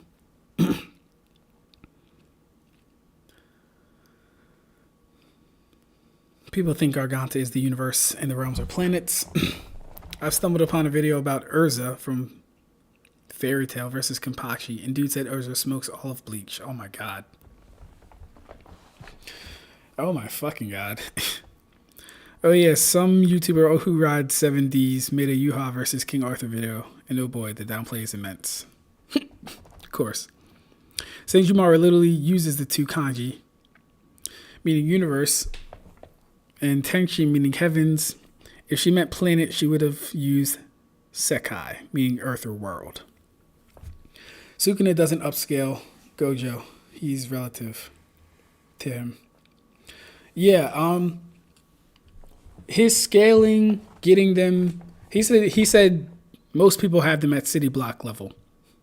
But now he's basing his scaling off of their potential to life wipe,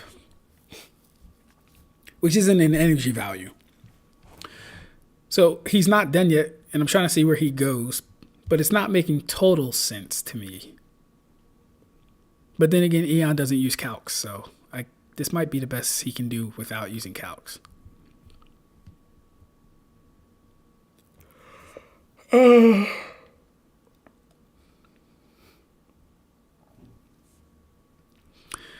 Most of Diego's Bleach videos, he glazes Naruto a lot. Yeah, I've seen some of Diego's Blood Squares videos. He does glaze Naruto a lot. Vow that allows him to shorten the range of the domain to increase its output. Madara can level mountaintops, but Sukuna flattened everything within the 140-meter range of his domain expansion in Shibuya. If he prepares his ingredients with Cleave and Dismantle, he can open the furnace and call forth the Divine Flame. To go into detail, the thermobaric explosives scatter to every inch of the domain. The heat from the Divine Flame causes detonation, instantaneous high temperatures, shockwaves, decompression, and intense pressurization, which in turn kills all living things inside the domain. Finally, his most recent technique is the World-Cutting Slash. To use this technique, he needs to perform the Enma hand sign and direct the slash with his palm while chanting an incantation. Sukuna developed this technique in order to finish off Gojo by using Mahoraga's adaptation in order to create a slash that was unlike anything he had used before. A slash that specifically expands the target of his technique so that it cuts space, the entire world, and existence itself. As long as it exists within that space, that world, it will be severed, possibly making this his most dangerous technique. One last thing I should add is that if you use Dagon and Jogo as a reference to how powerful Sukuna's domain expansion may be, then look no further into their domain expansions. Dagon and Jogo create an island and a mountain respectively in an instant. While these structures are manifestations of their cursed energy, one could argue that the energy it takes to create said structures is indicative of its overall energy output potency. This is probably one of the most contentious forms of scaling for JJK as a whole. The inside structures of these domains. That's one of the most contentious forms of scaling in general. Yeah, creation doesn't equal AP. Oh, I mean, at least not how I scale. But I really should say it doesn't at all, because there are no values for creation. You can't take the energy creation, you can't take the energy equivalent of a creation feat and say, oh yeah, that's the same for the AP or the DC. You can't do that. Nothing proves it. There's nothing that indicates it. So, you know. By the way, Sukuna one-shotting Ishiguro is an incredibly impressive feat considering Ishiguro is debatably the single most durable character in JJK without JJK. He was eating full power hits from Rika. Yeah, I like Ishiguro or whatever. I like this. I like that whole Sendai colony thing. Ishiguro, the girl who can use thin ice missile, and you know, the cockroach. Good arc.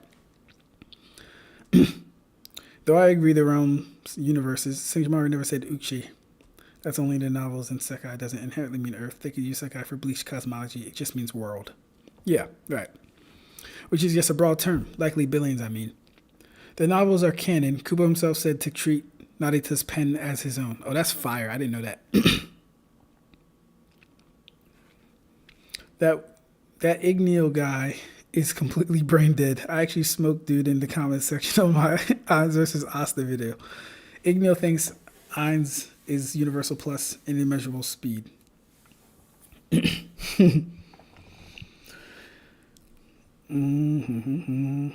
Another Bleach downplay, arguing that the verse caps at lightning speed by showing a scan of Candace's lightning. Oh yeah, that's a oh my gosh. That one's like really bad. That one's like, and I've talked about this before, like if we're just gonna pick out outliers, we can do it for every series. If we're gonna do that, if we're gonna be petty. I know they're canon, I argue it all the time. I'm just saying Senjimari never said it. Though if she did, I think less people would deny planetary bleach. Better Lego, set then break it, see which takes more effort to do. No, really, since when was using description scans all of a sudden downscales a verse? Exactly. Probably got that from Aizen's time stop ability.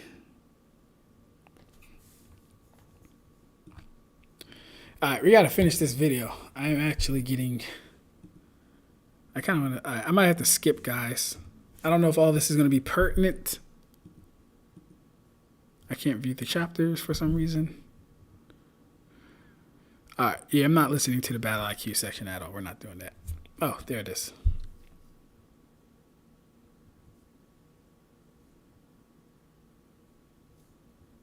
Oh, God, this is a long-ass video, Eon. Oh, God. All right. Here's what's going to happen. Next stream, we're going to be covering One Piece scaling as far as Doriki, so we can talk about that. And we're going to start focusing on Itachi versus either Askin or Byakuya. Probably Byakuya, though. But damn, this is a long video. We still got another half hour.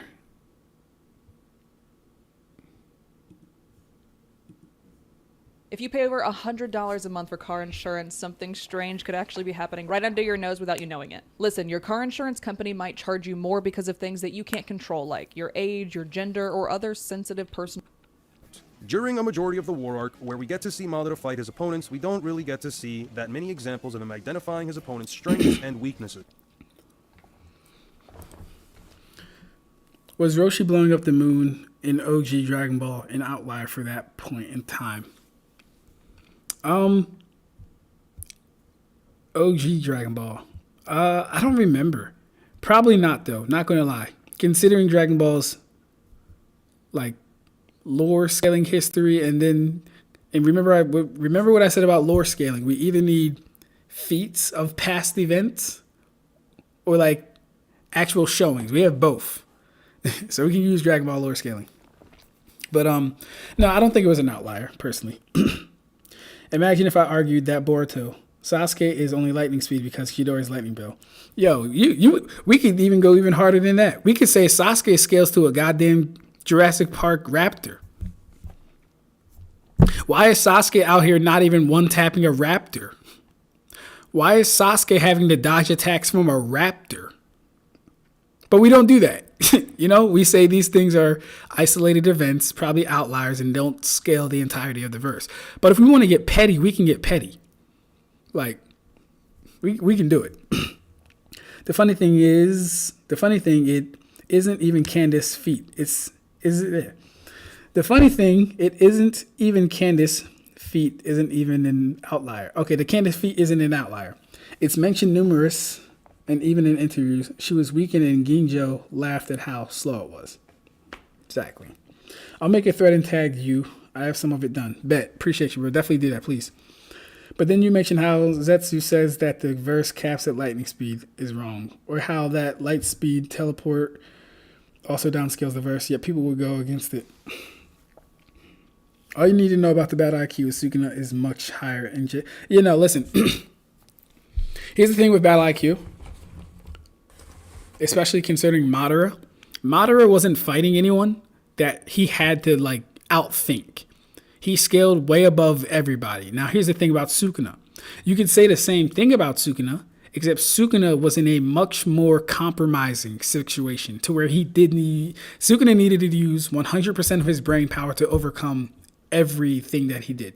Mind you guys, I haven't seen it, but I did watch a lot of NC Hammer's recap videos when it was going on. So I don't know it, but I know it. And the stuff I know Sukuna did, I know you need a good battle IQ to do. Madara was fighting bums. Plain and simple, he wasn't fighting people he had to outthink. He wasn't fighting people that he needed to overly prepare for or anything like that.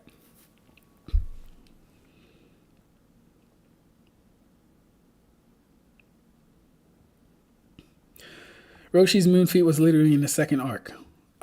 You mean of Dragon Ball? Like Dragon Ball? Like that second arc? If it was, then that's crazy. Sasuke not even normal kunai level. Come on, bro. Should I believe any Naruto character could die to a headshot from any gun if they stood there? Come on, bro. I'm making so many typos because I'm eating. My bad. Laugh my ass off. All good, bro. Y'all be fucking me up, though. Like, when y'all be fucking up typing, I be like, yo, it's not me. I can read. It's just the typing is... Anyways. I watched NC Hammer video where he scaled Naruto's speed, and bro was impressed by that one Naruto feat in Boruto where he ran like 500 meters in like 5 seconds or something. Car speed up. What feat is that? That is a massive... See, that's something we could actually take and use. That's actually a feat we could take and use. That's a crazy feat. 500 meters in 10 seconds? Bro. Let me read that again. 500 meters in 10 seconds. This would mean if it takes him 10 seconds, if it took him 10 seconds to run 500 meters, that means from a 500 meter, that would mean Naruto wouldn't be able to catch me from the 100 meter dash. If I started at the 100 meter dash and he started at the 500 meter dash, he would not catch me. That's embarrassing, actually. Remember then one random stone swordsman ninja that was dodging hits from Madara for like 5 seconds. I'm trying to tell you, man. I'm trying to tell y'all, man. We gotta finish the video though.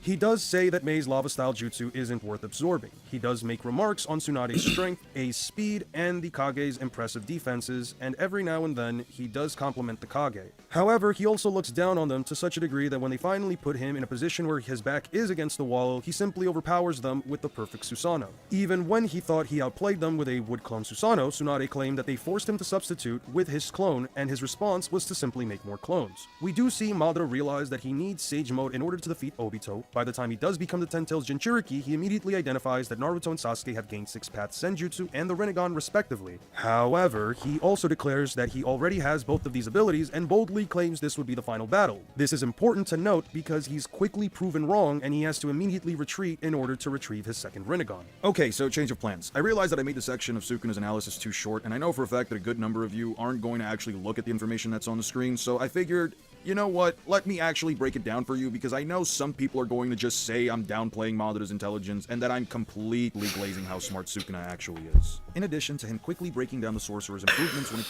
Hey, yo, Mugetsu, bro, that's what I'm saying. Like, if you're supposed to be this fictional badass, right? Your verse is apparently light speed. Your verse is apparently FTL at that. If I can start at the 100 meter dash, mind you, when I was in high school, my 100 meter dash was like, what did I run? It was like, no, it was like 10, it was like 10 something. It was 10 something because I know I was nice, mind you, track god. If I can start at the 100 meter dash and you're not beating me from 500 meters away, like, stop. Because there's no question that in One Piece, Luffy's beating me, clearly. There's no question that in Bleach, the Flash Step is beating me beyond clearly. I don't even think people know how to use body flicker in Naruto. I'm not even lying. I don't even think people know how to use body flicker in Naruto. This goes back to another conversation we had last stream. The lack of speed blitzing in Naruto should be studied. No one hardly ever gets speed blitz. You got to be like an absolute fodder or like Raikage to Sasuke, but it really doesn't happen. It's hilarious though. Oh God, it was 15 seconds. You can't be serious, bro. You're lying. What's the link? Please, yeah, put the link in here or something. Yeah, put the link in here. That's crazy. Came to cursed energy reinforced. If it's 15 seconds, that would dictate that I can even start at the 120. I don't know if you guys ran track, right? You got the 1, the 200, 300, 400, right? To make a whole 400 meters. That means, because that 15 extra seconds means I can start back at least 120 and still beat him to the finish line. That's crazy. Please send me that, yo. Oh my God. Please tell me where to find that. Sukuna quickly figures out that the blunt weapon Ino is using has Nanami's CT materialized into it. He figures out that Uiui's CT is teleportation off of a single glance, and that they're transporting the sorcerers to Shoko in order to treat the wounded. Thanks to Megumi's memories, he quickly realized their second plan and that Yuta's CT is copy in addition to what Yuji's role would be after he landed that first hit. He made a mental list of every single CT that Yuta can copy and then went out of his way to break down every single improvement they displayed, which in turn impressed him with the rapid progression that the sorcerers had in such a short amount of time. So my car insurance just went up again to $159 now. Look, check this out. Don't worry, I got a solution. He broke down the logic behind Maki's attempted backstab. He knew beforehand that Yuji could eventually wield Shrine, and then through a series of binding vows, which he's been abusing throughout the entire series, performed a domain expansion that maintained its utmost difficulty while his back was against the wall. He admits that Todo's intervention came at the worst possible time because he fights at his own pace, and quickly surmised that the new Vibra Slap Boogie Woogie would be practically impossible to adapt to, so instead he focused on a specific point in which he could accurately read the timing of the shifting positions. Granted, thanks to Mace Crow, Sukuna misread the situation, which allowed Yuji to land another Black Flash. When Gojo had seemingly returned, he immediately knew that it was Yuta who had copied Kenjaku's technique in order to take over his body. After Yuji lands a Soul Dismantle, Sukuna realizes that it's due to a binding vow and that it's more effective than a normal blow. After Angel blasts him with a Jacob's Ladder, he immediately goes for a counterattack knowing no one else would be able to interfere. And just to be clear, all of this analysis comes after his fight with Gojo, which I could also break down, but the three big things to take away from that fight when it comes to Sukuna's analytical abilities are that he was the only person who figured out all of the mechanics behind Mahoraga's adaptation. He knew the risks behind Gojo's impromptu CT burnout reset technique after a single look. Okay, so yeah, all that was the analysis phase. I don't think I needed that. I didn't know it was the analysis phase. Sukuna's retarded. First off, that is just one fucking retarded ass. Like, that's a lot of feats. That's really good. I'm not saying retarded as in a bad way. I mean, like, boy, he might be better than Meruem. No, based off feats, Sukuna is way better than Meruem.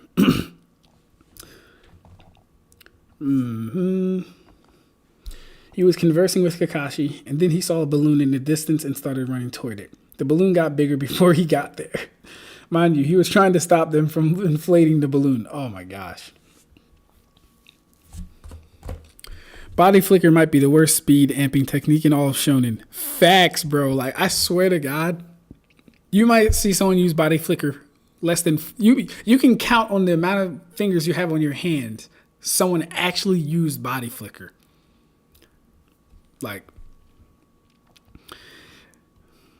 even masters of the technique like Naruto and A have to drop out of it when they're actually attacking. Come on, bro. You can't even attack at body flicker speeds. You can't do no body flicker shunpo dash. No, you gotta become Minato and do a kunai circle and dance between that shit.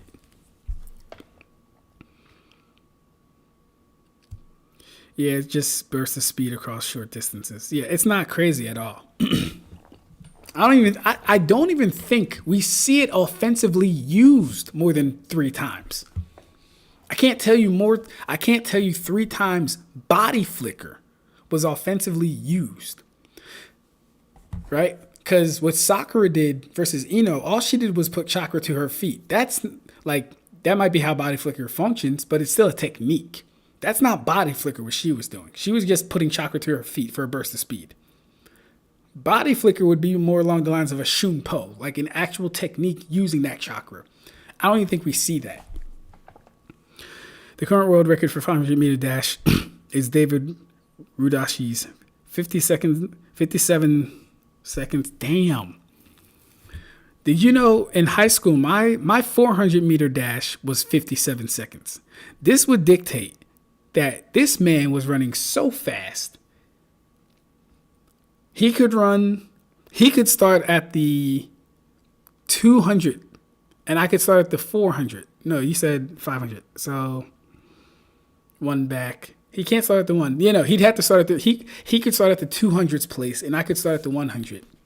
And he would beat me. He would catch me, unironically. That's funny. That's crazy, though. It's like Thunder Bagua without the Bagua attack. Just the blitz movement. Yeah, pretty much. But even in One Piece, they got shave. They got different techniques that they can high speed move and attack at the same time. I'm pretty sure the only character in the verse that can canonically attack during body flicker is Shisui. And then he's featless. So it's like, I don't even know about that. I think Raikage is a good one. I mean, I hope he's using body flicker. I hope that's body flicker. It might be something else, though, to be honest.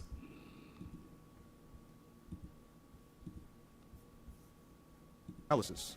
To wrap up everything I've said up until now, Sukuna and Madara should be relative in speed. When it comes to overall AP and DC, I'll give it to Madara strictly because of the perfect Susanoo. Even if one could argue that Malevolent Shrine is just as powerful, the fact is that the perfect Susanoo can level mountains with just the force of its slashes, while Malevolent Shrine is limited to a 200 meter radius. Sukuna should easily be physically stronger than Madara, at least by tangible feats alone, but Madara can always rely on his Susanoo ribcage at the very least to tank those punches. One could definitely argue Madara has at the very least an edge when it comes to speed because of all of the light speed attacks in Naruto. However, without any way of properly quantifying how much faster he would be, in addition to the lack of light speed dodging feats, I think just balancing things out makes things fair and simple. Madara's Susanoo should also give him a better defense than Sukuna's cursed reinforcement, but when it comes to his own ability to tank direct hits, Sukuna can easily outlast Madara because of RCT. So this is a battle where Madara can't afford to suffer any damage, especially when it comes to Sukuna's slashes.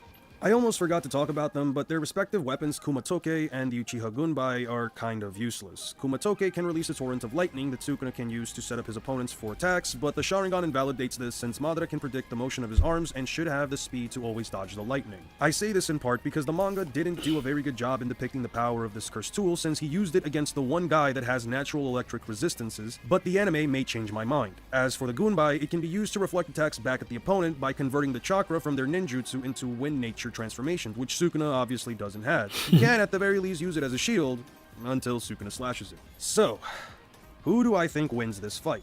I'm gonna be honest because I've thought about this fight for months prior to even starting the necessary research, and I genuinely came to the following conclusion. If Madara takes a head-on slash from Sukuna while he's not at least bolstering himself with chakra, he straight up loses a limb or he dies, which leads me to my first possible win condition for Sukuna. It's almost 10 years ago that we started this journey, and now I feel very blessed. We're starting it again.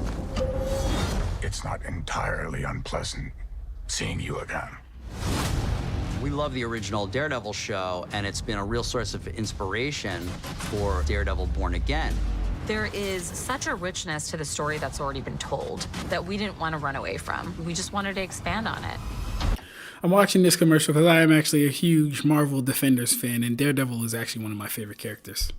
If you step out of line, I am gonna be there. I feel like I was finally able to bring the guy that I invented for the original show back full on. It's hard to come to terms with the violent nature. We brought back Phil Silvera, stunt coordinator for season 1 to 2. Light two's gonna happen, you look up, and BD! This isn't a lighter version. This isn't a friendlier version. You know what Daredevil's capable of. We getting Frank Castle? Ah, let's go, John Berthel. Yes. I can't wait for this. I can't wait for this. Y'all, let me know in the chat. Do y'all fuck with Marvel Defenders? Are you guys Marvel fans, DC fans? What are we into? We like Marvel, DC? Let me know that real quick. Know what Fisk is capable of. Together, it can only end in explosion.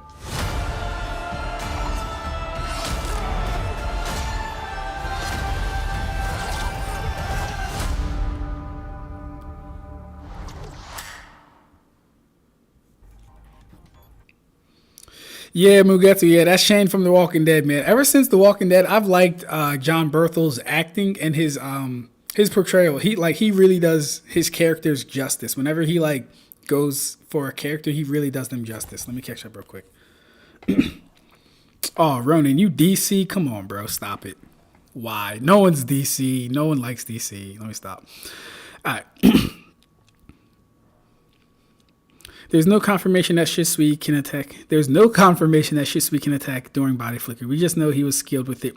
The second best in Minato has no feats of attacking during either. Yeah, no, that's a fact. Zamari Sonita runs circle on the Northverse. Like, a take like that will get you crucified in 2025. I want you to be careful with that stuff, Ronin. All right? Be safe out here in these streets. Them Naruto fans will come for you. You start kicking that shit. Don't let them hear you say it. But no, that's a fact. What do you personally think is the best of the high-speed movement attacks in Bleach? In terms of sheer speed and ease of use, I'd say it's probably Sonito. All right. This is so hard because, like, I'm a fan of all of them, first off. Bringer Light, fire. Shunpo, fire. Hiiden Kyaku, fire. Sonito. Here's the thing. This kind of depends on the person using it. This kind of, all right, I think Hiiden Kyaku is my favorite because Hiiden Kyaku is the most versatile so far. You have the Reishi platforms. You have the skates Uryu was using. And then you actually have the like pseudo Shunpo / teleportation. Right? With Shunpo, it's, you know, how much distance can you cover in the least amount of steps. But with Shunpo also comes secret styles of Ho-Ho or movements in Bleach. So you got Ho-Ho Stealth Shiho number 3 Utsusemi, which is like the substitution jutsu. That's really the only one we see, but it's like it's enough. It's enough. Well, then again, you got Ichigo's version of making clones just with Shunpo. That's a level of mastery of Shunpo. Not everyone can do that. Now, whether that's speed or technique, I'd more so say it's speed. But yeah. And then Sonito, man. You got Stark Sonitoing from the castle or like the palace to where Rukia was, to where Orihime was, grabbing her, then disappearing. Meaning that he Sonitoed so far that neither Kenpachi nor Ichigo saw him reappear. Because the way the techniques work is, you know, you use your spirit energy to move, right? High speed. And then within your movements, you're taking other steps. And that's when you see, those are the steps. Every time we see them, that's a step being taken. Stark is so damn fast, or he can just Shunpo such a distance, which would also still be speed. This man, he got in between Kenpachi and Ichigo, and when he teleported away, when he Sonitoed away, they couldn't see him. Meaning he went further than their senses could pick up. What? So yeah, it's really crazy, bro. But I think my favorite instances where high-speed movement in Bleach is used is Hiiden Kyaku. Number one, just because Uryu is like extremely fast. I like the fact that they made Uryu fast, and he gets complimented a lot by his speed. And then, like I said, how Hiiden Kyaku's versatility is really nice. I think Quincy might have my favorite power system that comes with their power, like Sklave Rai, Ranso Tengai,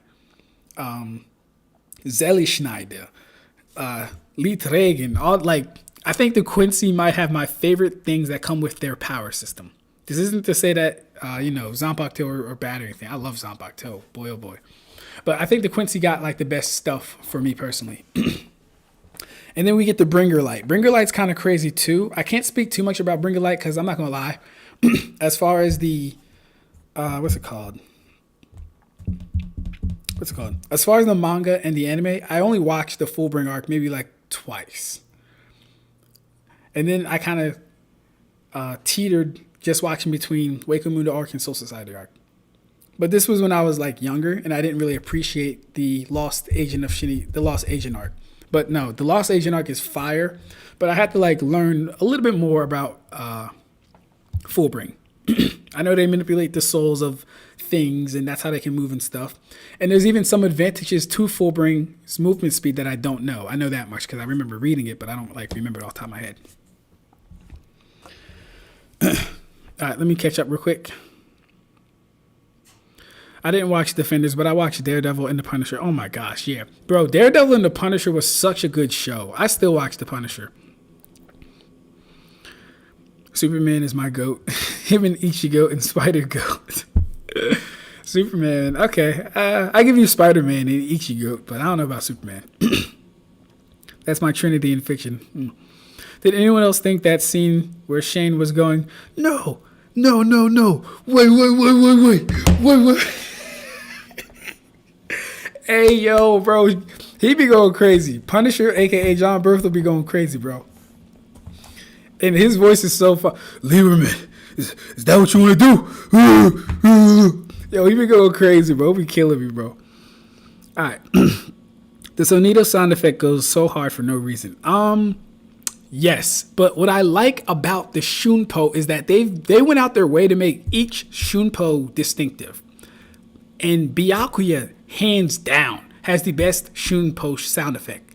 That Yoruichi's is like that ball sound. I can't make the sound, but I'm trying to think of who else has a good one.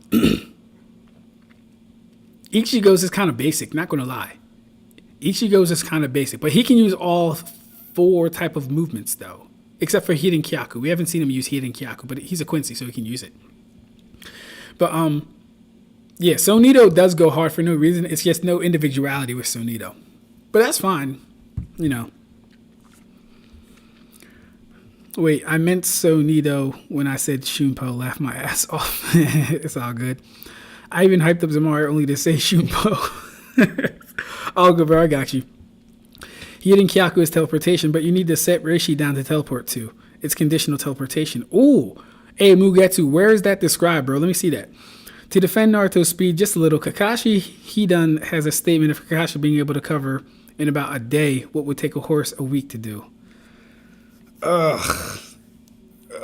That's a mid.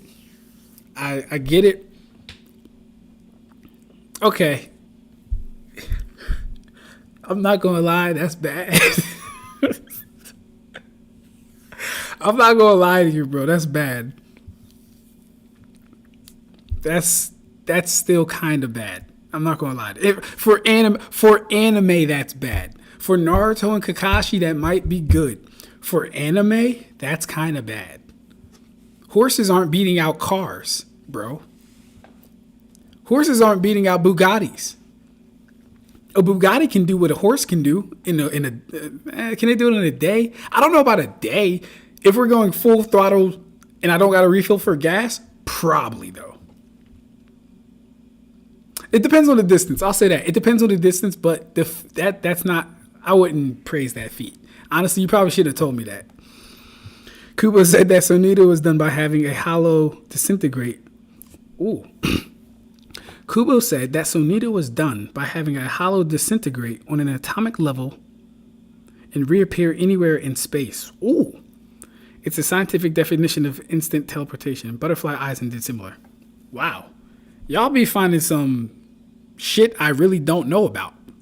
I know some shit, and y'all might be learning from me whenever I say something, but I'm learning from y'all whenever y'all type some shit. I swear to God I am. So shout out to y'all. Bringer Light is overall fastest, but it can only move vertically. See that? Yeah, I gotta watch the Lost Agent arc, aka Fullbring Execution arc. Cause Bringer Light's fire. I like Bringer Light. I like the way it looks. I don't know if it's up there with my favorite, because Hiden Kyaku is just beautiful. But I like the way Bringer Light looks. To effectively use Bringer Light, you need to move forward and activate Bringer Light to go upwards at the same time. It sounds like mastering Bringer Light is like mastering a move in a video game that's not in the game, but like people found out how to do it. It's like one of those things. I'm a grid horse distance in a week. That's basically 500 meters in 15 seconds. If you made it like 5,000 kilometers or something, I don't know. Yeah, bro, it's not good. Shinsui's Shunpo sounds like a flute. What is Shinsui's? I don't know Shinsui's off the top of my head. Still car level. That's what I'm saying, man. It's not good for Naruto. Thank you for that question, though, about the Shunpos versus Hirin Hyaku and all that stuff.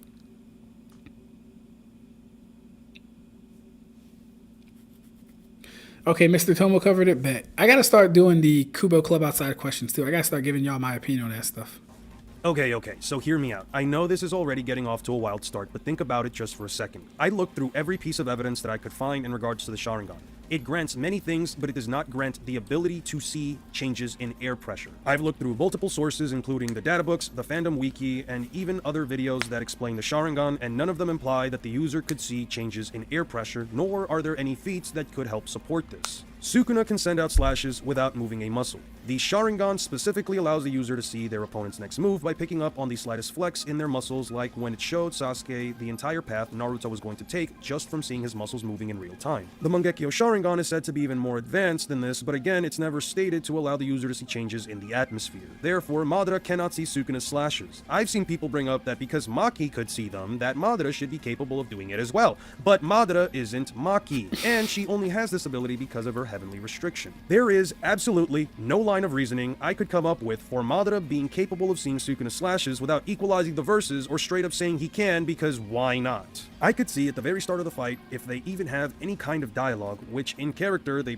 probably would, the moment Madara even remotely says anything that implies he's looking down on Sukuna, he'll just shoot out a slash that Madara can't see and likely take off his head. Sukuna is the type of character that will unironically cut you down even without making eye contact with you. If Madara has no way of knowing what Sukuna's abilities are, if he doesn't know that Sukuna can send out his attacks without even moving a muscle, and if he isn't preemptively amping whatever part of his body Sukuna chooses to slash, he straight up either loses a limb or loses his head. He wouldn't even know the slash is coming his way. I do think that's extremely boring, so for the sake of the argument, we'll instead say that Sukuna will perform some kind of hand motion, and Madara will instinctively put up a Susanoo ribcage or use a clone substitution. He would likely use the hiding and surface jutsu to stab Sukuna from behind, but Sukuna would instinctively avoid it. Madara would follow up with a majestic destroyer flame, which Sukuna wouldn't expect, and he would tank the attack and recover using RCT. If he can tank an imaginary mass that wiped out about 4 kilometers worth of a city while only losing reinforced arms, then I think he can easily tank a large sea of flames even if he suffers initial burn wounds. Now that both have an idea of what the other is capable of, here's where things get complicated. If they go for hand-to-hand combat, I think both characters will have a clear advantage over one another. The Sharingan should allow Madara to notice every single one of Sukuna's following actions through inherent visual precognition, but Sukuna's extra pair of arms, larger frame, and cursed energy reinforcement might be able to balance things out. However, I would like to remind you that if Sukuna grabs either of Madara's arms or gets a hold of his midsection, he will instantly shred apart said body part with Cleave. Cleave adjusts itself to the opponent's durability, and while I'm sure one would try to argue that Madara would casually tank it, as I've mentioned earlier, he doesn't have the necessary tangible durability feats. Yeah, Madara is not tanking you anything. God forbid Madara fights any Bleach character without using Susanoo. That, like, well, let me not even stop at Madara. God forbid any Naruto character that's not an Otsutsuki. And I'm saying that because the Otsutsuki, and I can even say the cyborgs, right? Kind of. And it's kind of because we've seen the cyborgs get blitzed in one shot by Sarada. Well, not one shot, but Boro got hit with a Chidori by Sarada, so it's like, yeah, you know. But no, most of the Naruto cast can't really fight One Piece or Bleach characters. And this whole thing about a universal energy system that has now been dispelled and debunked was the reason they were so high on the list, but now that's not even a thing. To imply such a thing. The winner... Alright, commercial. Time to read. That's also why they evolved to develop Pesquisa, because it picks up on the specific Reishi particles that make up a person. Meaning, even if another hollow Sunita is out of sight, they can track them. Winner of this... So with that one, then, is there a reason why Ichigo was able to slip past Ukiyota's Pesquisa then? By the way, Sukuna is literally better at using fire than the literal embodiment of humanity's fear of fire and volcanoes. That's hilarious. That's true though, but still, feats and scaling have to play a part in it. Also, bro said that fire jutsu would burn Sukuna. Left my ass off. Name one fire jutsu that isn't Amaterasu that has ever burned a damn thing. Nah, I'll say this. Right, we can be like a little fair, I guess. Sasuke's basic fire style was at least able to break through the Uchiha hideout. And if we're being consistent, I guess with the JJK scaling, the hollow purple so far was only really shown to have in like a DC of city level. Of course, that's not AP, but the AP would actually be less than city levels. Well, it depends on how big the hollow purple was. This is why I gotta read JJK. But no, I think a fireball from Madara would be able to inflict some damage on the Sukuna. It's not going to beat him. Absolutely not going to beat him at all. But it should be able to do damage if it lands and stuff. Freaking, Exchange shouldn't really matter because once Sukuna decides to drop a domain expansion, the fight should end unless Madara has the perfect Susanoo.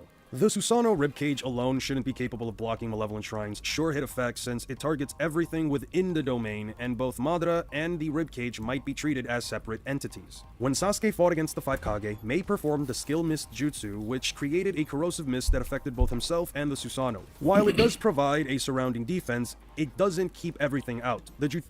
Yeah, this would also dictate that poison can get through the Susanoo quite easily. Majority for the win. Asking for the win.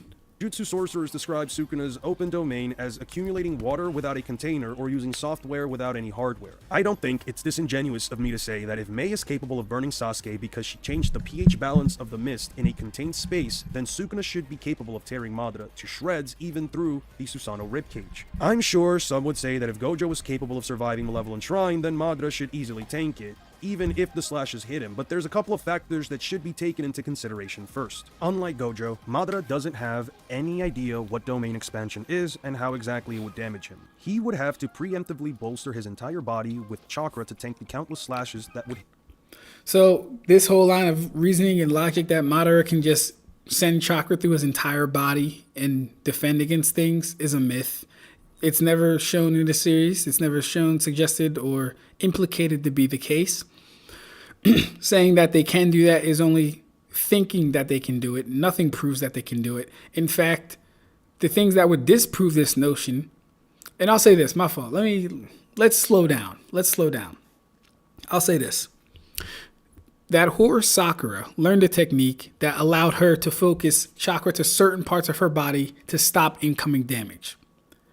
That alone should tell us, mind you, this is one of the best people with chakra control. That alone should tell us that they can't do it to every part of their body. It's not a real thing. That doesn't happen. So I don't know if he's saying this to appease Naruto fans. I don't know if he's saying this because this is something he believes.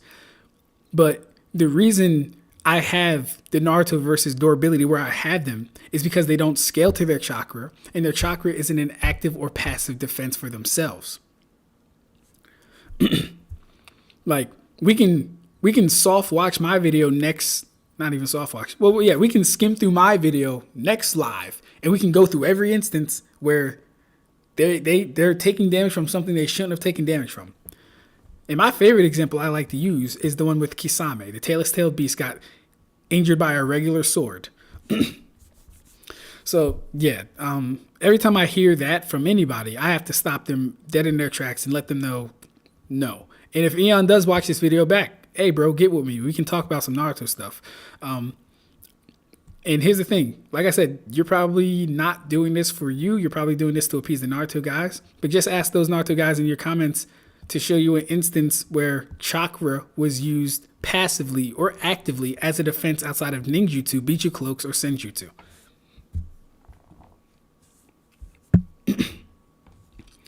All right, where are we at? I believe Ukiyoda didn't expect Ichigo to suddenly gain Sunito, so his pesquisa wasn't focused, assuming it was even active, that is. Well, here's the thing. I think it was active because Ukiyoda notes that he slipped past it, right? Meaning that the awareness was there. Unless we might have to assume there's higher levels of Sunito, though, too. Or depending on who's using it, it could either be a lot more efficient or a lot faster or whatever, that could definitely be something to look out for. To think about. The thing with Hollow Purple is that it technically has infinite attack potency. Its destructive capacity is limited to the size of the attacks. Sukuna used domain amplification to nullify Purple. Let's read that again. The thing with Hollow Purple is that it technically has infinite attack potency. What do you mean by infinite AP? Break that down for me, Moo. Break that down for me, bro. Its destructive capacity is limited to the size. Okay. Sukuna used domain amplification to nullify. Okay, yeah. Break it down. Break down what you mean by it has infinite AP. Remember how Stark reacted to Shunsui teleporting out of his shadow? Stark reacted to Shunsui teleporting outside of his shadow? Pesquisa is busted too. Honestly, Hollows are the most broken species in Bleach. Shinigami are like humans to Hollow lions. Hey, what's good, Lightspeed? Welcome back, bro. They invent ways to deal with Hollows, but Hollows just naturally develop these techniques innately. Same thing can be said for Quincy and Fullbringer, though, bro. All right, let's wrap this up. 109. Him instantly. Gojo only survived because he used RCT at full throttle in addition to cursed energy reinforcement, and he still had the surface of his skin ripped to shreds, which Madara wouldn't be able to heal. In addition, the output of the slashes should be much greater than the ones Sukuna used to both tear Mahoraga to shreds and reduce Shibuya into a flattened plane, since the range of the domain was extremely small by comparison. Gojo also performed a simple domain and later on Falling Blossom Emotion in order to further weaken the output of the slashes so that his RCT could heal even more of the damage, and while all of this was happening, Sukuna could apply pressure by forcing him into close combat. All of this is to say that I don't think Madara has the necessary tools to tank Malevolent Shrine if he doesn't at the very least have a humanoid Susanoo to block out the initial slashes, and even then he would have to figure out that he needs to destroy the shrine itself before the Susanoo breaks apart. Even if you think that the humanoid Susanoo can tank the slashes, it will eventually be worn down. I feel like you have to give so much benefit of doubt for Madara to be capable of surviving Malevolent Shrine, especially with how likely Sukuna is to drop it early into the fight. I believe that the first domain expansion Sukuna uses against Madara will more than likely kill him, but as I said at the start of the video, Madara does have Izanagi. In the event that Madara doesn't properly defend against Malevolent Shrine, or that his humanoid Susanoo can't tank it, he may have enough time to make the necessary hand signs in order to activate Izanagi and rewrite his own death at the cost of one of his eyes. I need to talk about Izanagi for a second because depending on what the limitations of the jutsu are, the result may heavily vary. You see, Izanagi is a jutsu based on the creation of all things technique. It turns imagination into reality. In other words, for a few seconds, the user can put reality into a genjutsu so that they can rewrite their own deaths. The injured self... Alright. Real quick, because I'm pretty sure that's incorrect. We're gonna double check that. He said the user puts reality into a genjutsu. That shouldn't be correct.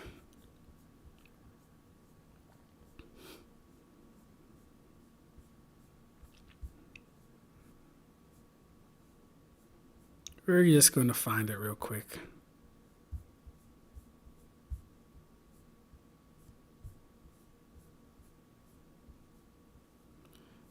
No, this is too much.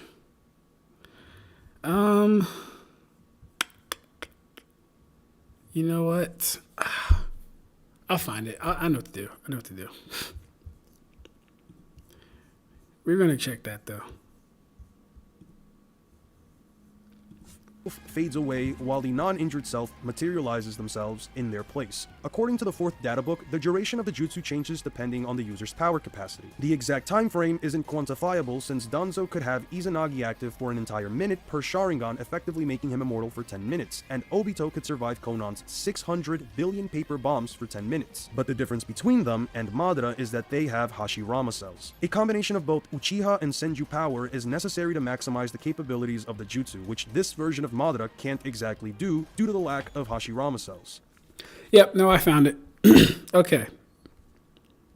What does he say? And it might be due to translations, but Obito says, in anything advantageous, what do you say? And anything advantageous, such as the caster's attacks, are kept as part of. Then he says, An ultimate genjutsu cast upon oneself that blurs the border between fantasy and reality. Yeah, no. So it's not a genjutsu on reality. That's incorrect. But it's okay. You know, small mistakes are bound to happen in an hour-long video, so I'm not mad at it or anything. In addition, while the duration may be anywhere between 1 to 10 minutes for Madara, once he is rematerialized, he instantly loses sight in one of his eyes. The Izanagi seems to be a one-time thing per use, even if the time limit itself isn't used up. We saw this with Danzo, where the eyes on his arm closed after every use regardless of the full duration of the jutsu. One more thing I'd like to add is the respawn distance of the jutsu. In the 2 separate instances where we see this jutsu being utilized mid-combat, the user respawns within a certain distance of their dead body. I'm sure the user has some level of control over where they may respawn, but the issue in this specific fight is that the Malevolent Shrine has a maximum range of 200 meters. Against Sasuke, Danzo kept respawning within a few meters of his dead body, however, as Obito put it, his Izanagi was incomplete. Meanwhile, against Konan, Obito respawned an unquantifiable distance away. Even if the distance is over 200 meters, since he was falling continuously, his Izanagi would arguably be better than Madara's since he does have Hashirama cells. There really isn't any definitive evidence one could use to say that Madara could respawn outside of the 200 meter radius, and if he does respawn inside the domain's range, he would have to immediately activate his Susanoo or else it'll just happen again. I know it sounds like I've been glazing Sukuna this entire time, but I want you to look at it from this perspective. Of the two, Sukuna is the only one that has a way of healing themselves consistently, since none of Madara's jutsu can definitively kill him in a single hit because of both RCT and CE reinforcement. He only has fire-style jutsu to work with and his Susanoo. The Yasaka Magatama couldn't blast through the sand and stone golem defense formation, and Tsunade, who essentially has RCT, could survive a direct blow to the midsection. If Sukuna could survive a 200% amped hollow purple or an impromptu hollow purple in a weakened state, I don't think it's an outlandish claim to say that he can survive Yasaka Magatama. Even if Madara does stab Sukuna through the heart, he can keep it beating through CE reinforcement and fight him without issue. In addition, of the two, Sukuna is the only one that can ramp himself up with black flashes for a 20% increase to his current maximum potential per black flash. And if he views Madara even remotely like Maki, he may have something to prove and will start landing them back to back like he did against the Jujutsu sorcerers, with the total being 7. If Madara does survive Malevolent Shrine through Izanagi, or he can perform so much pressure with his clones, Susanoo, or his fire style, that Sukuna's RCT starts to slow down, he can always recover it by landing black flashes. As for the CT burnout state that happens after performing domain expansion, he can use RCT to heal out the burnt out technique by using cursed energy to destroy the part of the brain where the technique is engraved and then healing it with RCT. The only reason he didn't perform this against the sorcerers after his fight with Gojo is because he already had brain damage from Unlimited Void, so it would have been too risky. Sukuna unironically has the better toolkit when it comes to killing the opponent as quickly as possible. As a reminder, his slashes are invisible. If he gets a hold of Madara in any way, he's losing a limb or he's losing his life. His domain expansion can likely bypass the Susanoo ribcage, which is his most common form of defense, and I genuinely believe that it can quickly break apart the humanoid Susanoo with relentless innumerable slashes, especially if he lowers the range of the domain to increase its damage output. Even if Madara identifies the shrine itself as the source of the slashes and destroys it, Sukuna can always use RCT to quickly reset his burnt out technique and do it all over again. I don't think Madara walks away from this fight without at the very least using Izanagi once, and that's under the assumption that he doesn't get his head immediately chopped off at the start of the fight, since again, there's no argument for him having the capacity to see the slashes in the first place. Also, one more thing, just cause I couldn't find a chance to mention it anywhere else, but if we're talking raw firepower, and I do mean firepower, Sukuna outright beats Madara in this regard. When discussing the Divine Flame versus any of Madara's fire style jutsu, I think it's blatantly obvious who comes out on top. The explanation for the Furnace and Divine Flame go into a level of detail that outright put any of Madara's fire style jutsu to shame, since the best one could argue is that he can spit out flames of various sizes and shape, with his most iconic technique being the Majestic Destroyer Flame, which required several water style users combining multiple water walls in order to cancel it out, and the jutsu being used in order to burn down the surrounding trees Madara surrounded the 5 Kage with. By comparison, the Divine Flame could cover every inch of the domain Sukuna used in Shibuya, and essentially turned it into a massive exploding pressure cooker that the narrator stated would kill all things inside. The massive torrent of fire and shockwaves, coupled with basically guaranteed damage, since everything inside the domain is covered in explosive cursed and killing Yamamoto inside.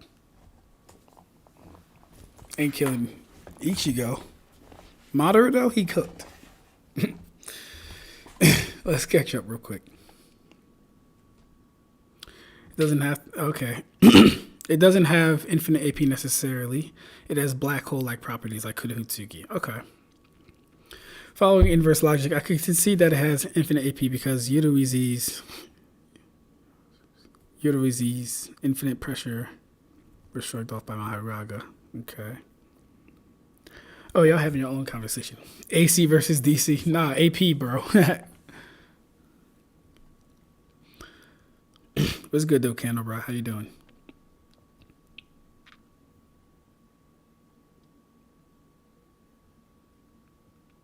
I'd also like to point out Sukuna in character always immediately goes for the kill. That's true. And Madara in character doesn't necessarily start off with Susanoo. So I'm not gonna lie, Eon actually might have a point with this. Like, if you're gonna plug a remote up Madara's ass and just say he's gonna be in Susanoo from the start of the fight, then sure. But if you look at Madara's interactions, even in just the first half of the war, he didn't even start using Susanoo until Naruto got involved.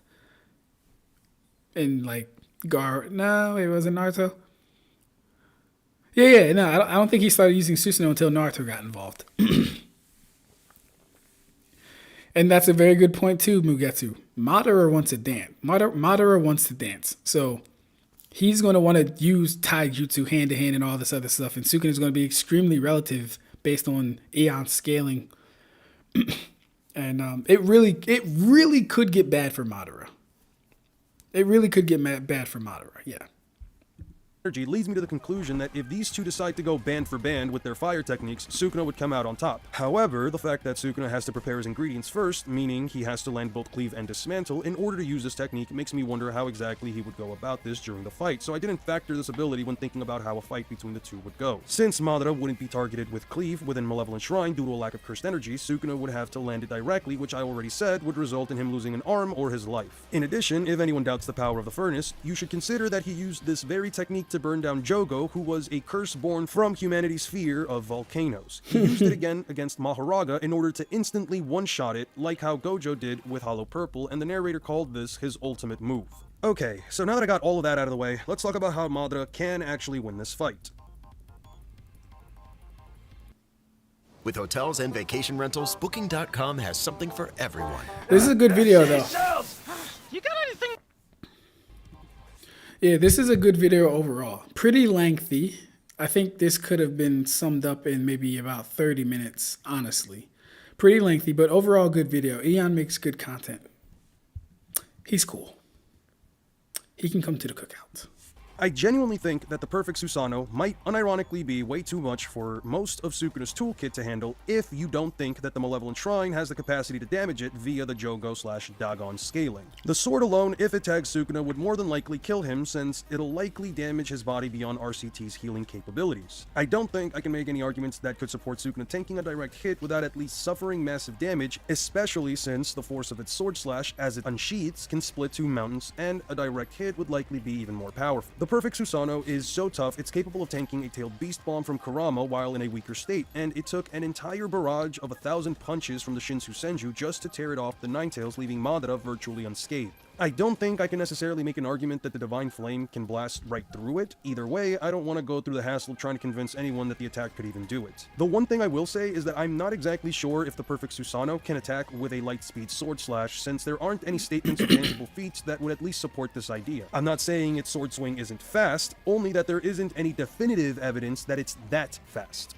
Under the parameters that I've set up for this fight, and under the assumption that this fight would go down at least somewhat like how I've been describing it up until now, if Madara is forced to use Izanagi and he does respawn outside of the range of Malevolent Shrine, I genuinely don't doubt that at that point he would view Sukuna as a big enough threat that he would immediately go for the perfect Susanoo and use the force of its blade unsheathing to destroy the shrine. Now, just to be clear, even under the assumption that the Susanoo's sword swing is as fast as Madara's own combat speed, Sukuna does have one ace up his sleeve that can still earn him a win: the world-cutting dismantle.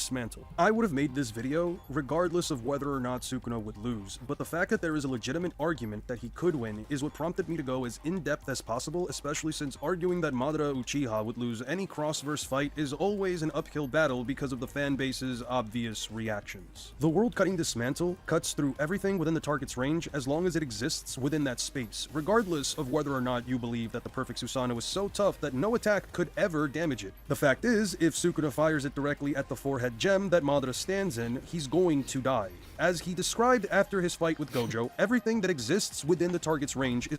So world cutting slash is basically a Teemo x-axis,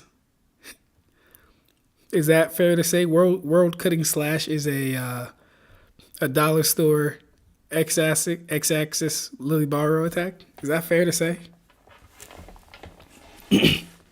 Or is that a little too much? Going to be severed. No defense is going to prevent this attack from landing because Madara exists within that very space. I'm sure some would try to argue that the range of the attack isn't far enough for him to reach the forehead of the Susanoo. However, one thing I've neglected to mention during the entirety of this fight is that Sukuna can just kick off the air itself in order to gain height. You know, that one thing Might Guy could only perform while under the effects of the 8th Gate of Death. As I've mentioned earlier, Speaking of Might Guy and performing feats under the, Gate of Death, Sanji can do that in base. Kick off the air. You know what else Guy did that people can do in base? Bend space. It takes Guy killing himself to barely bend space the way he did. Grimmjow casually in base fires a ground race arrow. And people want to talk to me about Madara. You can't be serious. Timu, yes. World Cutting Slash is like Makima's bang. But not actually. Now I kind of want to see Sukuna versus Jack from Black Clover. Hey, what's good, Mike? How you doing, Michael? For you guys that don't know, Michael is also part of the server or Discord server that I'm in, to where we, do our little, not little, but, whoa. To where we exchange scaling ideas and stuff like that. I still haven't gone over your One Piece Doriki scale, Michael, but I'm probably going to do that hopefully sometime this week or this weekend. I was actually waiting for you, my twin brother, and Red Hair to be in here because you guys are my One Piece guys. And I didn't want to misrepresent anything in there. But yeah. World Cutting Slash is like, yeah, okay. Now I kind of want to see, yep. Base Grimmjow's Ground Race Seto just needed a little bit of a cut to bend space. Exactly. Come on. World Cutting Slash ain't no X-axis. Like shit. Stellar. Jack probably slaughters Sukuna. I'm not going to lie, Black Clover scaling's kind of ridiculous. I don't scale it, but I've heard scalings for it. I haven't heard triple AP scaling for it. That's a whole different conversation, but generally I would say Black Clover outscales JJK. Well, I mean, not even generally. I think it obviously outscales JJK. But yeah. One thing Might Guy could only perform while under the effects of the 8th Gate of Death. As I've mentioned earlier, if one argues under the assumption that the beam Kashimo fired at Sukuna is at the very least as fast as his EM wave attack, then the world-cutting dismantle is light speed, alongside Madara's lack of mobility, especially while inside the Susanoo, would mean that he would get... Oh, real quick too, hey, Amid Grid, are you still here, bro? Because after this, if you're still here, we can go over the AP DC thing again. But let me know if you're still here in the comments.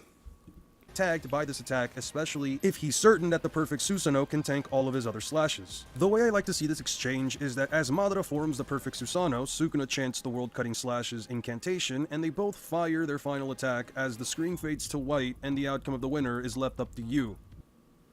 The new Bearskin Hoodie 4.0 claims to be the most advanced, waterproof...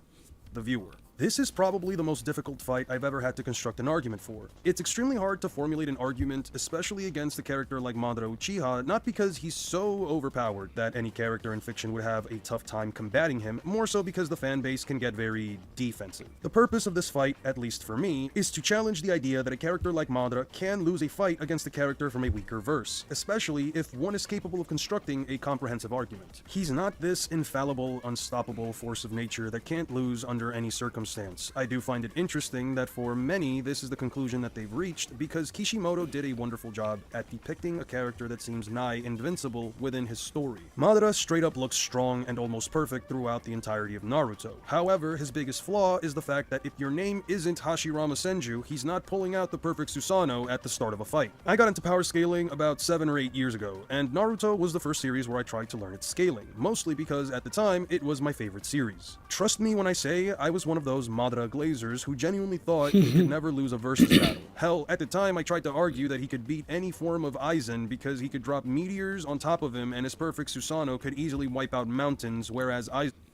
He argued that? Drop meteors. Oh my god.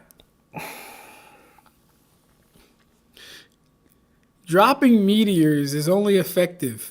And I don't want, and let me make this clear. Let me preference my statement. Dropping meteors is a good feat, right? It's not bad.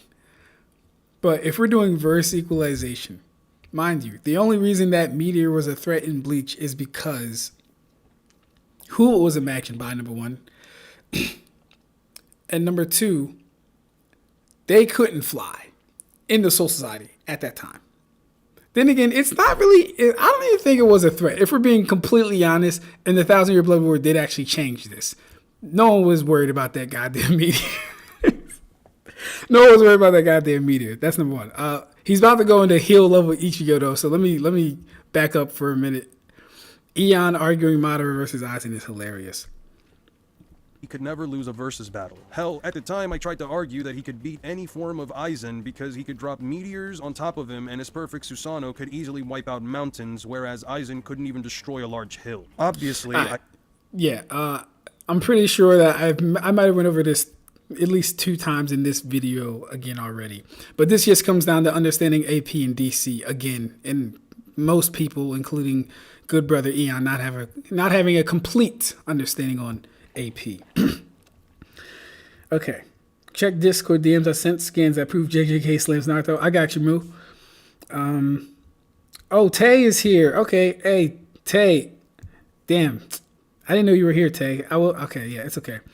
7 years ago, he argued that let that man live, laugh my ass off. Like shit. Well, no, we still got to see. He might still think that. Fujitora's meteors, Madaras, more than likely true, honestly. Does it casually too, Michael? Oh, Michael meet Twin. Twin meet Michael. Michael is in the server with me, Twin. And Twin is my twin brother, Michael. So, cool. Well, to be fair, he does beat adult Sasuke with his meteors. Adult Sakura is relative to a raptor. Adult Sasuke is relative to a raptor. And a meteor killed the dinosaurs. Facts! That's hilarious. I love that. Yeah, man. Throw some rocks at Aizen. It is GG. Toph got and needs a W right there. That's what I'm saying, bro. Come on. I'm always here listening in the background. Got you, bro. That's what's up. That's what's up. All right, so we're wrapping this up. I don't think that anymore. As I've learned to scale, come to my own conclusions, and as I've gotten older, I came to the realization that the Naruto-verse isn't as overpowered or as indomitable as many people would still try to argue to this very day. Does that mean... Okay, that saved him, Tay. That saved him. All right, he just, I'm older, I'm wiser, I don't think Naruto's this and that. That saved him, okay? That saved him. Nice. I think any of those people are wrong. Not at all. Scaling is all about interpretation, but more importantly, it's all about... All right, cool. I agree with him. As far as scaling's about interpretation. I can definitely see the way he broke it down was still a good way of breaking it down. I think the video was really well put together.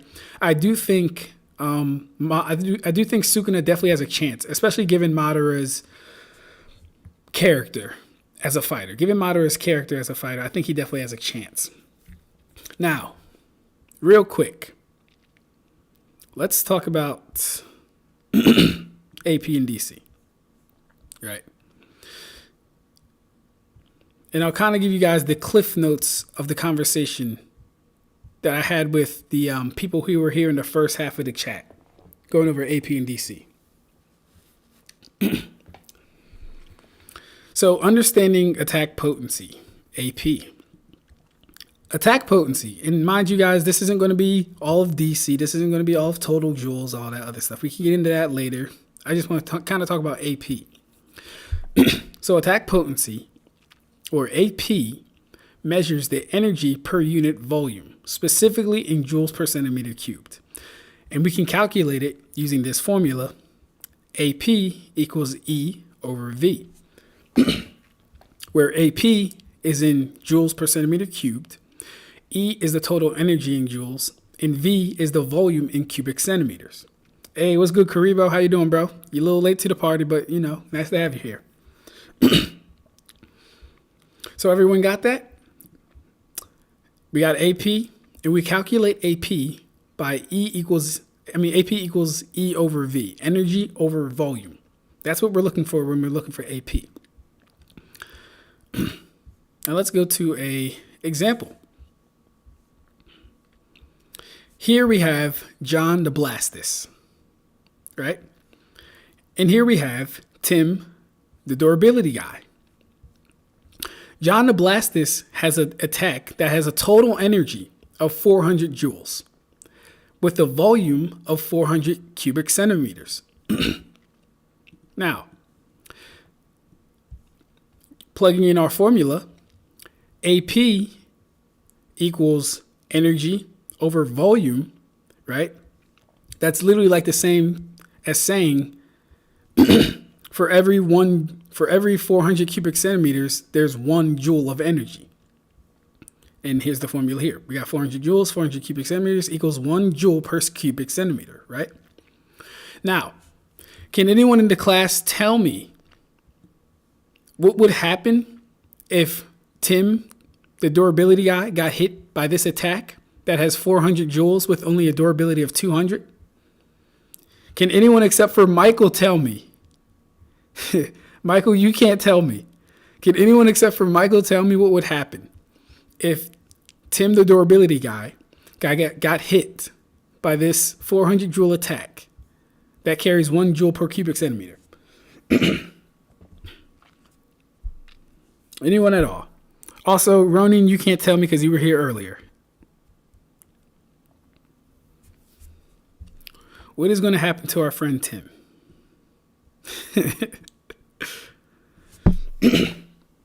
AP equals stress or pressure. Stress or pressure? Elaborate for me on that one. Come on, I'm waiting for an answer, guys. Tell me what best guesses. What do y'all think is going to happen? All right. Tay says, oh, Ronan, you wasn't here? Someone was here. I thought you was here, Ronan. I thought it was you, bro. My fault. It might have been just some guy. Okay, fine. If you can answer then, Ronan. Tim would tank the attack. All right. Do you know why Tim would tank the attack, or if he would? I just got here when you moved on. Oh, you just got here when I moved on. Oh, okay. Got you. I want to wait for some answers. Do you know why Tim would get the attack? Tim would get a job. My guess is nothing. All right, cool. All right, Twin, you're the only one with the answer, so tell me why you think he would tank the attack. Let me hear the logic. Remember, AP, we're looking for energy over volume, right? And we're going to measure in joules per centimeter cubed. Do I have a picture of a cubic centimeter? Okay, yeah. Well, I didn't really find a good one. Like I need a cubic centimeter in comparison to something. Cubic centimeter.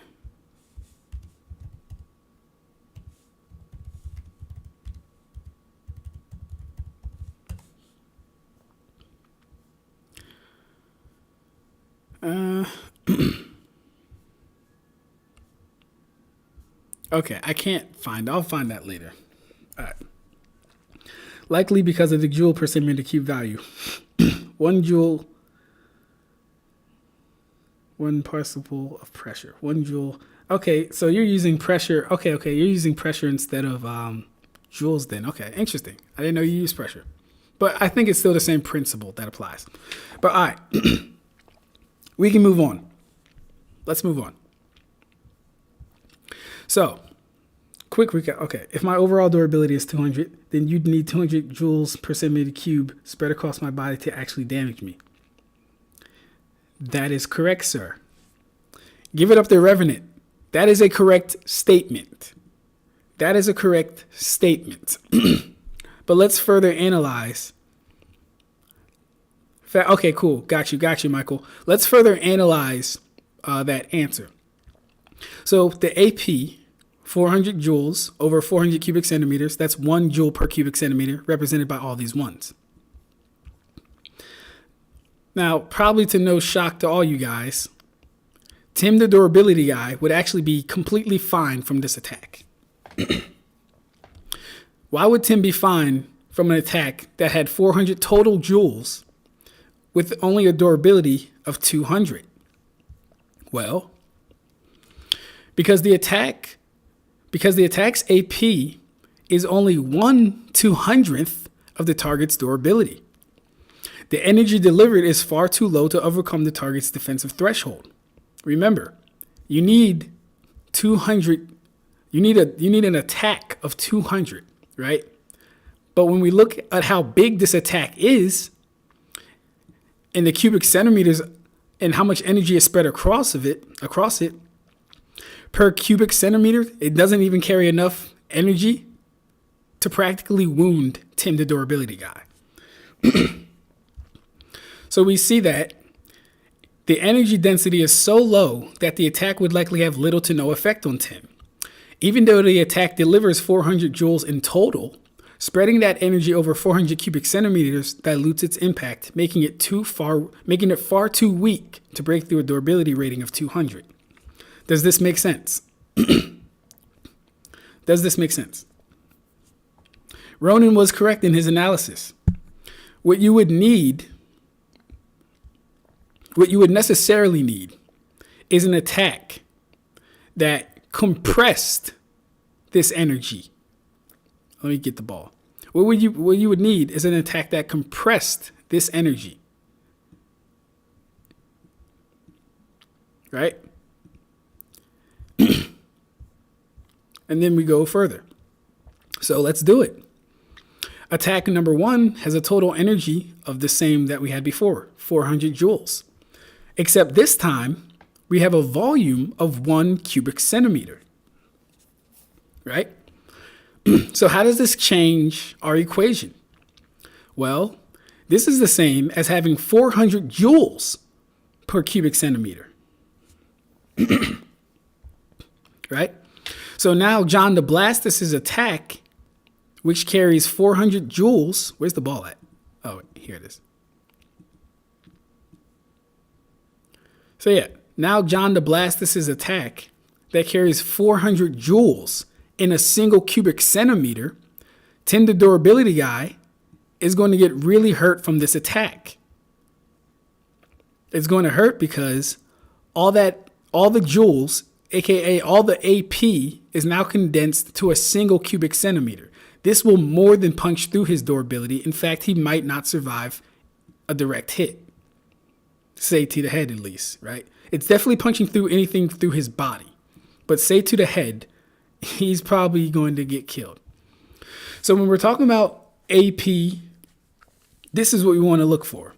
We want to look for the energy per cubic centimeter or something, or a standardized. It doesn't have to be per cubic centimeter, but we want it standardized, at least to its most, finite or most lowest value, so we can see how much energy is in each attack.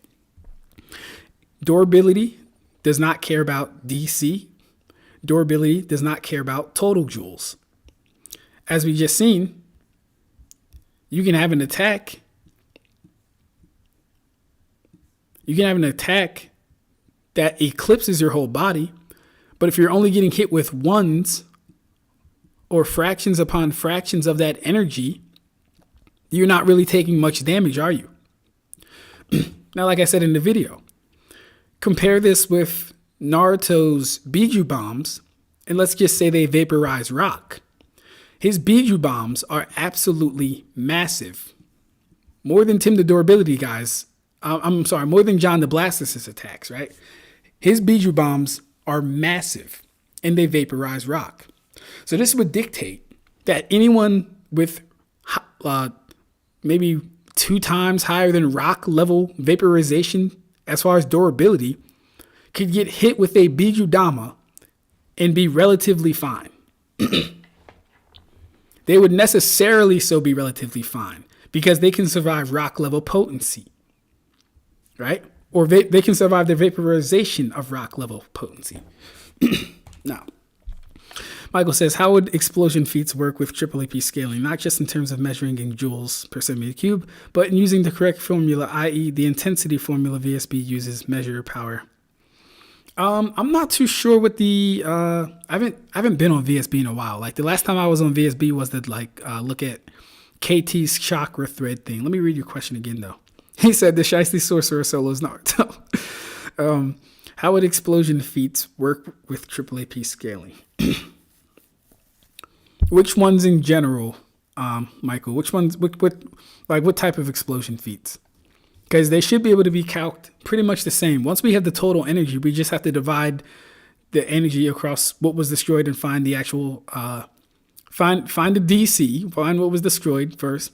From the DC, we can extrapolate a certain amount of AP, and then we can actually find how potent it actually is. Not just in terms of measuring in joules per centimeter cubed, but in using the correct formula, i.e. the intensity formula. VSB uses measure power, not energy. Okay, is there a big difference in power versus energy then? I have to know what they're talking about, I guess. Basically, how Uryu punched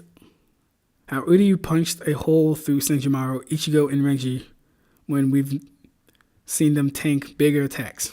Correct, Ronin. That's absolutely correct. This would dictate that the AP that Uryu shot Senjumaru with, obviously it exceeded her durability, but larger attacks would not cause that same effect because it's not as condensed. Oh, then I've been arguing like this all without actually knowing the triple AP procedure. Hey man, if you've been doing that, then that's a fact, bro. I just came to that conclusion over time. Facts. Using this argument for Biju bombs doesn't work with the attacks they're supposed to scale over. Okay, yeah, so my fault. That's a good point, Karibo, because there is a second part, the power scaling, which is this actual scaling, right? You have calcs and then you have scaling. In this context, though, I don't know if what are the things that definitively scale over the Biju bombs? What are the things that definitively scale over the Biju bombs? That's what we would want. Like, I'm trying to think. I don't want to use things like Truth Seeking Orbs because those are hacks. Naruto uses Rasen Shuriken, but he also... talk to me about that, Kariba. What are the things that definitively scale over the Biju bombs? VSB Wiki is the worst scaling site. It's just the most popular. Their scaling for everything is terrible. So, like, kind of. I agree with you right here, but, like, it's a yes and a no type of thing. And you're all here, so I actually might do the Doriki scaling tonight since Red Hair came back. So, with VSB, like, depending on what I'm researching, I'll use them for feats, but I kind of have to cross-reference other people and other sites and other things. Because I do know, kind of like how you said, Red Hair, they are kind of biased. It is a popularity thing for the most part. And I do believe there is some scaling over there with an agenda. I don't believe they're as accurate and consistent as possible intentionally. So, yeah. It's why thin jacketed rounds can pierce tanks, but big-ass cannonballs can't. Facts, Mugetsu. Yes, that's correct. Durability from withstanding the explosion over the surface area of your body. Durability from withstanding the explosion over the surface area of your body. So are you talking about, like, for example, if we have Tim the durability guy, are you saying... Let me make this smaller. So let's use Tim as an example, Michael. Are you saying... how does the attack affect the entire body itself? Is that what you're kind of saying? Does the x-axis even have attack potency? Technically, that's an unfair question, Mugetsu. I don't like that question because it forces me to answer. It kind of doesn't. Like, this is one of those things where, like, I know I'd be wrong saying it, but x-axis almost has, like, infinite AP. Like, that would have infinite AP. But then again, I can't use a no limits fallacy. So we just know the x-axis can... I don't want to go off this statement. It can pierce anything, but like, it's like, come on, man. I don't know, man. You put me in a tough spot with that one. I don't want to answer that question. It's just door and egg, basically. That's a good way to look at it. Door and egg. That's a good way to look at it. One smart, yes. So in my example, some Father Quincy's arrow would bounce off Ichigo. I mean, hey, Ronin, we actually see that with Candace. Candace shoots an entire Heilig file at Ichigo and it does absolutely nothing. Yet Uryu's arrows, first, before the buff, Uryu's arrows are able to cut and injure Ichigo. And then we see Uryu post Auschweilen Volsten, he's able to put a whole hole through Ichigo. Doriki scaling, I'm glad I got time now. We're twin, because I know your ass about to hate. Nah, bro, chill, man. I got my man Michael Dorsey in here. Yeah, we about to do some good stuff. We'll do it right after this. X-axis is like opening a tiny temporary wormhole in space. And it just so happens that you're doing it on a person, LOL. So it deletes space. And because it doesn't travel, it skips through time too. That's true. I might not be comfortable saying it has infinite AP, but infinite speed, I definitely can agree with, because you can't really dodge it. Once you're in the line of sight, you're hit. There's no moving once the trigger's been pulled and you're in the line of sight. If you're still there, you're hit. Oh, shit. Neck is killing me. And my phone computer's about to die.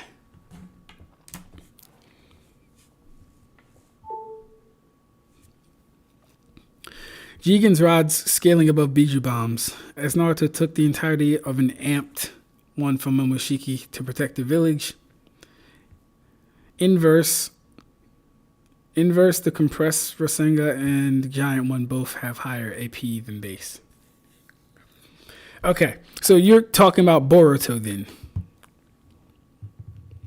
Yeah. He said, that's the only verse where figuring someone is a real attack. Nah, Naruto's nasty ass tried to do it. Kakashi definitely did it. Anyways, man. Yeah, so Karibo sounds like... So, like, Karibo, I like to separate Naruto versus Boruto scaling. Right now, I don't know if there are many attacks in the series of Naruto that scale over Biju bombs. Sure, when we get over to Boruto, we can have that conversation, but I like to separate those two things. And oftentimes when I'm talking about Naruto, I'm really talking about OG Naruto. I'm not usually talking about whatchamacallit.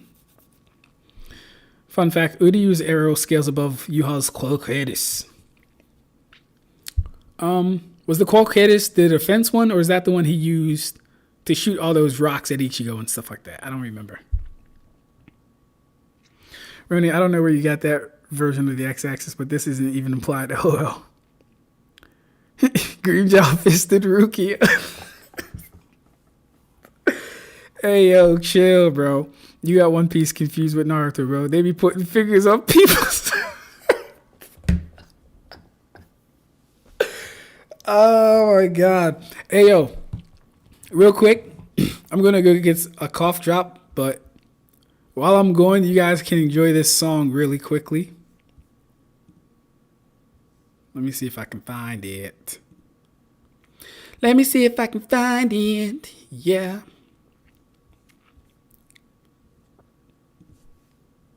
Hey, Nelly. All right, One Piece, guys. This is for you, One Piece, guys.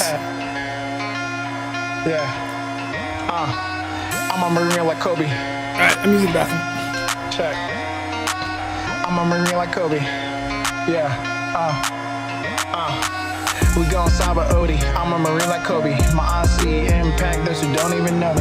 Yeah, I pray the warlords, but never as the victim. I follow martial law. You keep the darkness in them. One thing that T told me about the world, you can steam hard and try and get all the girls with that Goro fruit. I mean, it did really help, but you could look past women, you could crack the world. Thank you niggas pussy. You just a pirate rookie. You took some days of a class, now you playing hooky. We caught your hands in the jar like you was taking cookies. I'ma have my bitch set you up like a new one. Got the aura of a king, yeah, you niggas couldn't couldn't see me. Call me king, the conqueror, the epic that should be me. I'm an ice giant, niggas like I'm low-key Aokiji. But if you saw an ice giant, then that's low-key Aokiji. Running my laps, got the chopper on my back. To keep it Frankie ain't sobbing over girls in the Nico Robin. If you sob, that's cool, you need to go to Brooks School. When I say it's on G, I ain't cooking you no food. Got a djembe, I be giving her all she needs. She call me straw hat when she want that monkey D. Nah, me got more in common with Zoro, it's true. Cause like him, I wanna be the best swordsman too. Some people try to take my twins like that really hurt me. I would've been Odin blood like I was Momonosuke. I would've been Odin kin like I was Edward Nugent. I would've been Odin friend like I was Goldie Roger. Melly was long though, stuck with a log post. Really? Well, they gon' laugh till they end up on that island with me. They gon' laugh till they see a deep inside of history. And but that would be just like Rikers, get me? 100 berries to the face like a bounty on me. Shima type guns, I keep an island on me. I gotta be the one to make it cause they counted on me. One true North Blue, the smoker on the side of me. Said, you was just a kid, you ain't never did no bid. Underworld zeitgeist, you ain't know about that biz. Bro from Laws and Core Zones, Peril SOKS. When it come to getting money, ain't no translations. Use a sub, nigga, I'm all about my dub, nigga. Scotty leaves of my own, I'm too above, niggas. I keep a bow of Hancock cause it love niggas. You just a newcomer, I thought you was nigga. Always knew I'd go and make it, was starting my way. Just like Marshall D would teach us like back in the day. We learn from Mihawk, it don't matter the size of the blade. Cause real clippers always know to adjust for the fade. Ran the east, I run the west like I'm Don Quixote. My verses lit like Ace's fire, and this beat is propane. The chance pain always go and taste like rose. I've been on rain for 4 years, I guess it's just my forte. I hear you say, said you feeling like the hero Kobe. When I take 8 to 4 shots, yeah, I feel like Kobe. It's just like Odie. Now you niggas know me. My creation straight A's, only after Odie. Vision on category, but a nigga OP. Might just move out LA, but my work is OC. I'm the worst generation's first official OG. I'm the worst generation's first official OG. Just like Saba Odie. Now you niggas know me. 8 to 4 shots, yeah, I feel like Kobe. It's like Saba Odie. Now you niggas know me. After 8 to 4 shots, yeah, I feel like Kobe. All right. Now, some of y'all might gotta go to the sink and put some water on your phones or something like that, because that was heat. That was fire. All right. We about to get into some Doriki scaling, though. Let me catch up to these comments, then we will be going on. I got red hair, I got twin, and I got Michael here, man. This is lit. Let's go, One Piece, guys. All right. Gotta go. Girlfriend is here. All right, Amid, it was nice having you, bro. I hope the APDC conversation was nice. Well, Kaguya's vacuum fist scales above Biju Bombs. Also, Biju Bombs vary in strength. How does Kaguya's... We'll get into that. Shigan is deadly, unlike 1,000 Years of Death, which takes your booty. No Diddy at all. Not gonna lie. I need to reread Hakuto no Ken and get a list of every relevant AP feat. He spammed the Quarketis on Ichigo in Core 3 and it did next to nothing. Ichigo then knocks him down with Getsuga Jujutsu, which is sunk Alto couldn't block. It used Sternenstaub over Sankt Bogen too. I don't know. Sternenstaub got overpowered by Getsuga Jujutsu too, but I think I can agree with you on that one. He said, nah, this the one. We making it out the new world with this one. Hey, facts. That's a fact right here.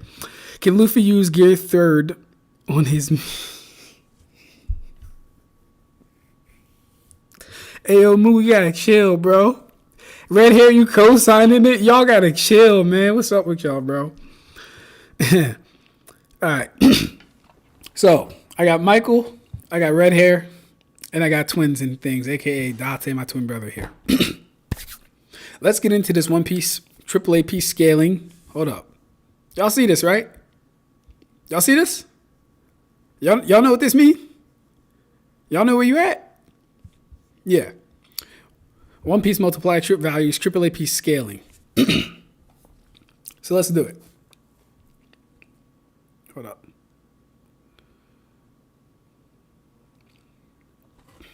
Okay. So yeah, this was actually made by Michael. He's in the chat. Let's get to it. Frankie is able to stagger / damage Fukuto with his punches. Chapter 402. So Frankie, Tekai, boxing. Cough, what's up with your punches? You ain't a normal human, are you? No matter how much no matter how much you harden your body to imitate steel, my fists are real steel. Right? And then I think we might be able to actually call this a one shot. I don't know though, but Frankie definitely beats him. So we have Frankie able to stagger and damage Fukudo with his punches, but failed to damage or move Lucci with the same attack. Right? And here we go.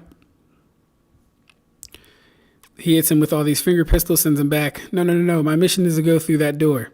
Frankie's running at Rob Lucci. It's no use. Strong hammer. And so he hits Lucci. Now, going back to what he just said. Failed to damage Lucci or move Lucci with the same attack. Lucci attributes this to his Doriki being 5 times bigger than Fukudo's. What the? He didn't even budge an inch. I'm sure I could have blown that chapapa away all right. I see. You came here after defeating Fukudo. Sorry, but my Doriki is 5 times his. And this looks... Oh, it's not a one-shot, but he fucks up Frankie pretty badly.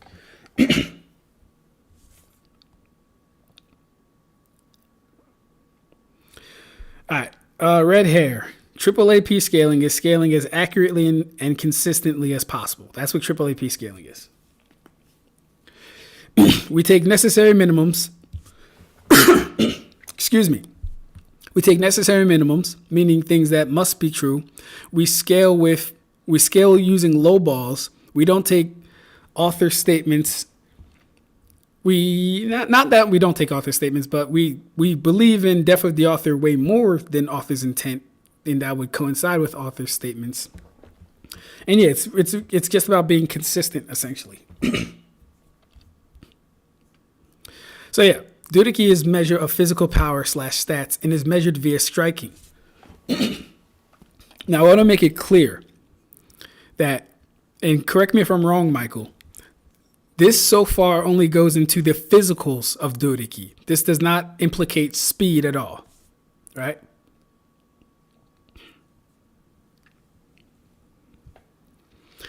And so we see Chapapa getting beat up by pretty much everybody, I think. Couldn't keep your mouth shut, could you, Fukudo?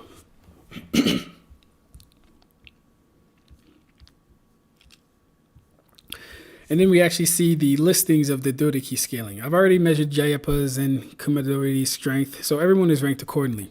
Rob Lucci at 4,000, Kaku at 22,000, and Fukudo at 800.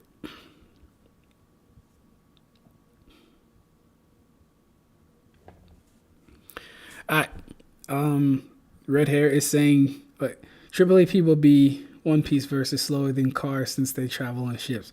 Hey, bro, you gotta chill, man. I'm here trying to do justice for the verse, and you talking about man. Don't put words in my mouth. I ain't never say One Piece is slow as cars. Don't do that to me, bro.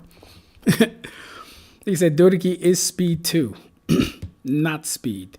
Yeah, no. I'm not the One Piece guy, so I'll let Michael and Tate handle that. I don't know if it's speed. I haven't scaled One Piece, but I do like what I see.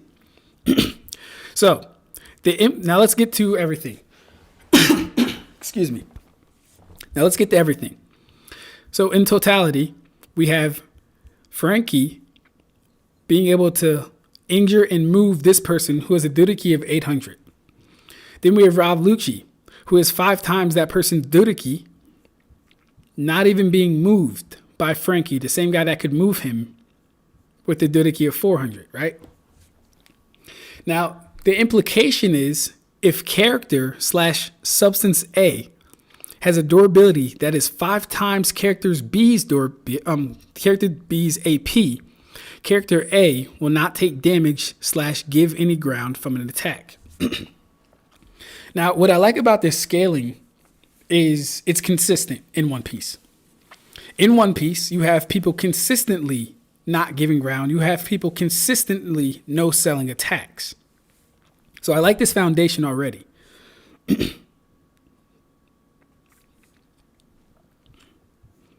So If character / substance A takes an attack from character B without taking any damage / given any ground, it likely reflects a 5 times difference in AP / durability, though 5 times might not be the minimum value needed to achieve this. If character B initially can't damage / move character A, substance A, but at a later point do or can so, when character A / substance A is stronger than they were initially, that might reflect a 5 times increase in AP. So basically, if character B can't damage or move character A at a later point, but they can at another point, that might reflect a increase by 5 times in AP. All right, let's see what we got.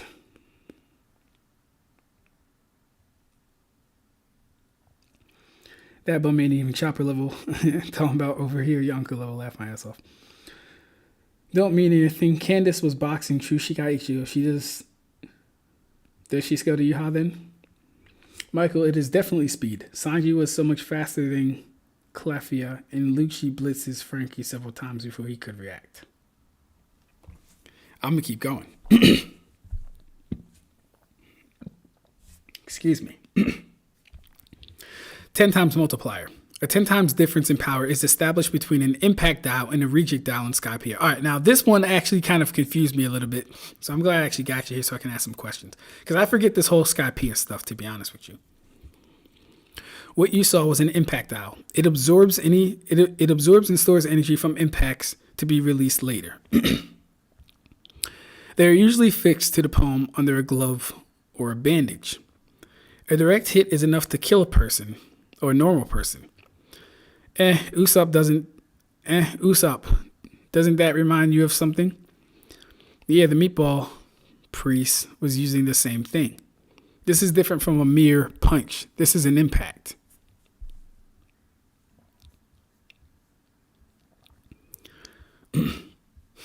Schroeder is resilient enough to withstand an impact dial from Gonfall.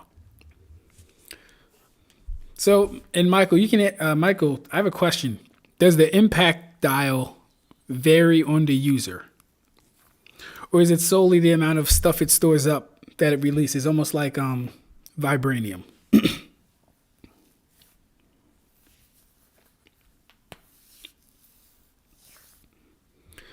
So yeah, does the impact dial vary with the user, or is it solely the amount of energy it absorbs?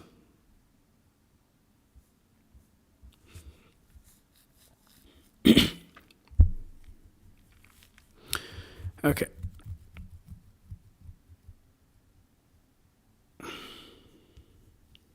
So yeah, Sure is resilient enough to withstand the impact dial from Gonfall, and is still able to keep on fighting despite taking minor damage, and was confident that he could withstand the impact dial from Wiper. Yeah. Okay, so it does depend on who's using the impact dial. It varies on kinetic energy store up. All right, that's 2 different answers from 2 One Piece guys. I need you guys to come together on this, all right? Does it vary on the kinetic energy or the oh, no, okay, Michael, you said it depends. My fault. You said it depends. Let me not, make any unnecessary strife. But that's what I would kind of need for impact dial stuff. But I'm more interested in the Luffy stuff, to be honest with you, because I like his multipliers and stuff that you were going over. But anyways, let me finish it. So yeah, Sure is resilient enough to withstand the impact dial from Gonfall, and is still able to keep on fighting despite taking minor damage. It was confident that he could withstand the impact dial from Wiper. Why did you throw away your weapon and shield? Say your prayers to Enel. In impact dial. In impact, if you believe you can beat me with that. Wrong. This is 10 times stronger than that. Reject dial. But was knocked out by Wiper using a reject dial. Okay.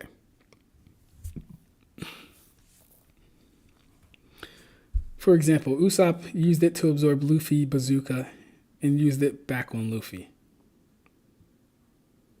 Okay. Luffy was constantly using Future Sight stacked on top of Rio Advanced Conquerors, named attacks in Gear 5 splitting the sky, causing lightning storms with every clash when he fought Kaido. When Gonfall and the Priests use it, they can repeatedly use it without needing to regain any more energy. Interesting. Okay. Okay. Though rendered unconscious and more damaged compared to when he took an impact dial, Shura's body is still largely intact, and he's still living to the point where he's put in exile with the other priests.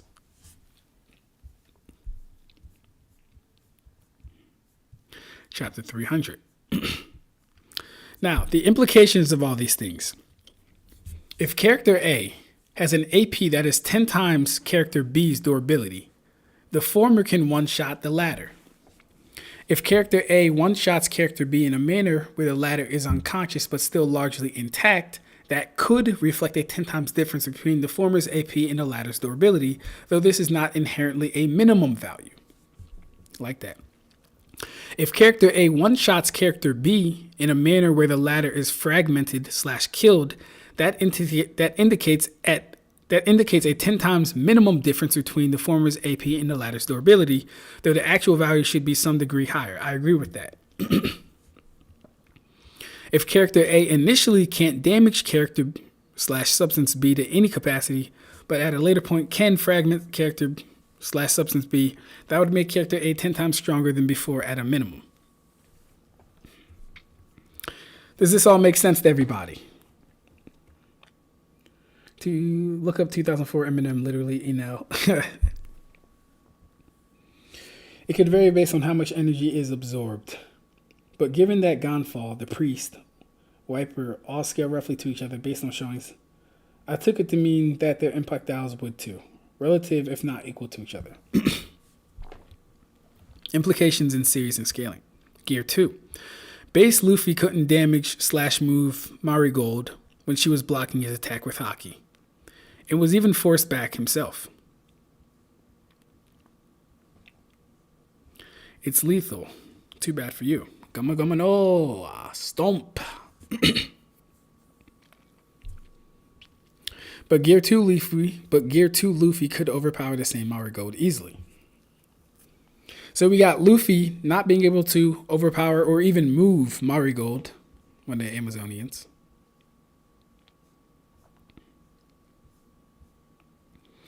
But then he goes into Gear 2, I think, yeah. And he's able to hit her with a jet bazooka. Based on this showing, Gear 2 would likely scale to being 5 times amped to Luffy's base.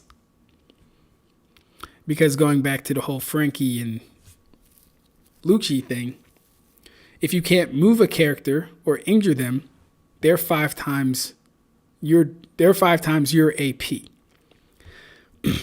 Now we have an example of Luffy not being able to injure or move Marigold at all. Well, actually,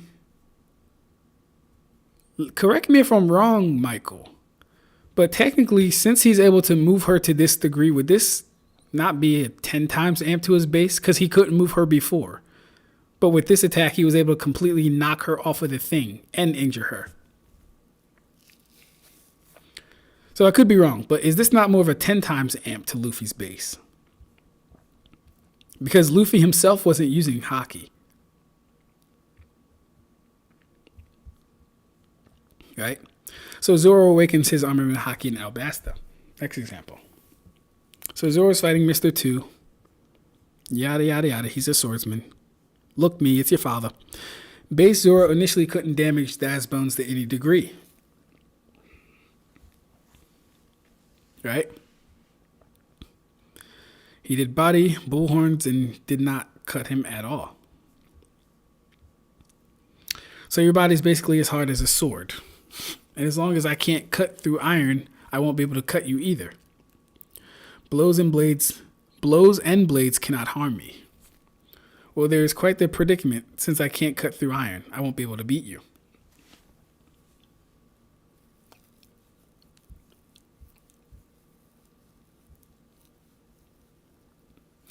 But we see Zoro use Giddy.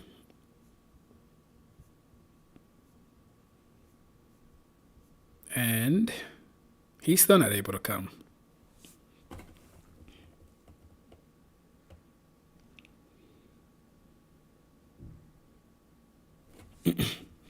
But upon tapping into his haki, Zoro could land a sizable cut on Dan's body. All right.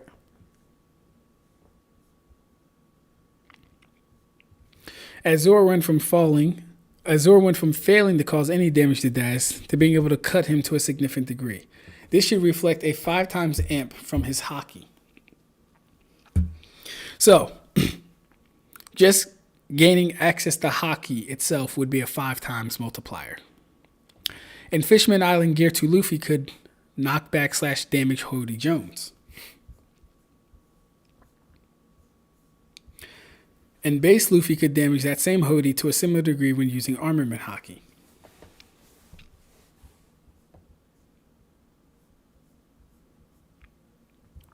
This would indicate that Luffy's armament haki is a similar amp to his AP as Gear 2 is. If the 5 times amp for Gear 2 from Amazon Lily holds true, this would also add consistency to armament haki being 5 times amp from Zoro's Haki Awakening. How do we agree? How do we feel about that? One Piece guys. Do we agree that just unlocking basic armament haki is about a 5 times amp, or maybe even haki in general? He says Luffy can move Mighty Goat easier, but movement or momentum isn't the same as pressure or AP. I agree. If there's not sufficient evidence of her hands actually being damaged, the 5 times won't hold for his AP. Okay, that makes sense.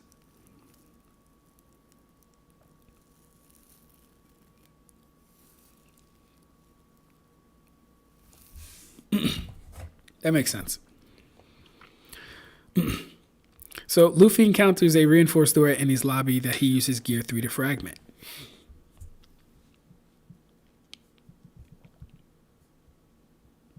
So he breaks through the door and he walks through it. As Luffy resorted to his strongest gear at the time to pull this off, his AP in base and Gear 2 would have been insufficient. This is true. We can assume since he's using his strongest attack, anything that he's shown us prior wouldn't have worked. We can assume that. At a minimum, this should scale to 5 times amp.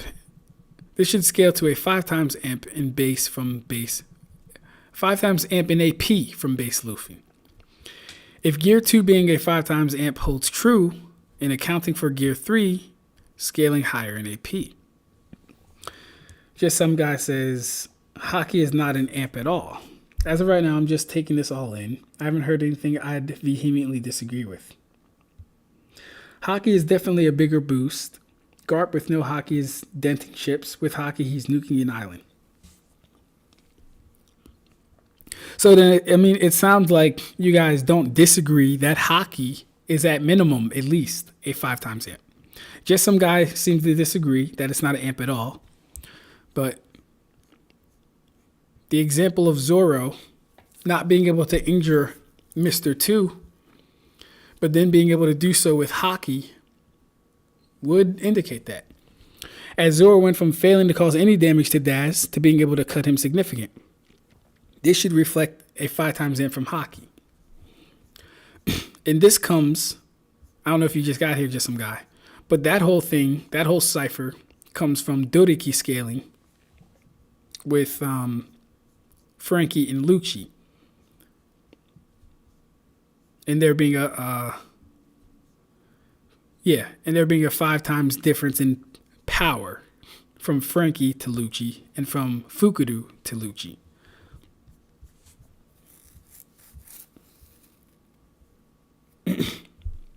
So where was I? Already did Marty Gold.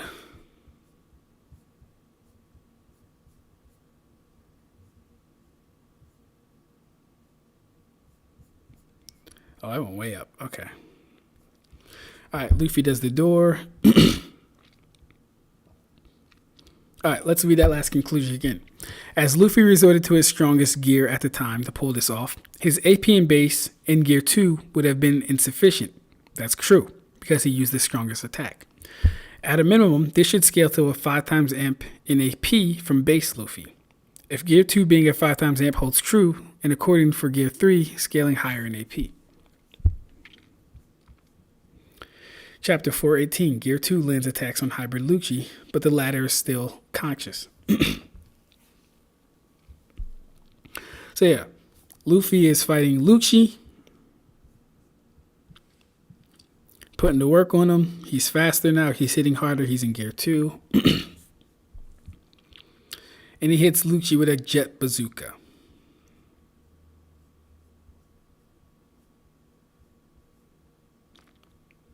So yeah, chapter 421 to 422. Gear 3 almost one-shots Hybrid Lucci. If it's just all looks, don't even bother. Tech Eye.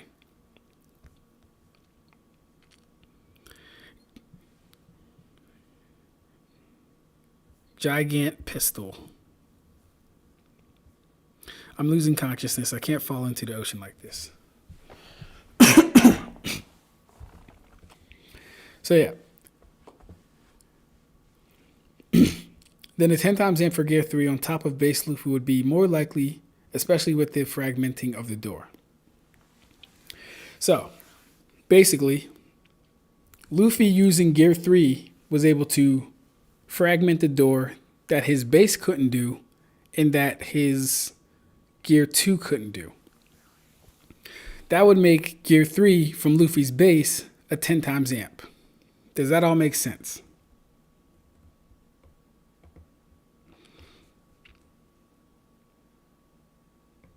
Look at me talking my One Piece shit. I love it. Gear 3, Luffy fails to do any damage to Cracker's biscuit soldiers. And that's true. He really could not injure those crackers. But Gear 4 Bowman not only shows being able to fragment that shield, but also fractures a biscuit copy of Pretzel and Cracker's biscuit armor.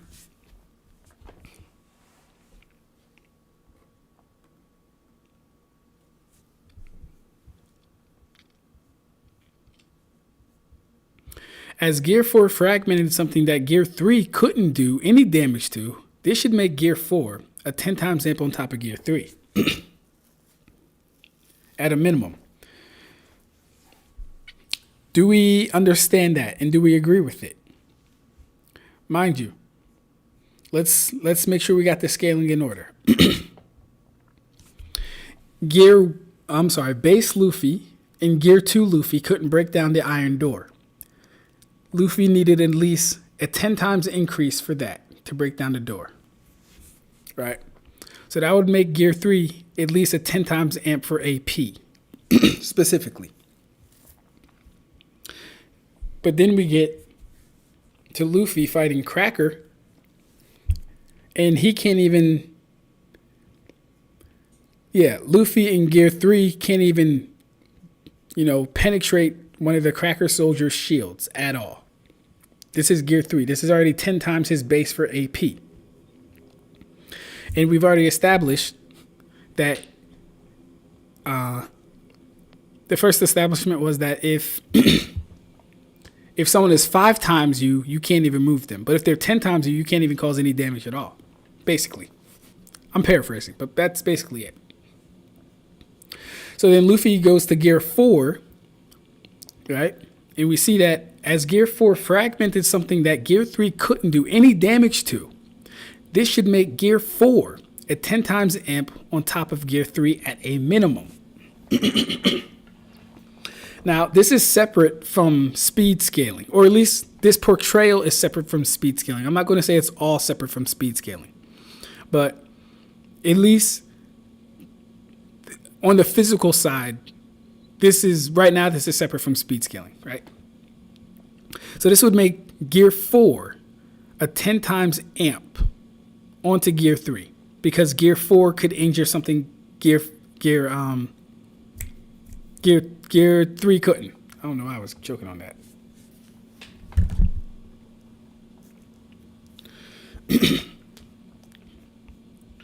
Oh, is that the end of it? I thought it was a little longer than this. I don't know why I thought it was longer. But yes, all right, One Piece guys. So that is the scale. Michael says, so in summary, if this holds, Gear 2 equals 5 times, Gear 3 equals 10 times, Gear 2 plus 3 equals 50 times, Gear 4 equals 100 times, Gear 4 plus 3 equals 100 times, and Gear 5 is unquantifiably stronger. That's if this holds, he says. Now, personally, I like the due diligence and I like the work and I like the consistency in all this stuff. It would take for me to actually read and scale One Piece myself to give like a definitive conclusion, but I think this is great groundwork, definitely.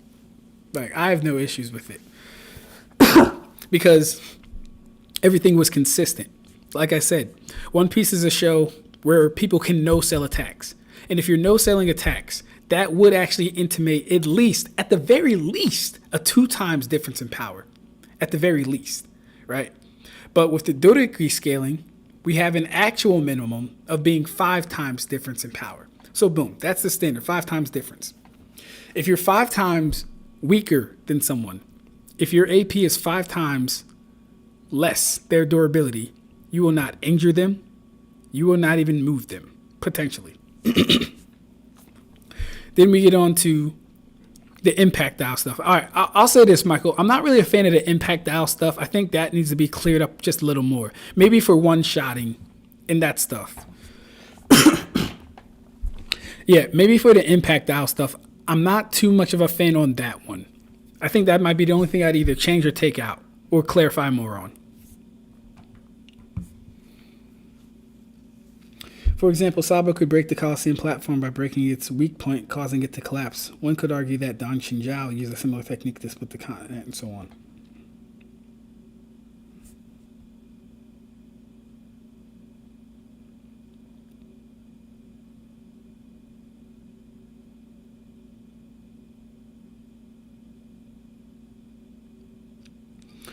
Thank you for that breakdown, Mugetsu. I actually like that. Well, you see the difference between Gears 4 and 5 is Bounce Man is a technique type and a Pirate Warrior is 4. Snake Man is a speed type and Gear 5 is a Sky type. I like that. That's fire.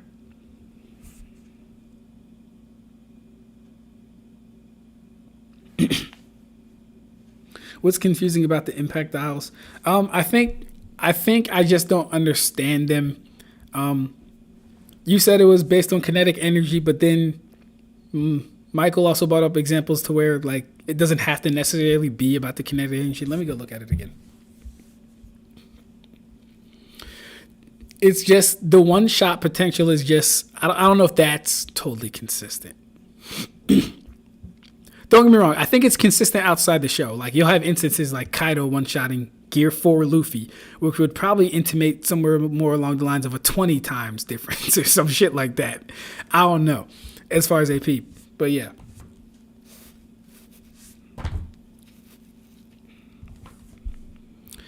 Like the higher your armor in hockey, the higher your ability to choose for your skin to be impervious to attacks weaker than your hockey.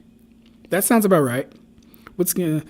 One-shot values in general overlook that where you hit it as important as how you hard.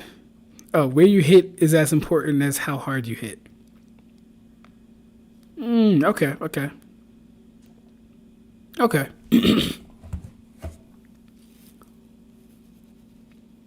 But yeah, this is, I think when it's time to start doing One Piece stuff, I'll definitely be consulting Michael on a lot of stuff, number one. But I'm also excited to see where the scaling goes after this, like, you know, Whole Cake and Dressrosa. In Onigashima, it stores kinetic energy from the attack and deals it back to you. I don't remember if it gets stronger, but it does cause recoil as well. Okay, gotcha. Gotcha. Like, are the impact dials solely blasts, or are they also a form of Doraneg too? I might have to rewatch Skypiea. Does Usopp scale to the recoil though? I wonder.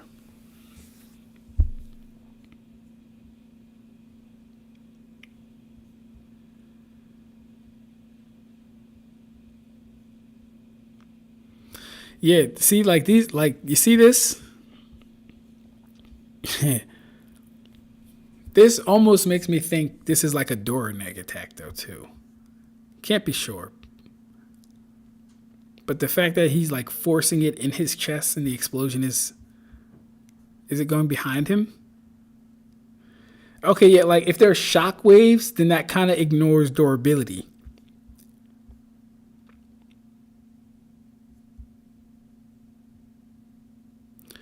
Though rendered unconscious and more damaged compared to when he took impact dial, Shuri's body is still largely intact and he's still alive. Hey, Michael, are these impact dials and revenge counter dials, are they shock waves? Or are they explosions? Are they just forces? Like when we look at this, it almost looks like it almost makes me think it's like a sonic attack. Or yeah, reject dial, thank you. That's a reject dial that Wiper is doing. Okay.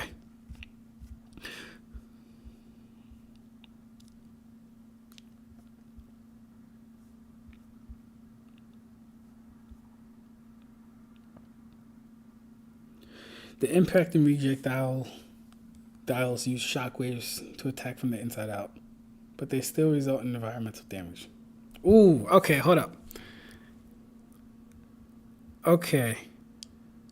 The impact and shockwaves, they still result in environmental damage. All right, okay, I think that might be the only issue that I might have with just this then.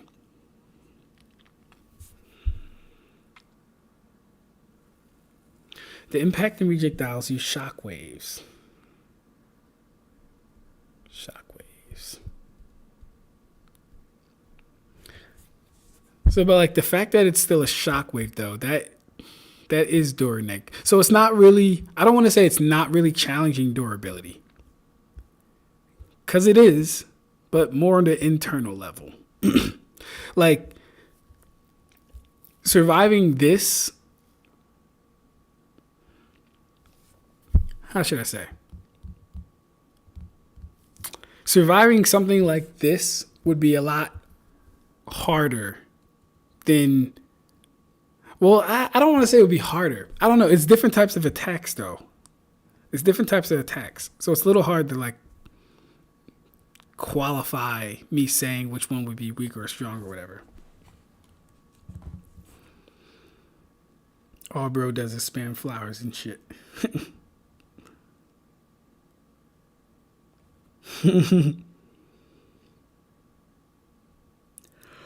Oda really fumbled Usopp's unique fighting style, not gonna lie. At least Usopp's useful. I hate Chopper. He's not useful. He's not useful at all.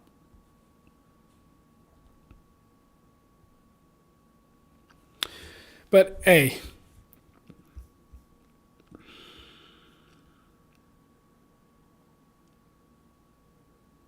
damn, this is another 6-hour live. That's crazy, y'all. All right. I got to go to work because, not I got to go to work. I got to go to bed because I got to drive to Boston tomorrow. But this was a fun live. I hope you guys enjoyed the One Piece scaling. I hope you enjoyed the breakdown of AP and DC. I hope we enjoyed the One Piece song. In fact, we're going to have something play us out. I don't know if I want to play all Dante's songs.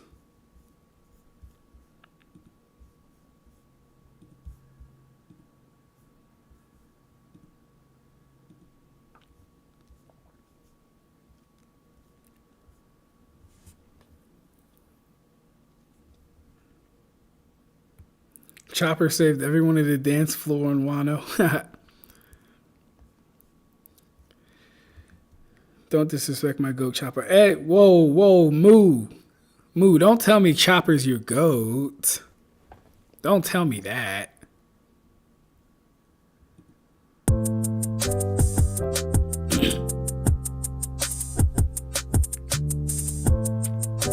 I think the next stream, Bleach above Mach 3. And we rock. Hey, yo, red hair, bro. I'ma fuck you up, red hair. Keep playing with me, bro. Stop it.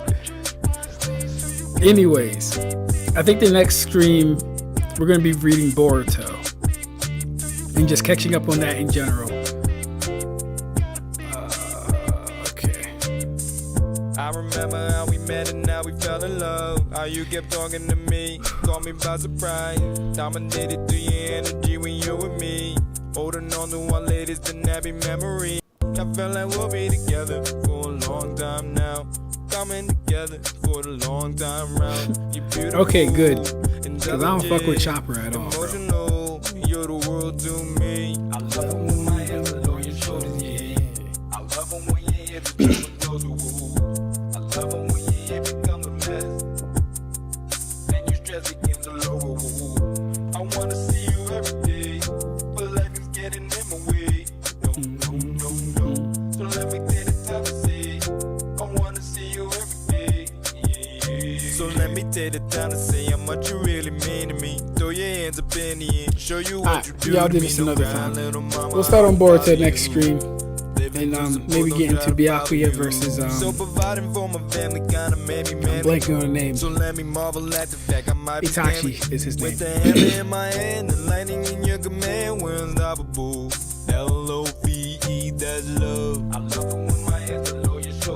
What a good live. I love the teaching of the scaling. That's what's up, bro. I'm glad you liked it. This was fun for me too. I finally get to work on my homework. Like shit, my fault, bro. Go work your homework, bro. Yeah.